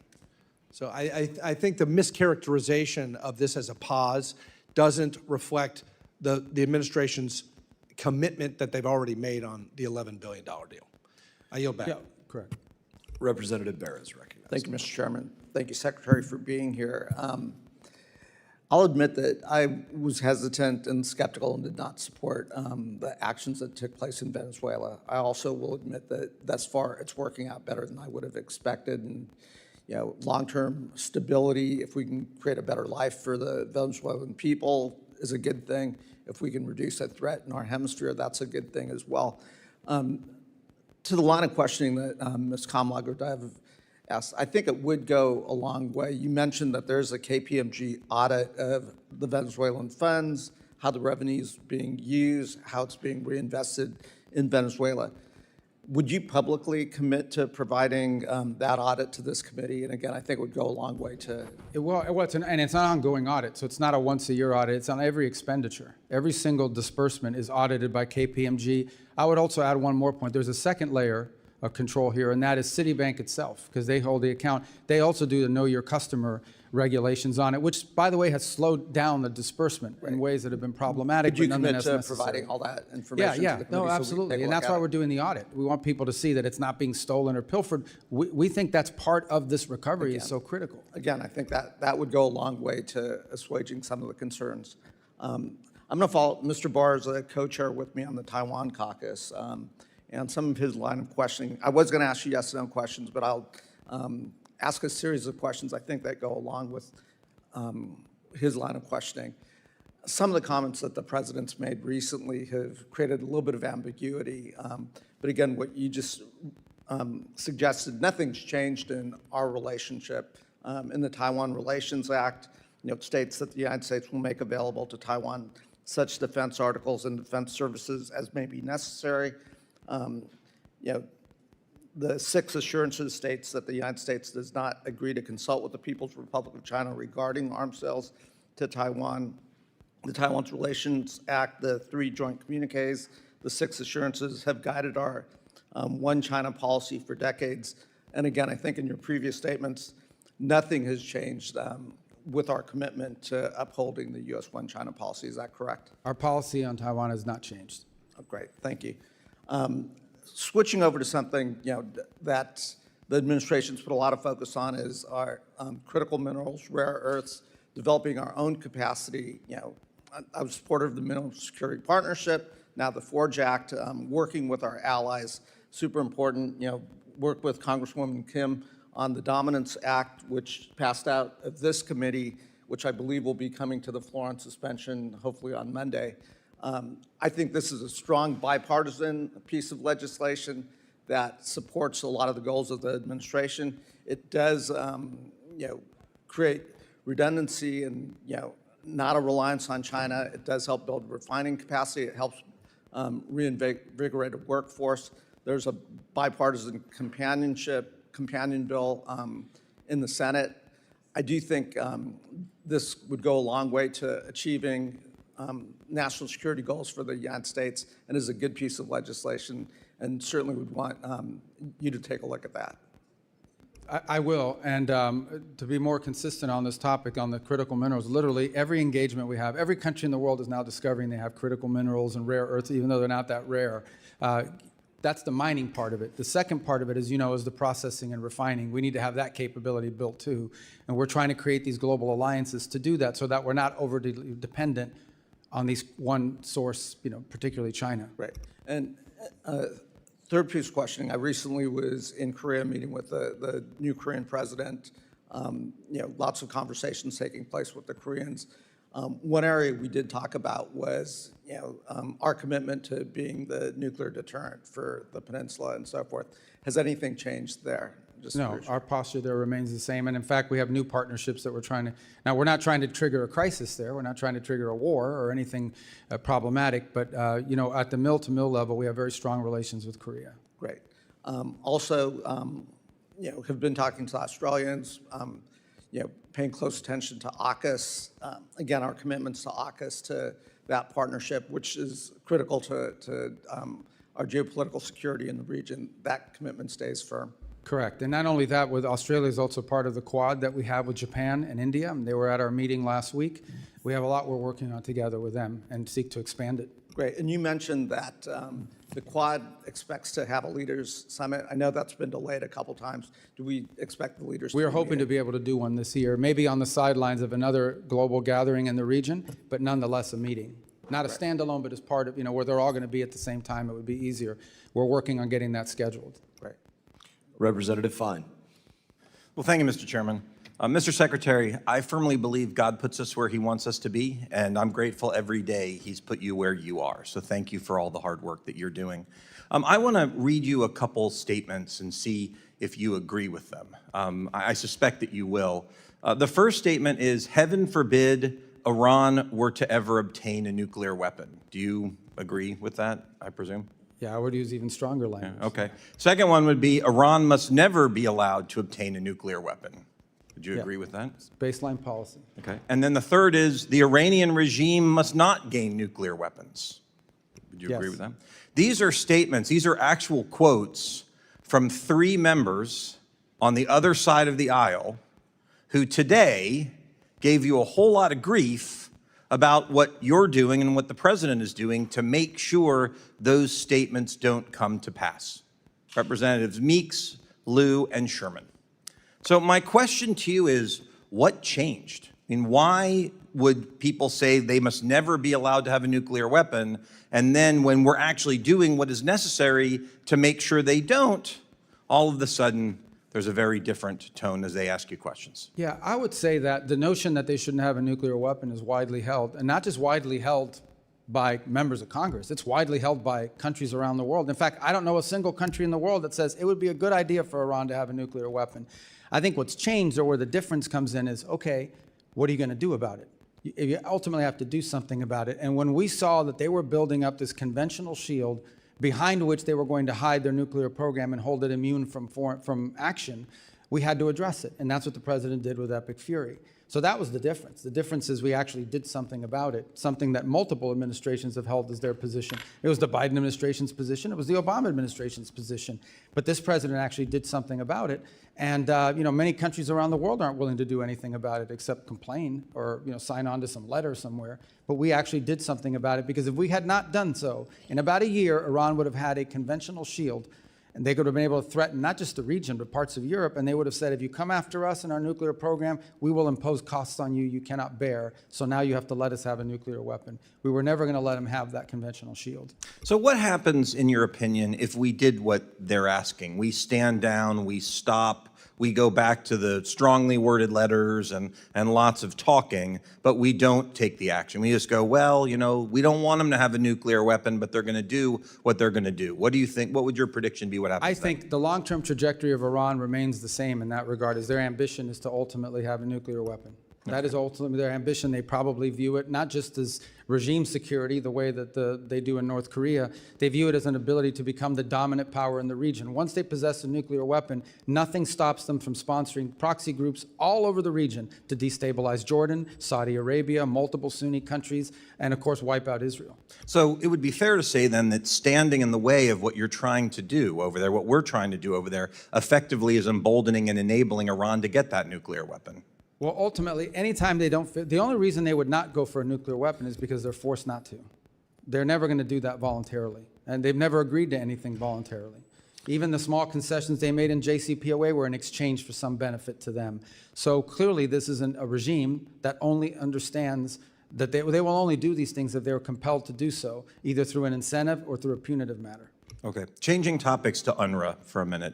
As you know, on October 7th, 2023, there were employees of the United Nations in the form of UNRWA who actually participated in the terrorist attack that killed 1,200 people. What are we going to do to make sure that the UN can never, ever again employ terrorists that are going to go and kill people? Well, obviously, we're not going to be working with UNRWA any longer. As you know, we've removed ourselves from that, and we refuse to engage them or be a part of the solution now in Gaza. There are plenty of other organizations that can play that role without having the sort of cooperation that they've had with Hamas elements, including the presence of Hamas elements within their ranks, as we've seen. And it's part of the thing that was being talked about earlier in Gaza. What they don't tell you is a significant percentage of the aid, even the non-UNRWA aid that was entering, was winding up in the hands of Hamas, and they were reselling it in the black market and, of course, keeping it for themselves. That was not the purpose of the aid. What they're also not telling you is that one of the reasons why the World Food Program would not go in or could not go in is because their trucks were being hijacked, and their truckers would not go because they were putting their lives in danger. And this was all being systemized, weaponized, and manipulated by Hamas to their benefit. Well, thank you again for everything you've done. Everyone in Florida is very proud of you, and we're cheering for the work that you do every day. Thank you, Mr. Secretary. Thank you, Mr. Chairman. Representative Ocheski. Thank you, Mr. Chairman. First, Secretary Rubio's earlier testimony referenced the president's son-in-law, Jared Kushner, as a private citizen. But in President Trump's own words, Kushner is an envoy of peace alongside Steve Witkoff. So I ask unanimous consent to submit for the record a political article from February 19th detailing the president's announcement, which makes clear Kushner is more than a private citizen. It's ordered.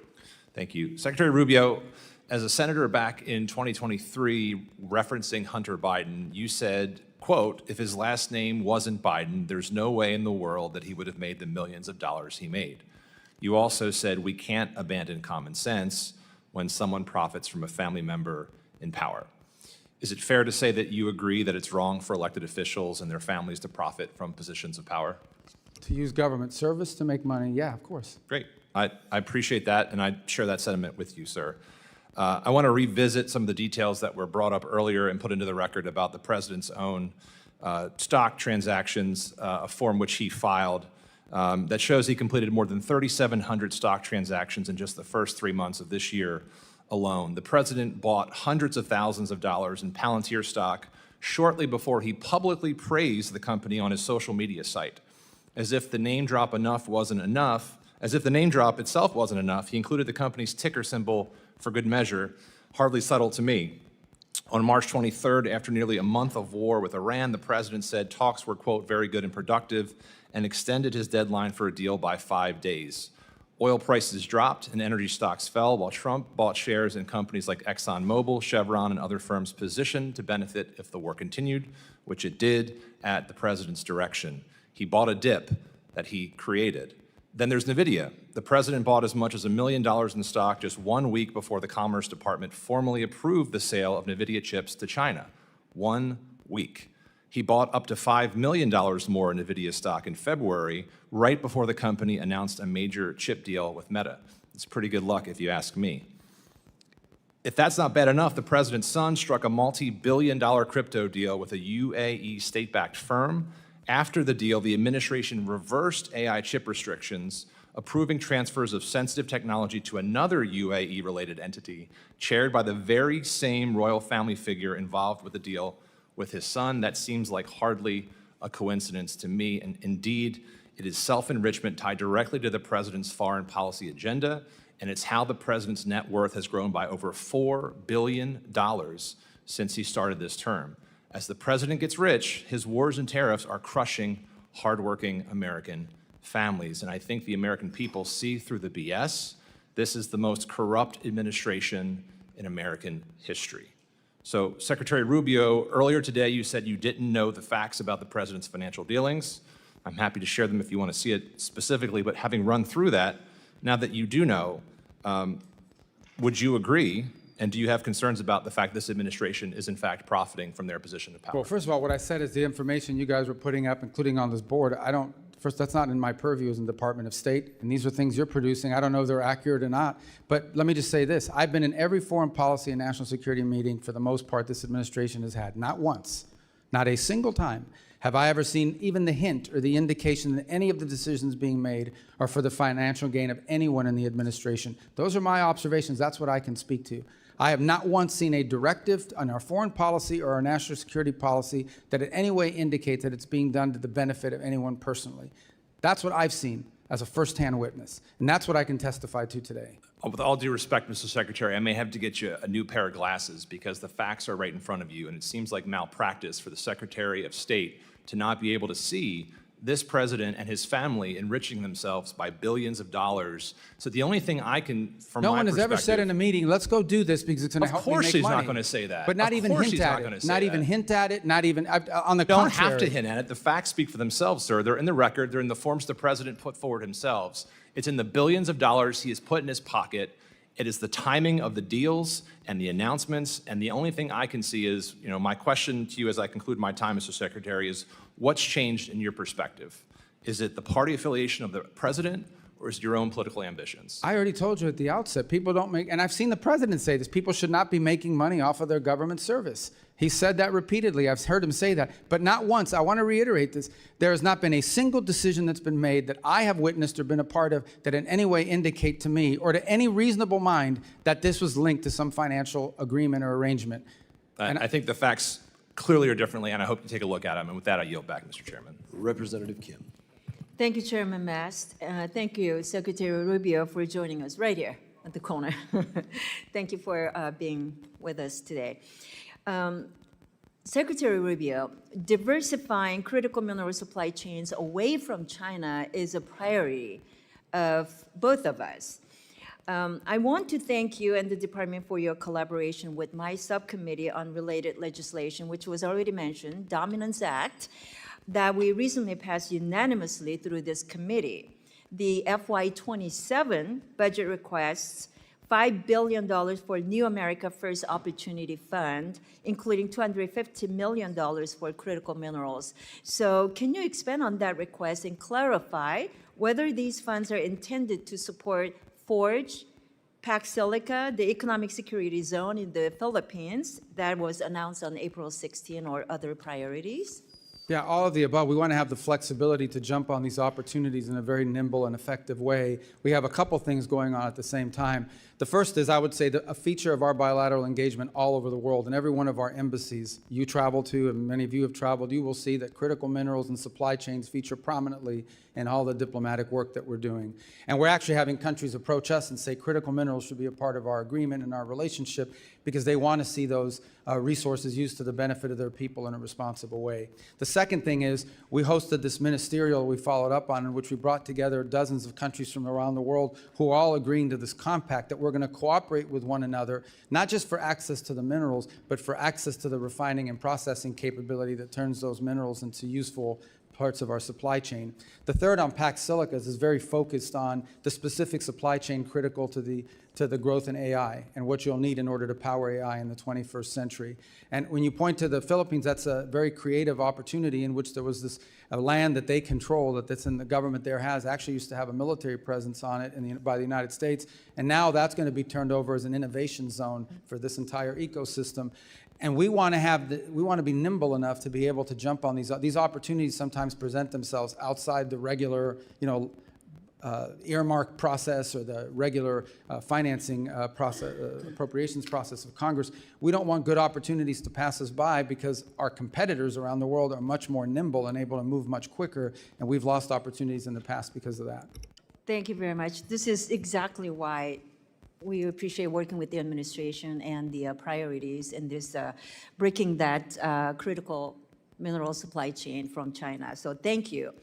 In February, the administration released its long-anticipated Maritime Action Plan that rightly focuses on reindustrializing American shipbuilding and reducing reliance on Chinese-built ships.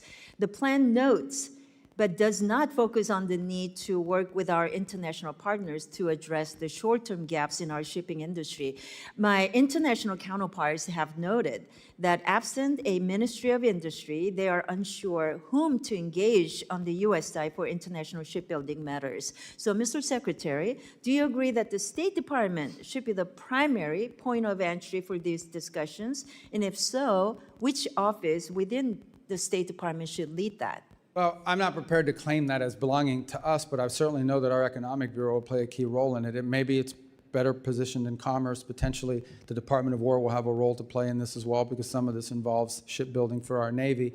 I can say that in the case of Finland, we're entering into that agreement on the icebreakers, which will help. They'll help us, and they're very good at the construction of that. I know with South Korea, there's been part of our agreement with them is the ability to not just build ships here in the United States, but they may be able to build a few in South Korea as well that would be helpful to us. So we are looking to this. Unfortunately, what has happened in the world is that the capacity of other than China, very few countries have invested heavily in their shipbuilding for a long time. That's an industrial capacity that's been lost because they've been subsidizing their industry and producing it at such a high rate. So that's one more thing that we need to reindustrialize to the broader world and ultimately, hopefully, to the United States and our shipyards here as well. Thank you. Very quickly, on the Taiwan arms sales, it's already been addressed many times, but given the growing PRC threats against Taiwan, there is a strong bipartisan consensus here in Congress that Taiwan must receive the defensive system it has already purchased and paid for without undue delay. So can you provide an update on the current status of these deliveries and the administration's plan to expedite them? Well, the first tranche, which was the single largest sale to Taiwan ever, was the $11 billion in December. That was approved and is moving. The second is, I think, the $14 billion one that is still under review. And it's under review for a variety of reasons that don't necessarily just include Taiwan. It includes the availability of the stocks in the short term. We have to balance that with our own procurement process.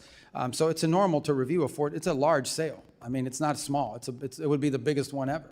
And I just remind everybody, the $11 billion we did in December, I believe, was more than was sold to Taiwan the entirety of the Biden presidency, and that just happened 5 months ago. Representative Moskowitz. Thank you. Thank you, Mr. Chairman. Thank you, Mr. Secretary, for being here today, and also thank you for staying until the end so all members can ask questions. A lot of secretaries don't do that, so thank you for doing that. Tell me that was an option. Take that up with the chairman. I want to talk. You went through a list of successes for the administration, one of which was the Shield of the Americas, and I know I thank the administration for creating the Shield of Americas and sending Kristi Noem out of the country. I want to focus on Iran for a second.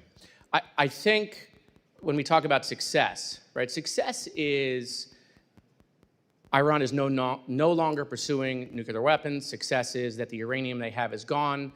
And it's fulfilling 30 or 40 years of U.S. policy, right? That's success. Do you agree with that? I mean, ultimately, we did it for a reason. We don't want there to be a nuclear-armed Iran. So, look, Iran can make whatever pledges they want. It's not worth the paper it's written on.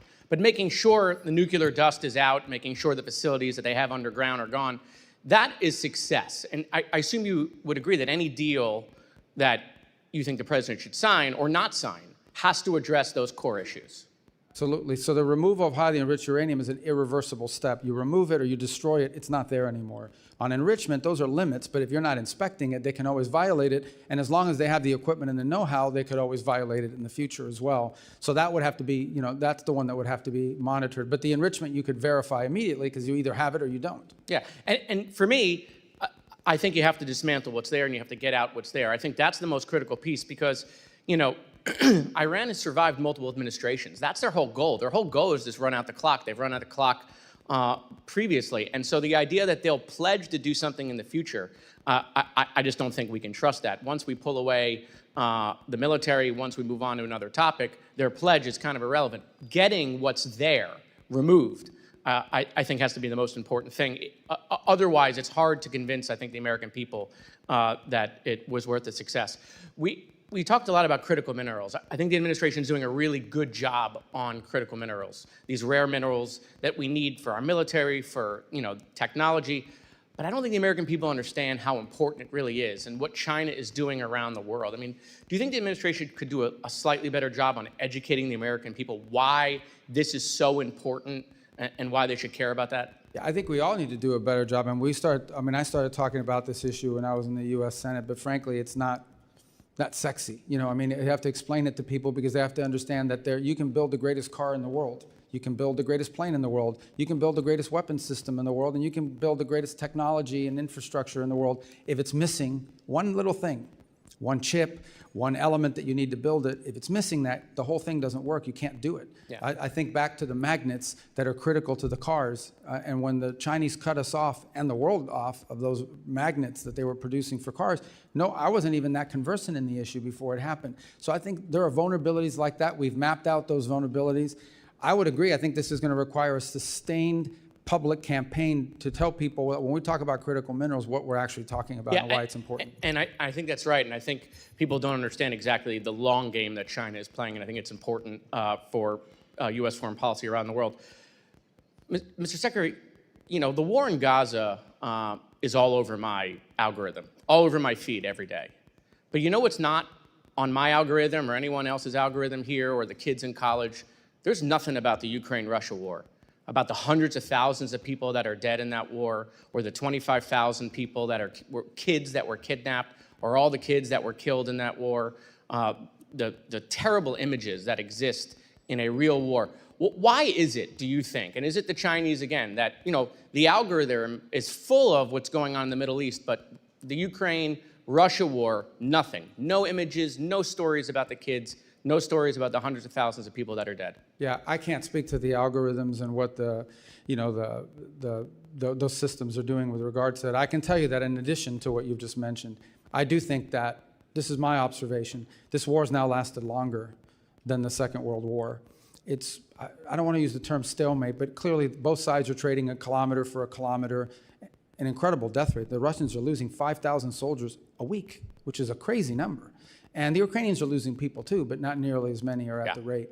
It's sort of a stalemated, stagnated fight that now I think threatens to escalate because we're seeing these deep strikes into Russia and deep strikes into Kyiv. And I don't want to cut you off, Mr. Chairman. Mr. Secretary, I have only 9 seconds left. Cuba, real quick. Thank you guys for indicting Raul Castro. I wish it would have happened years ago. The Cuban people deserve to be free. The time has come. I'd love just to give you a minute or to talk about what you see for that island in the coming years. And just to be clear, we didn't indict Raul Castro. A grand jury in South Florida indicted him, and then Americans indicted. Yeah, no, but I know what you meant. I'm just saying I want to be clear. It was done through a grand jury. It wasn't. I've spoken to this a few moments ago as well. We'd like to see a better future in Cuba, one in which the Cuban people have something that looks like the way every other country in the Caribbean lives.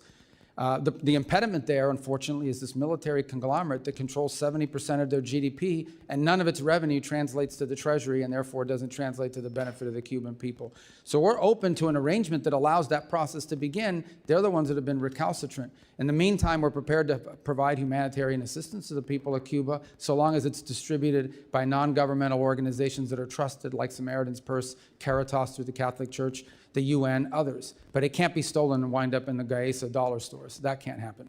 Representative Zinke.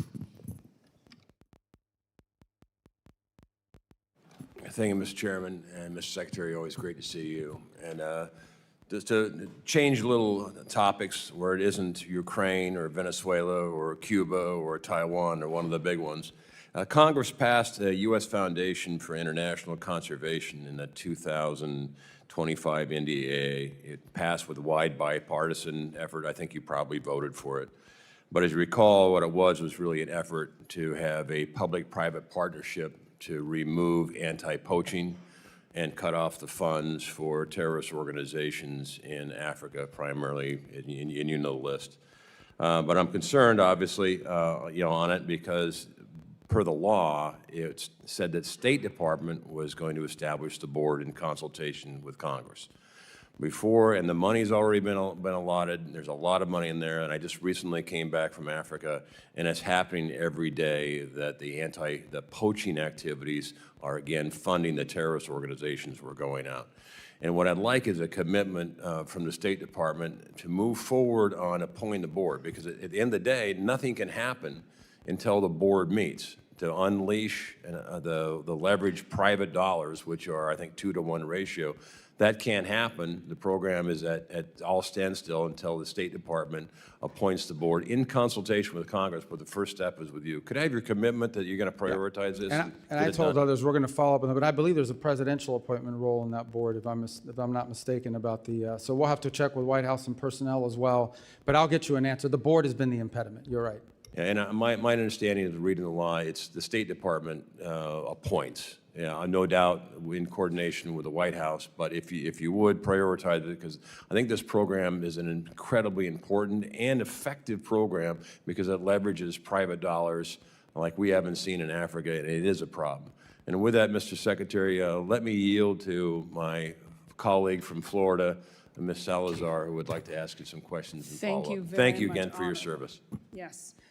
Mr. Secretary, I just want to continue with Cuba to see if we can finish your thoughts on it. As you were saying, ISA controls 70% of everything, the resources in Cuba. We know that the Castro family is the one in charge of that military mafia. Is there any way that we could find another DLC #2, following the same example that we have in Venezuela, where we removed Maduro because the grand jury indicted him and he was in the transnational criminal organization lists? If that were to happen, could we find a DLC #2? Well, first of all, I think that some of the models you want to look at is the way the Czech Republic or Poland transitioned out of and one of the things they did is they did preserve certain institutions in their society in order to provide stability and longevity to the project they were in. But we understand that there are no institutions in Cuba. I think you're asking me to identify, is there specific individuals in the Cuban government? I think there are specific, maybe technocrats that you could work with. And would you I think be it's a little okay- harder when you get higher up because of the ideological bent that some of them have. And I agree with what you're saying. People that are not, their hands are not full of blood. Could we consider the possibility in order to avoid civil wars and instability and chaos? I think the United States is open to a negotiated situation that puts Cuba on a path towards democracy, prosperity, freedom, normalcy.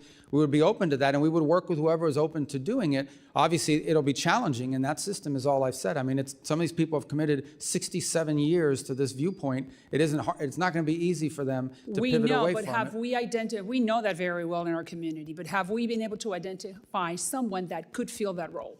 Well, I wouldn't say that we've identified a specific individual that could play that role. I think there are clearly people within the technocratic realm of the government that could play some role in all of this.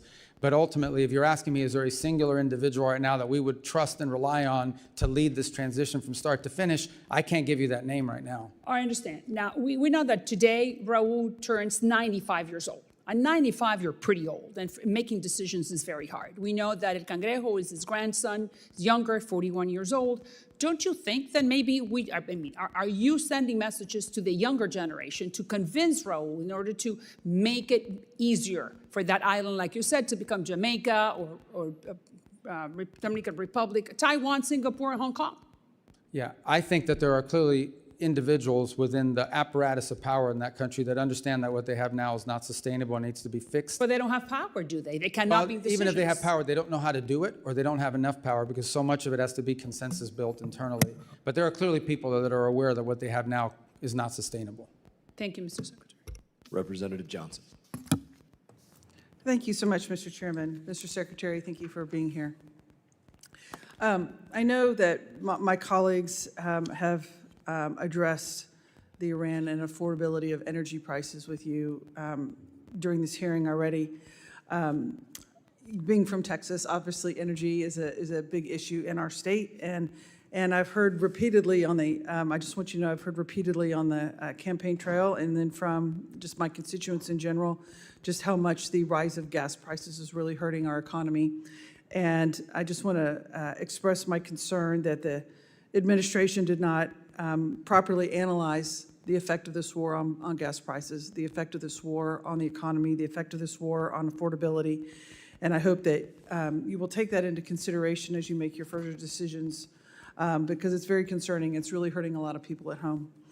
I'd like to focus my time with you on Afghan allies. I don't think that topic's been really brought up much today. The Trump administration continues to treat our Afghan allies with dishonor, in my opinion.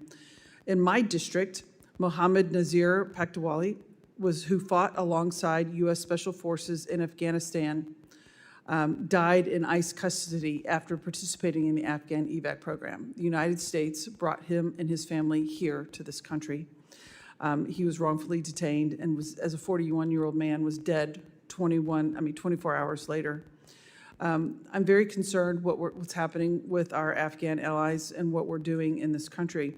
Under your leadership, U.S. State Department dismantled the Office of Coordinator for Afghan Relocation Efforts and halted the visa processing for Afghan allies, abandoning thousands of our allies that are here. In my opinion, it's dishonorable and it's damaging. America will face fights tomorrow, and thanks to the Trump administration's treachery to this community, we may face them alone. I don't know how this administration can expect citizens from other countries to rise up and stand with us at great personal peril to themselves, based on a promise that will take care of them when they see how we have failed our promises to those from Afghanistan. Since you've forgotten what this country stands for, I'd like to remind you of your own words from your own 2016 presidential campaign. Wherever freedom and human rights spread, partners of our nation are born.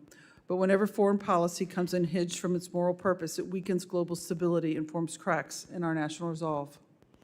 I believe that this is what's happening with Afghanistan, sir. What is your plan to deal with our Afghan allies, with the brave men and women that stood alongside our military, that are here in this country? Is your plan to return them to the Taliban? No, but that's not anyone's plan. I think the plan is to find a third safe country where they can go to, that they're comfortable and choosing voluntarily to go there, and we're looking for more and more countries to step forward and assume it. As you know, the issues you raise are also tied into the broader migratory decisions that have been made by this administration. We're operating under an executive order right now that does not allow any Afghans into the country after the aftermath of the National Guard attack against the National Guard here in Washington, D.C. a year ago. And then there are also other DHS determinations. Our role, we continue to process the folks that are applying so that their paperwork is in order, but ultimately we don't want them stranded forever in where they are. We want them to be able to go to somewhere that's not Afghanistan, that they choose to want to go to and that are welcoming of them. And we actively are engaging countries around the world. There are 3 or 4 that have already spoken to us about their willingness to do it. Obviously, they're not going to take 1,000, but we might be able to get 300 here, 400 here, places where they feel comfortable going to and that are assuming and welcoming to them. We're not returning them to the Taliban. We understand that would not be the outcome we want to see. Right. I do think that the position of the United States to now, by bringing these families to our country after they honorably served our country, alongside our men and women, and now to say, now get out, we don't want you anymore, based on one isolated incident is morally reprehensible. It does a disservice to them, and it's wrong, and it's bad policy. Mr. Chairman, I'd like to ask unanimous consent to enter the record on April 21st, the New York Times article, Trump is said to be in talks to send Afghans who aided with U.S. forces to the Congo. Mr. Secretary, is it the policy of this government to send these Afghan folks to the Congo? That's just one country. The policy of the United States is to find multiple countries, and they would be able to choose which one they want to go to of the options that they're presented. That was based on a leak of an internal document. That was just one country that expressed interest, but there are multiple others that have as well. And so are they going to be forced to go to the country? What if they don't want to go to the Congo? What if they don't want to go to Afghanistan? What is their option? Can No, we don't want to force any. That's why I'm saying we want to have multiple countries so they can choose. Here are the 5 or 6 countries that will let you go. Which one of them do you want to go to? It's not to force them. It's to give them options about places they can relocate. Representative Biggs. Thank you, Mr. Chairman. And Secretary Rubio, thank you for your service. This country finally has a Secretary of State who puts America first, and I'm very proud to stand with you.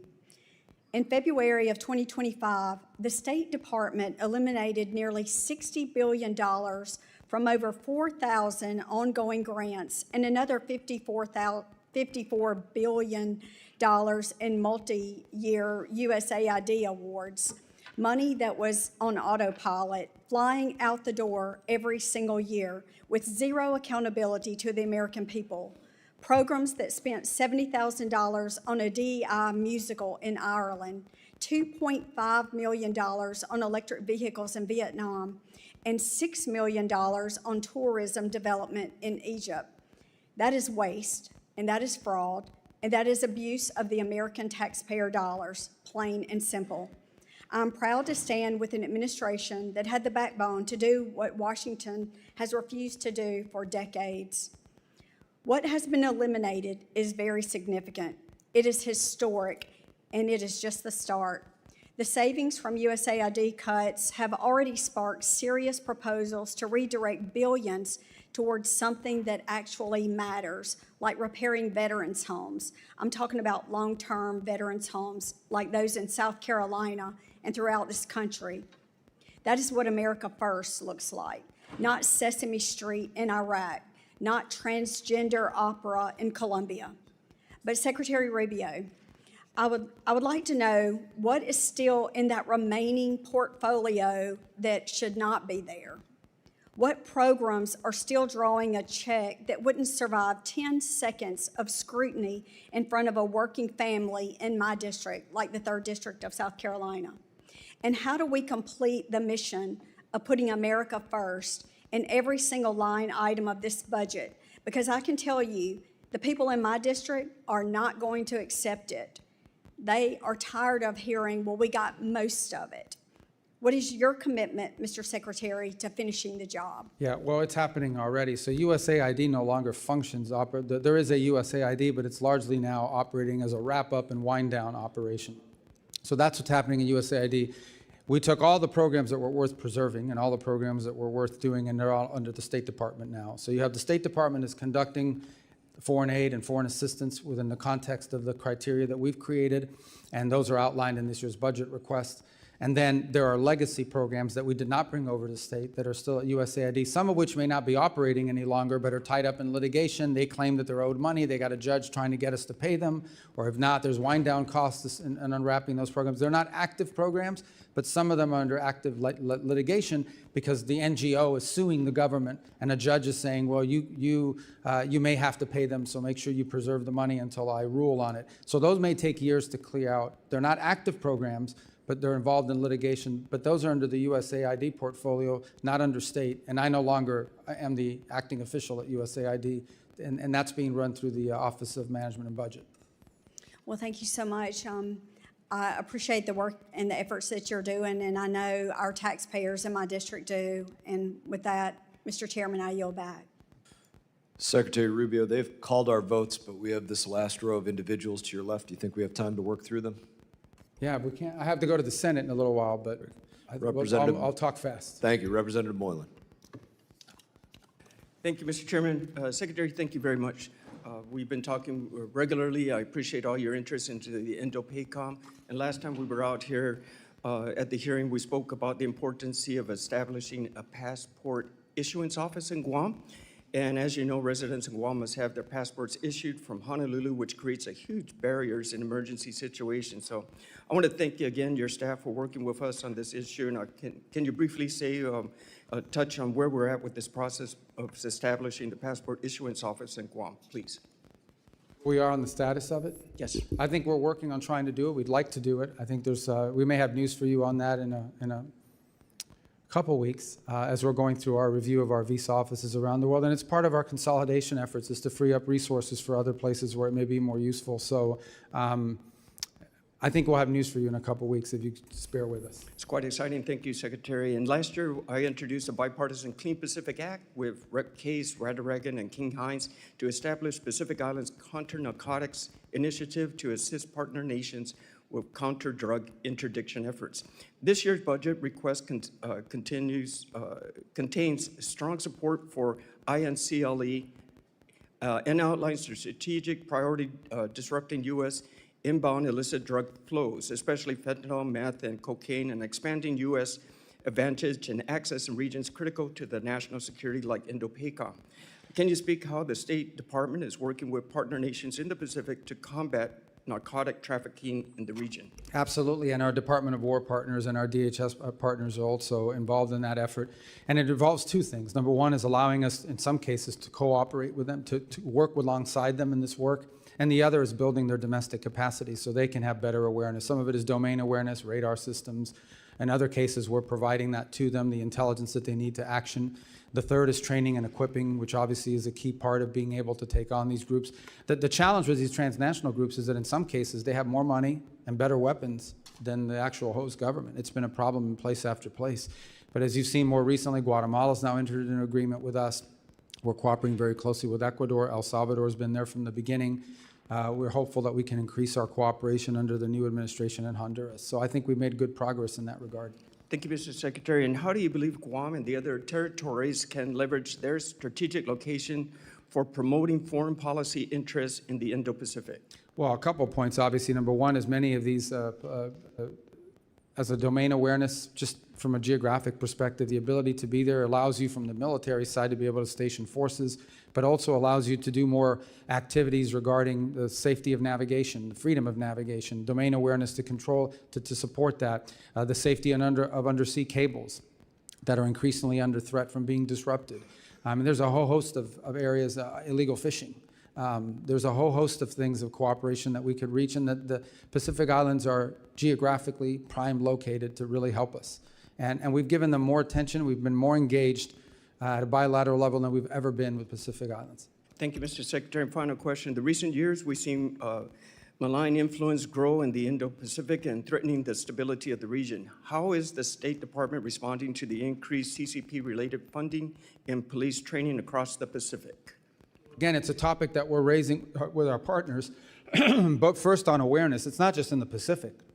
We've seen extrajudicial, extraterritorial efforts on the part of the CCP in multiple places around the world. And so in all of our diplomatic engagements, we raise these issues with these countries. The opening of police stations, the sending of individuals to harass Chinese nationals that are abroad, who they view as a threat or what have you. It's become a feature of much of our engagement in many countries around the world.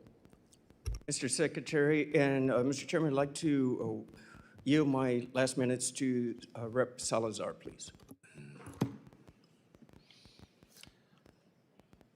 She's got this thing rigged.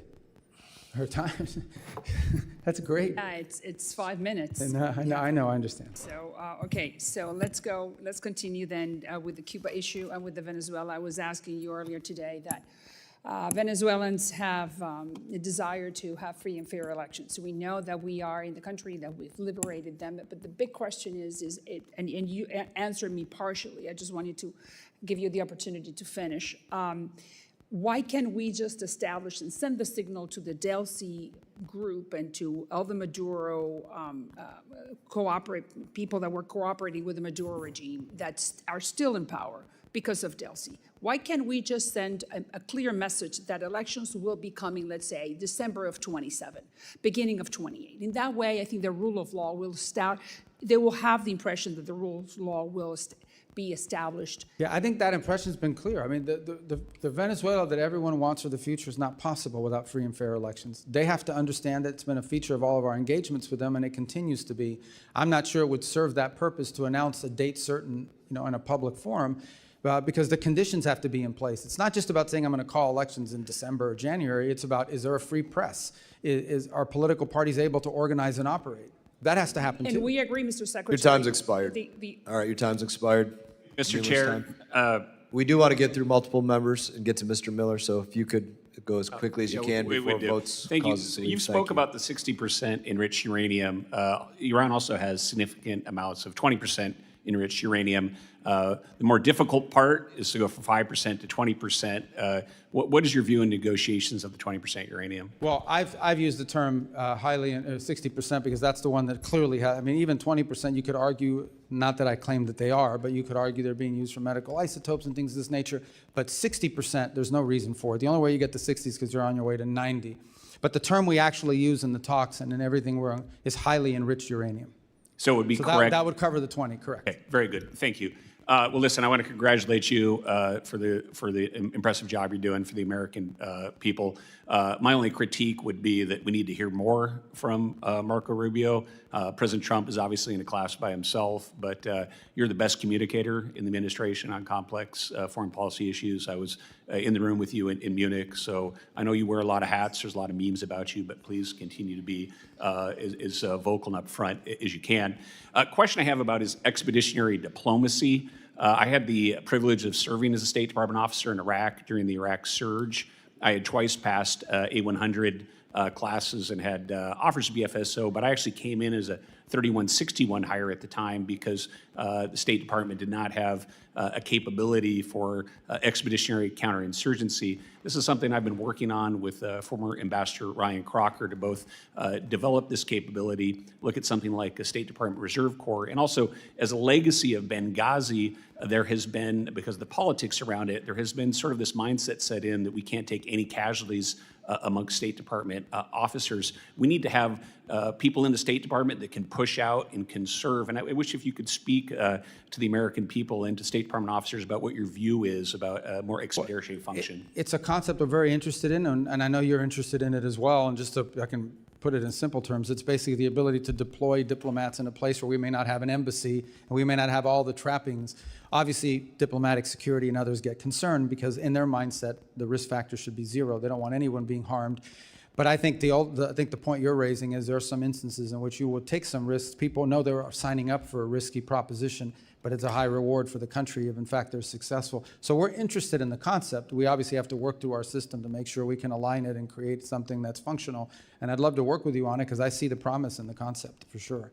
And it's a concept that's existed in the past. And thank you. And just finally, and being mindful of our time considerations, I think you guys have done an amazing job of needed reforms of bringing USAID under the province of the State Department and certainly de-wokifying some of the nonsense that was going on. We still do have a lot of great State Department officers out there that are very proud to serve our country, and under your leadership, I do talk to some of them from time to time, and they do have some worry and some questions about the overall direction of the institution. So I'd just like to give the ability in the context of this budget request you're making to Congress to sort of sum up your thoughts and the vision of our current State Department officers for the future. Yeah, I think for the futures, we're trying to empower we're trying to empower our embassies through our regional bureaus around the world. We want them to be the center focus of how we conduct foreign policy because they're on the ground. Too often in the past, foreign policy was mixed between, or diplomacy was mixed between the regional bureaus, and then you had these functional bureaus that had a worldwide mandate on a topic, and they ended up crashing into each other. Now what we want is to truly empower our ambassadors and the people in the field in these embassies that are on the ground every single day. We want decisions to be driven from the bottom up, not from the top down. Some of our best ideas come from the cables that are coming out of the field and back to us. And we want regional bureaus that are empowered as well. To be able to coordinate all this when the lines cross between different countries in the same region. We're also encouraging greater regional integration. So for example, our Western Hemisphere ambassadors are now all are about to start a monthly conference call so that they're all coordinating with each other on regional affairs. These are the kinds of things that we're trying to encourage, but ultimately what we want is a State Department whose foreign policy is driven by the national interest and understands that first and foremost, you have to define what's in the national interest and you have to pursue it in a pragmatic and effective way. That's what we want our diplomacy to be about, and I think some of that mission had been lost. And that's why multiple secretaries of states before me had tried or wanted to reorganize the State Department and weren't able to do it. I'm glad we did, and I think it's going to get stronger every year under this new organizational scheme. Thank you very much, Mr. Chair. Yield back. Representative Luna. Secretary Rubio, thank you for being here today. I was wondering if you could let me know if you are familiar with the name of Neville Roysingham. Yeah, he's I think an American millionaire living in China who's funding all of these left-wing radical loons. Correct. When you were on Senate Intelligence, you had actually sent a letter encouraging the Department of Justice to look into him for a FARA violation. For those people who will see this clip later on the internet, can you just briefly explain what FARA is? It's the Foreign Agent Registration Act, and it means if you're operating on behalf of a foreign country, you have to register and declare yourself as such. To provide some context for those looking at this, Mr. Singham's in total given $1.3 million to an organization called Code Pink, as well as over $278 million to various nonprofits since 2017. Secretary Rubio, it's in my opinion, observing what's been happening on both sides, really contributing to the political divide in this country, that many countries are engaging in influencer operations to include psychological operations on the American people with the intent to undermine not just our foreign policy from the administration's perspective, but also to pit us against one another. Would you concur with that statement? There's no doubt, absolutely. Are you aware of any countries in particular that are currently engaging in this? Well, I don't think there's any doubt that we see evidence of it from the CCP. We've historically seen some of it as well from Russia historically in the past in a different way.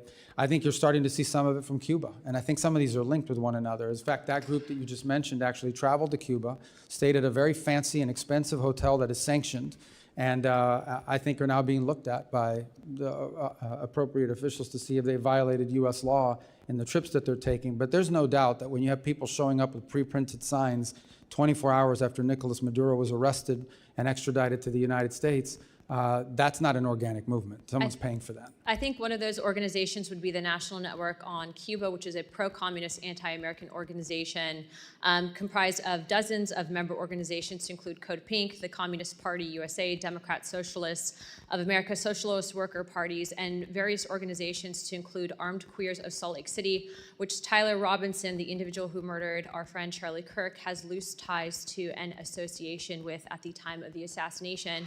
I just want to point out that from my perspective and in talking with you personally, I can see that you are very much of the mindset of peace through strength, but also pursuing peace first before you hit people with a big stick. So I appreciate that perspective because it is refreshing and not common in Washington, D.C. But with that being said, I heard a lot of talk today on Russia specifically. I understand that peace talks are very much so alive and well, and that the United States, for the first time ever, at least with this administration and you heading the as the Secretary of State, have been instrumental in those talks. I would like to, though, ask you, for the first time in 20 years, recently, we had the Russian Duma come here to meet with members of Congress.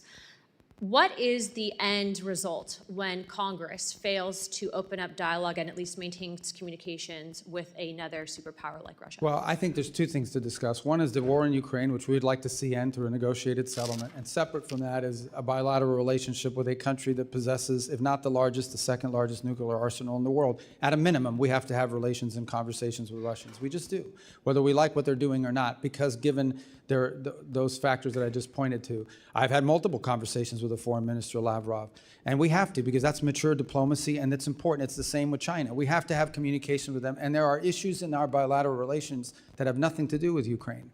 So now, I think our relations with them will be friendlier and easier to pursue once the war in Ukraine is wrapped up, and we've made that point in this engagement.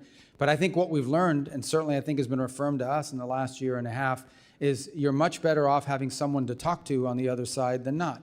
And this is a president who's willing to meet with and talk to anybody. He doesn't view talks and engaging a foreign counterpart as a concession, the way it's been treated in the past. Sometimes it leads to something, sometimes it leads to nothing. Sometimes that vehicle of communication proves incredibly valuable in a potential conflict or crisis. I'd like to end by saying this. I completely agree with you. I think that it is our job and responsibility in Congress to maintain open dialogue and discussion. But I do think that you guys will be successful in this peace deal. And so I want to be the first to congratulate you on that, because I think that sometimes in this instance, having the courage to step up and do the right thing and lead by example is a big thing. So with that, Chairman, I yield the rest of my time. Representative Miller. Thank you, Mr. Chairman. Mr. Secretary, it's good to see you. You were the first person I worked for when I started in politics, and this is very unique for me. But first and foremost, I just want to say thank you for the job that you've been doing. People back home, they comment on your stability, your bearing, and how you represent our country on the world stage. Thank you for doing that. And look, you're sitting here today and for several hours, and our colleagues on the left, for the vast majority of them, they want to get a political stunt. They don't want to hear your answers, and that's why they wouldn't let you and afford you the ability to speak, because they know that you would school them in every which way possible and actually tell them that 2 + 2 = 4. And for a lot of them, that's hard to understand, so I respect your ability. But look, you have been asked a ton of tough questions.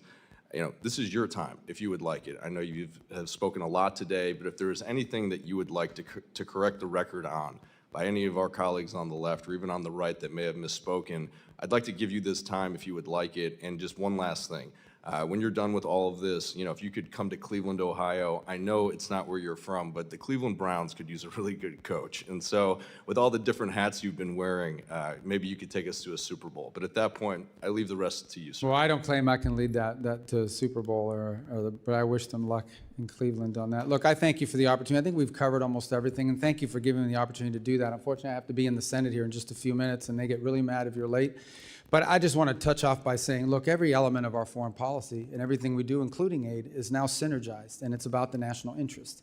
And I do think it's important to point out and continue to point out, we are the most generous country in the world. By far, we give way more money than anybody else does to all of these things. Other countries who are very rich, powerful countries should step up too if they want to join in helping. There's no evidence that that's the case. We've seen a little bit of an increase among some countries, but it's not just us, the Canadians, the UK, other European countries have cut back in their expenditures as well on foreign aid, not timed with us. It just happens to be they have those domestic considerations to take into account. This is the most generous country in the world. This year alone, there will be millions of people around the world that will receive food and medicine and medical care and in a way that furthers our national interest, but is also good for them. And we do that more than anyone on the planet. Foreign aid and what this country does to help people around the world is something we should be proud of, but it has to be done the right way. We can't be spending money on things that don't further the national interest, and we can't be spending money on things that waste the taxpayer dollars, and we can't be spending money on social experiments around the world that further the aims of an ideological movement in the United States. That's not what foreign aid is ever supposed to have been about, and that's what we're going to get it back to. On foreign policy, we're going to be pragmatic, but we're going to be principled at the same time. We have to understand that when it comes to foreign policy, oftentimes you're not given the choice between the clearly good one and the clearly bad one. Sometimes you're given two bad choices, and you're trying to figure out which one of these two bad choices is the least harmful to the country. In the end, at the end of the day, foreign relations between countries is about one thing, the national interest. I expect that every time I meet with a foreign minister of another country, that foreign minister is going to push for what is in the interest of their country. I need to push for what's in the interest of ours, not what's in the interest of the world, not so what's in the interest of what's in the interest of ours. In those cases where our where our national interests align, that's where cooperation happens. That's where alliances are formed. In those instances where our interests don't align, that's where you hope that diplomacy and cooperation can find a way through. But in the end, our foreign policy must always be about what is best for America before anything else. This is not a novel concept. It is a classic concept and one that was lost for a long time in American foreign policy, and I'm happy and honored to be a part of trying to restore it. Thank you, Mr. Secretary. Mr. Chairman, you're back. Final member, Representative McKenzie. Thank you. Thank you, Mr. Chairman. Thank you, Secretary Rubio, for joining us today. I have the pleasure of representing Allentown, Pennsylvania. It's home to one of the largest Syrian-American populations in the country. And obviously, there have been a number of atrocities in that country during the ongoing conflict there, some of them targeting the Christian population. On June 22nd of last year, the Mar Elias bombing happened at a church, and we are coming up on that one-year anniversary. I'd like to just ask you very briefly if you can give us an update on what's going on in Syria, what we're doing to achieve stability in that country with the leadership that is now in place, and also any updates on religious minority protections. Yeah. Well, we talked a lot today about Venezuela and other places. Syria is far more complicated. First of all, Assad deliberately divided groups in that country against each other. And some of those frictions and some of those resentments exist. That wasn't always the case in Syria. It's one of the few places in the Middle East where you actually had Sunni, Shia, Christian, Druze, and other communities living, and Kurds living alongside one another.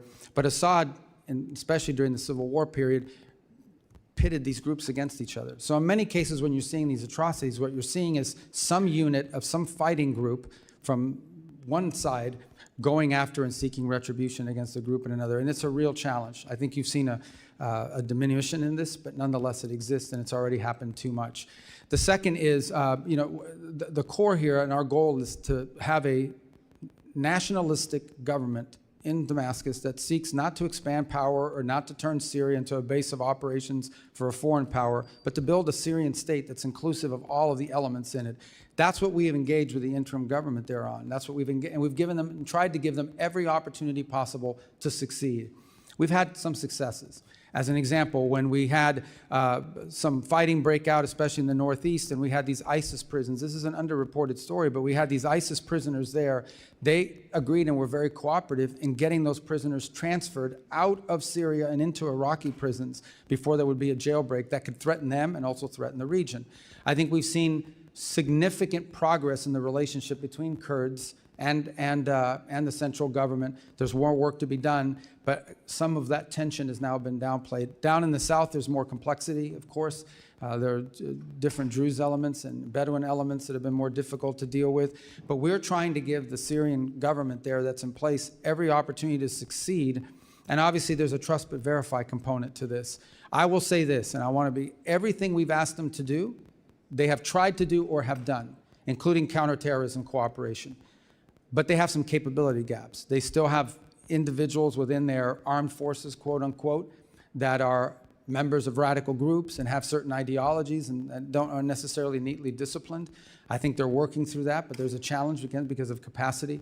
So this is a long-term project, one that I think is going to exist long after this administration. I hope the next administration will pick up the baton. But I remind everybody that just 2 years ago, Syria was an operating base for the Iranian regime and all of its proxies. And had Syria stood on the table for them, it's interestingly enough, in the midst of epic fear and everything that's happening in the region, the one country that didn't see any of this. You saw it in Lebanon, you saw it in Iraq, you didn't see it in Syria. And I think that alone is a sign of why what's happening there has been good, but not good enough. We have a long ways to go. Well, thank you. Appreciate that detailed answer and your continued focus on Syria and improving stability in the country. The Syrians I know and the Syrian Americans say that they don't see those differences along religious lines. That is, as you pointed out, divisions that were created by somebody else. So what we can do to heal those divisions, protect religious minorities in the country, and ultimately get back to a stable and safe Syria for all those individuals is We agree great goal. 100%. The future that the government in place now claims to want is impossible unless every element of Syrian society is incorporated in power sharing and has a voice and influence over its own future, and of course isn't being killed. Thank you again and look forward to working with you as we move forward. I yield back. Mr. Secretary, I thank you for your valuable testimony today. Members may have some more questions for you. They will have 5 days to submit statements, questions, and extraneous materials for the record, subject to length limitations. And without objection, this committee stands adjourned.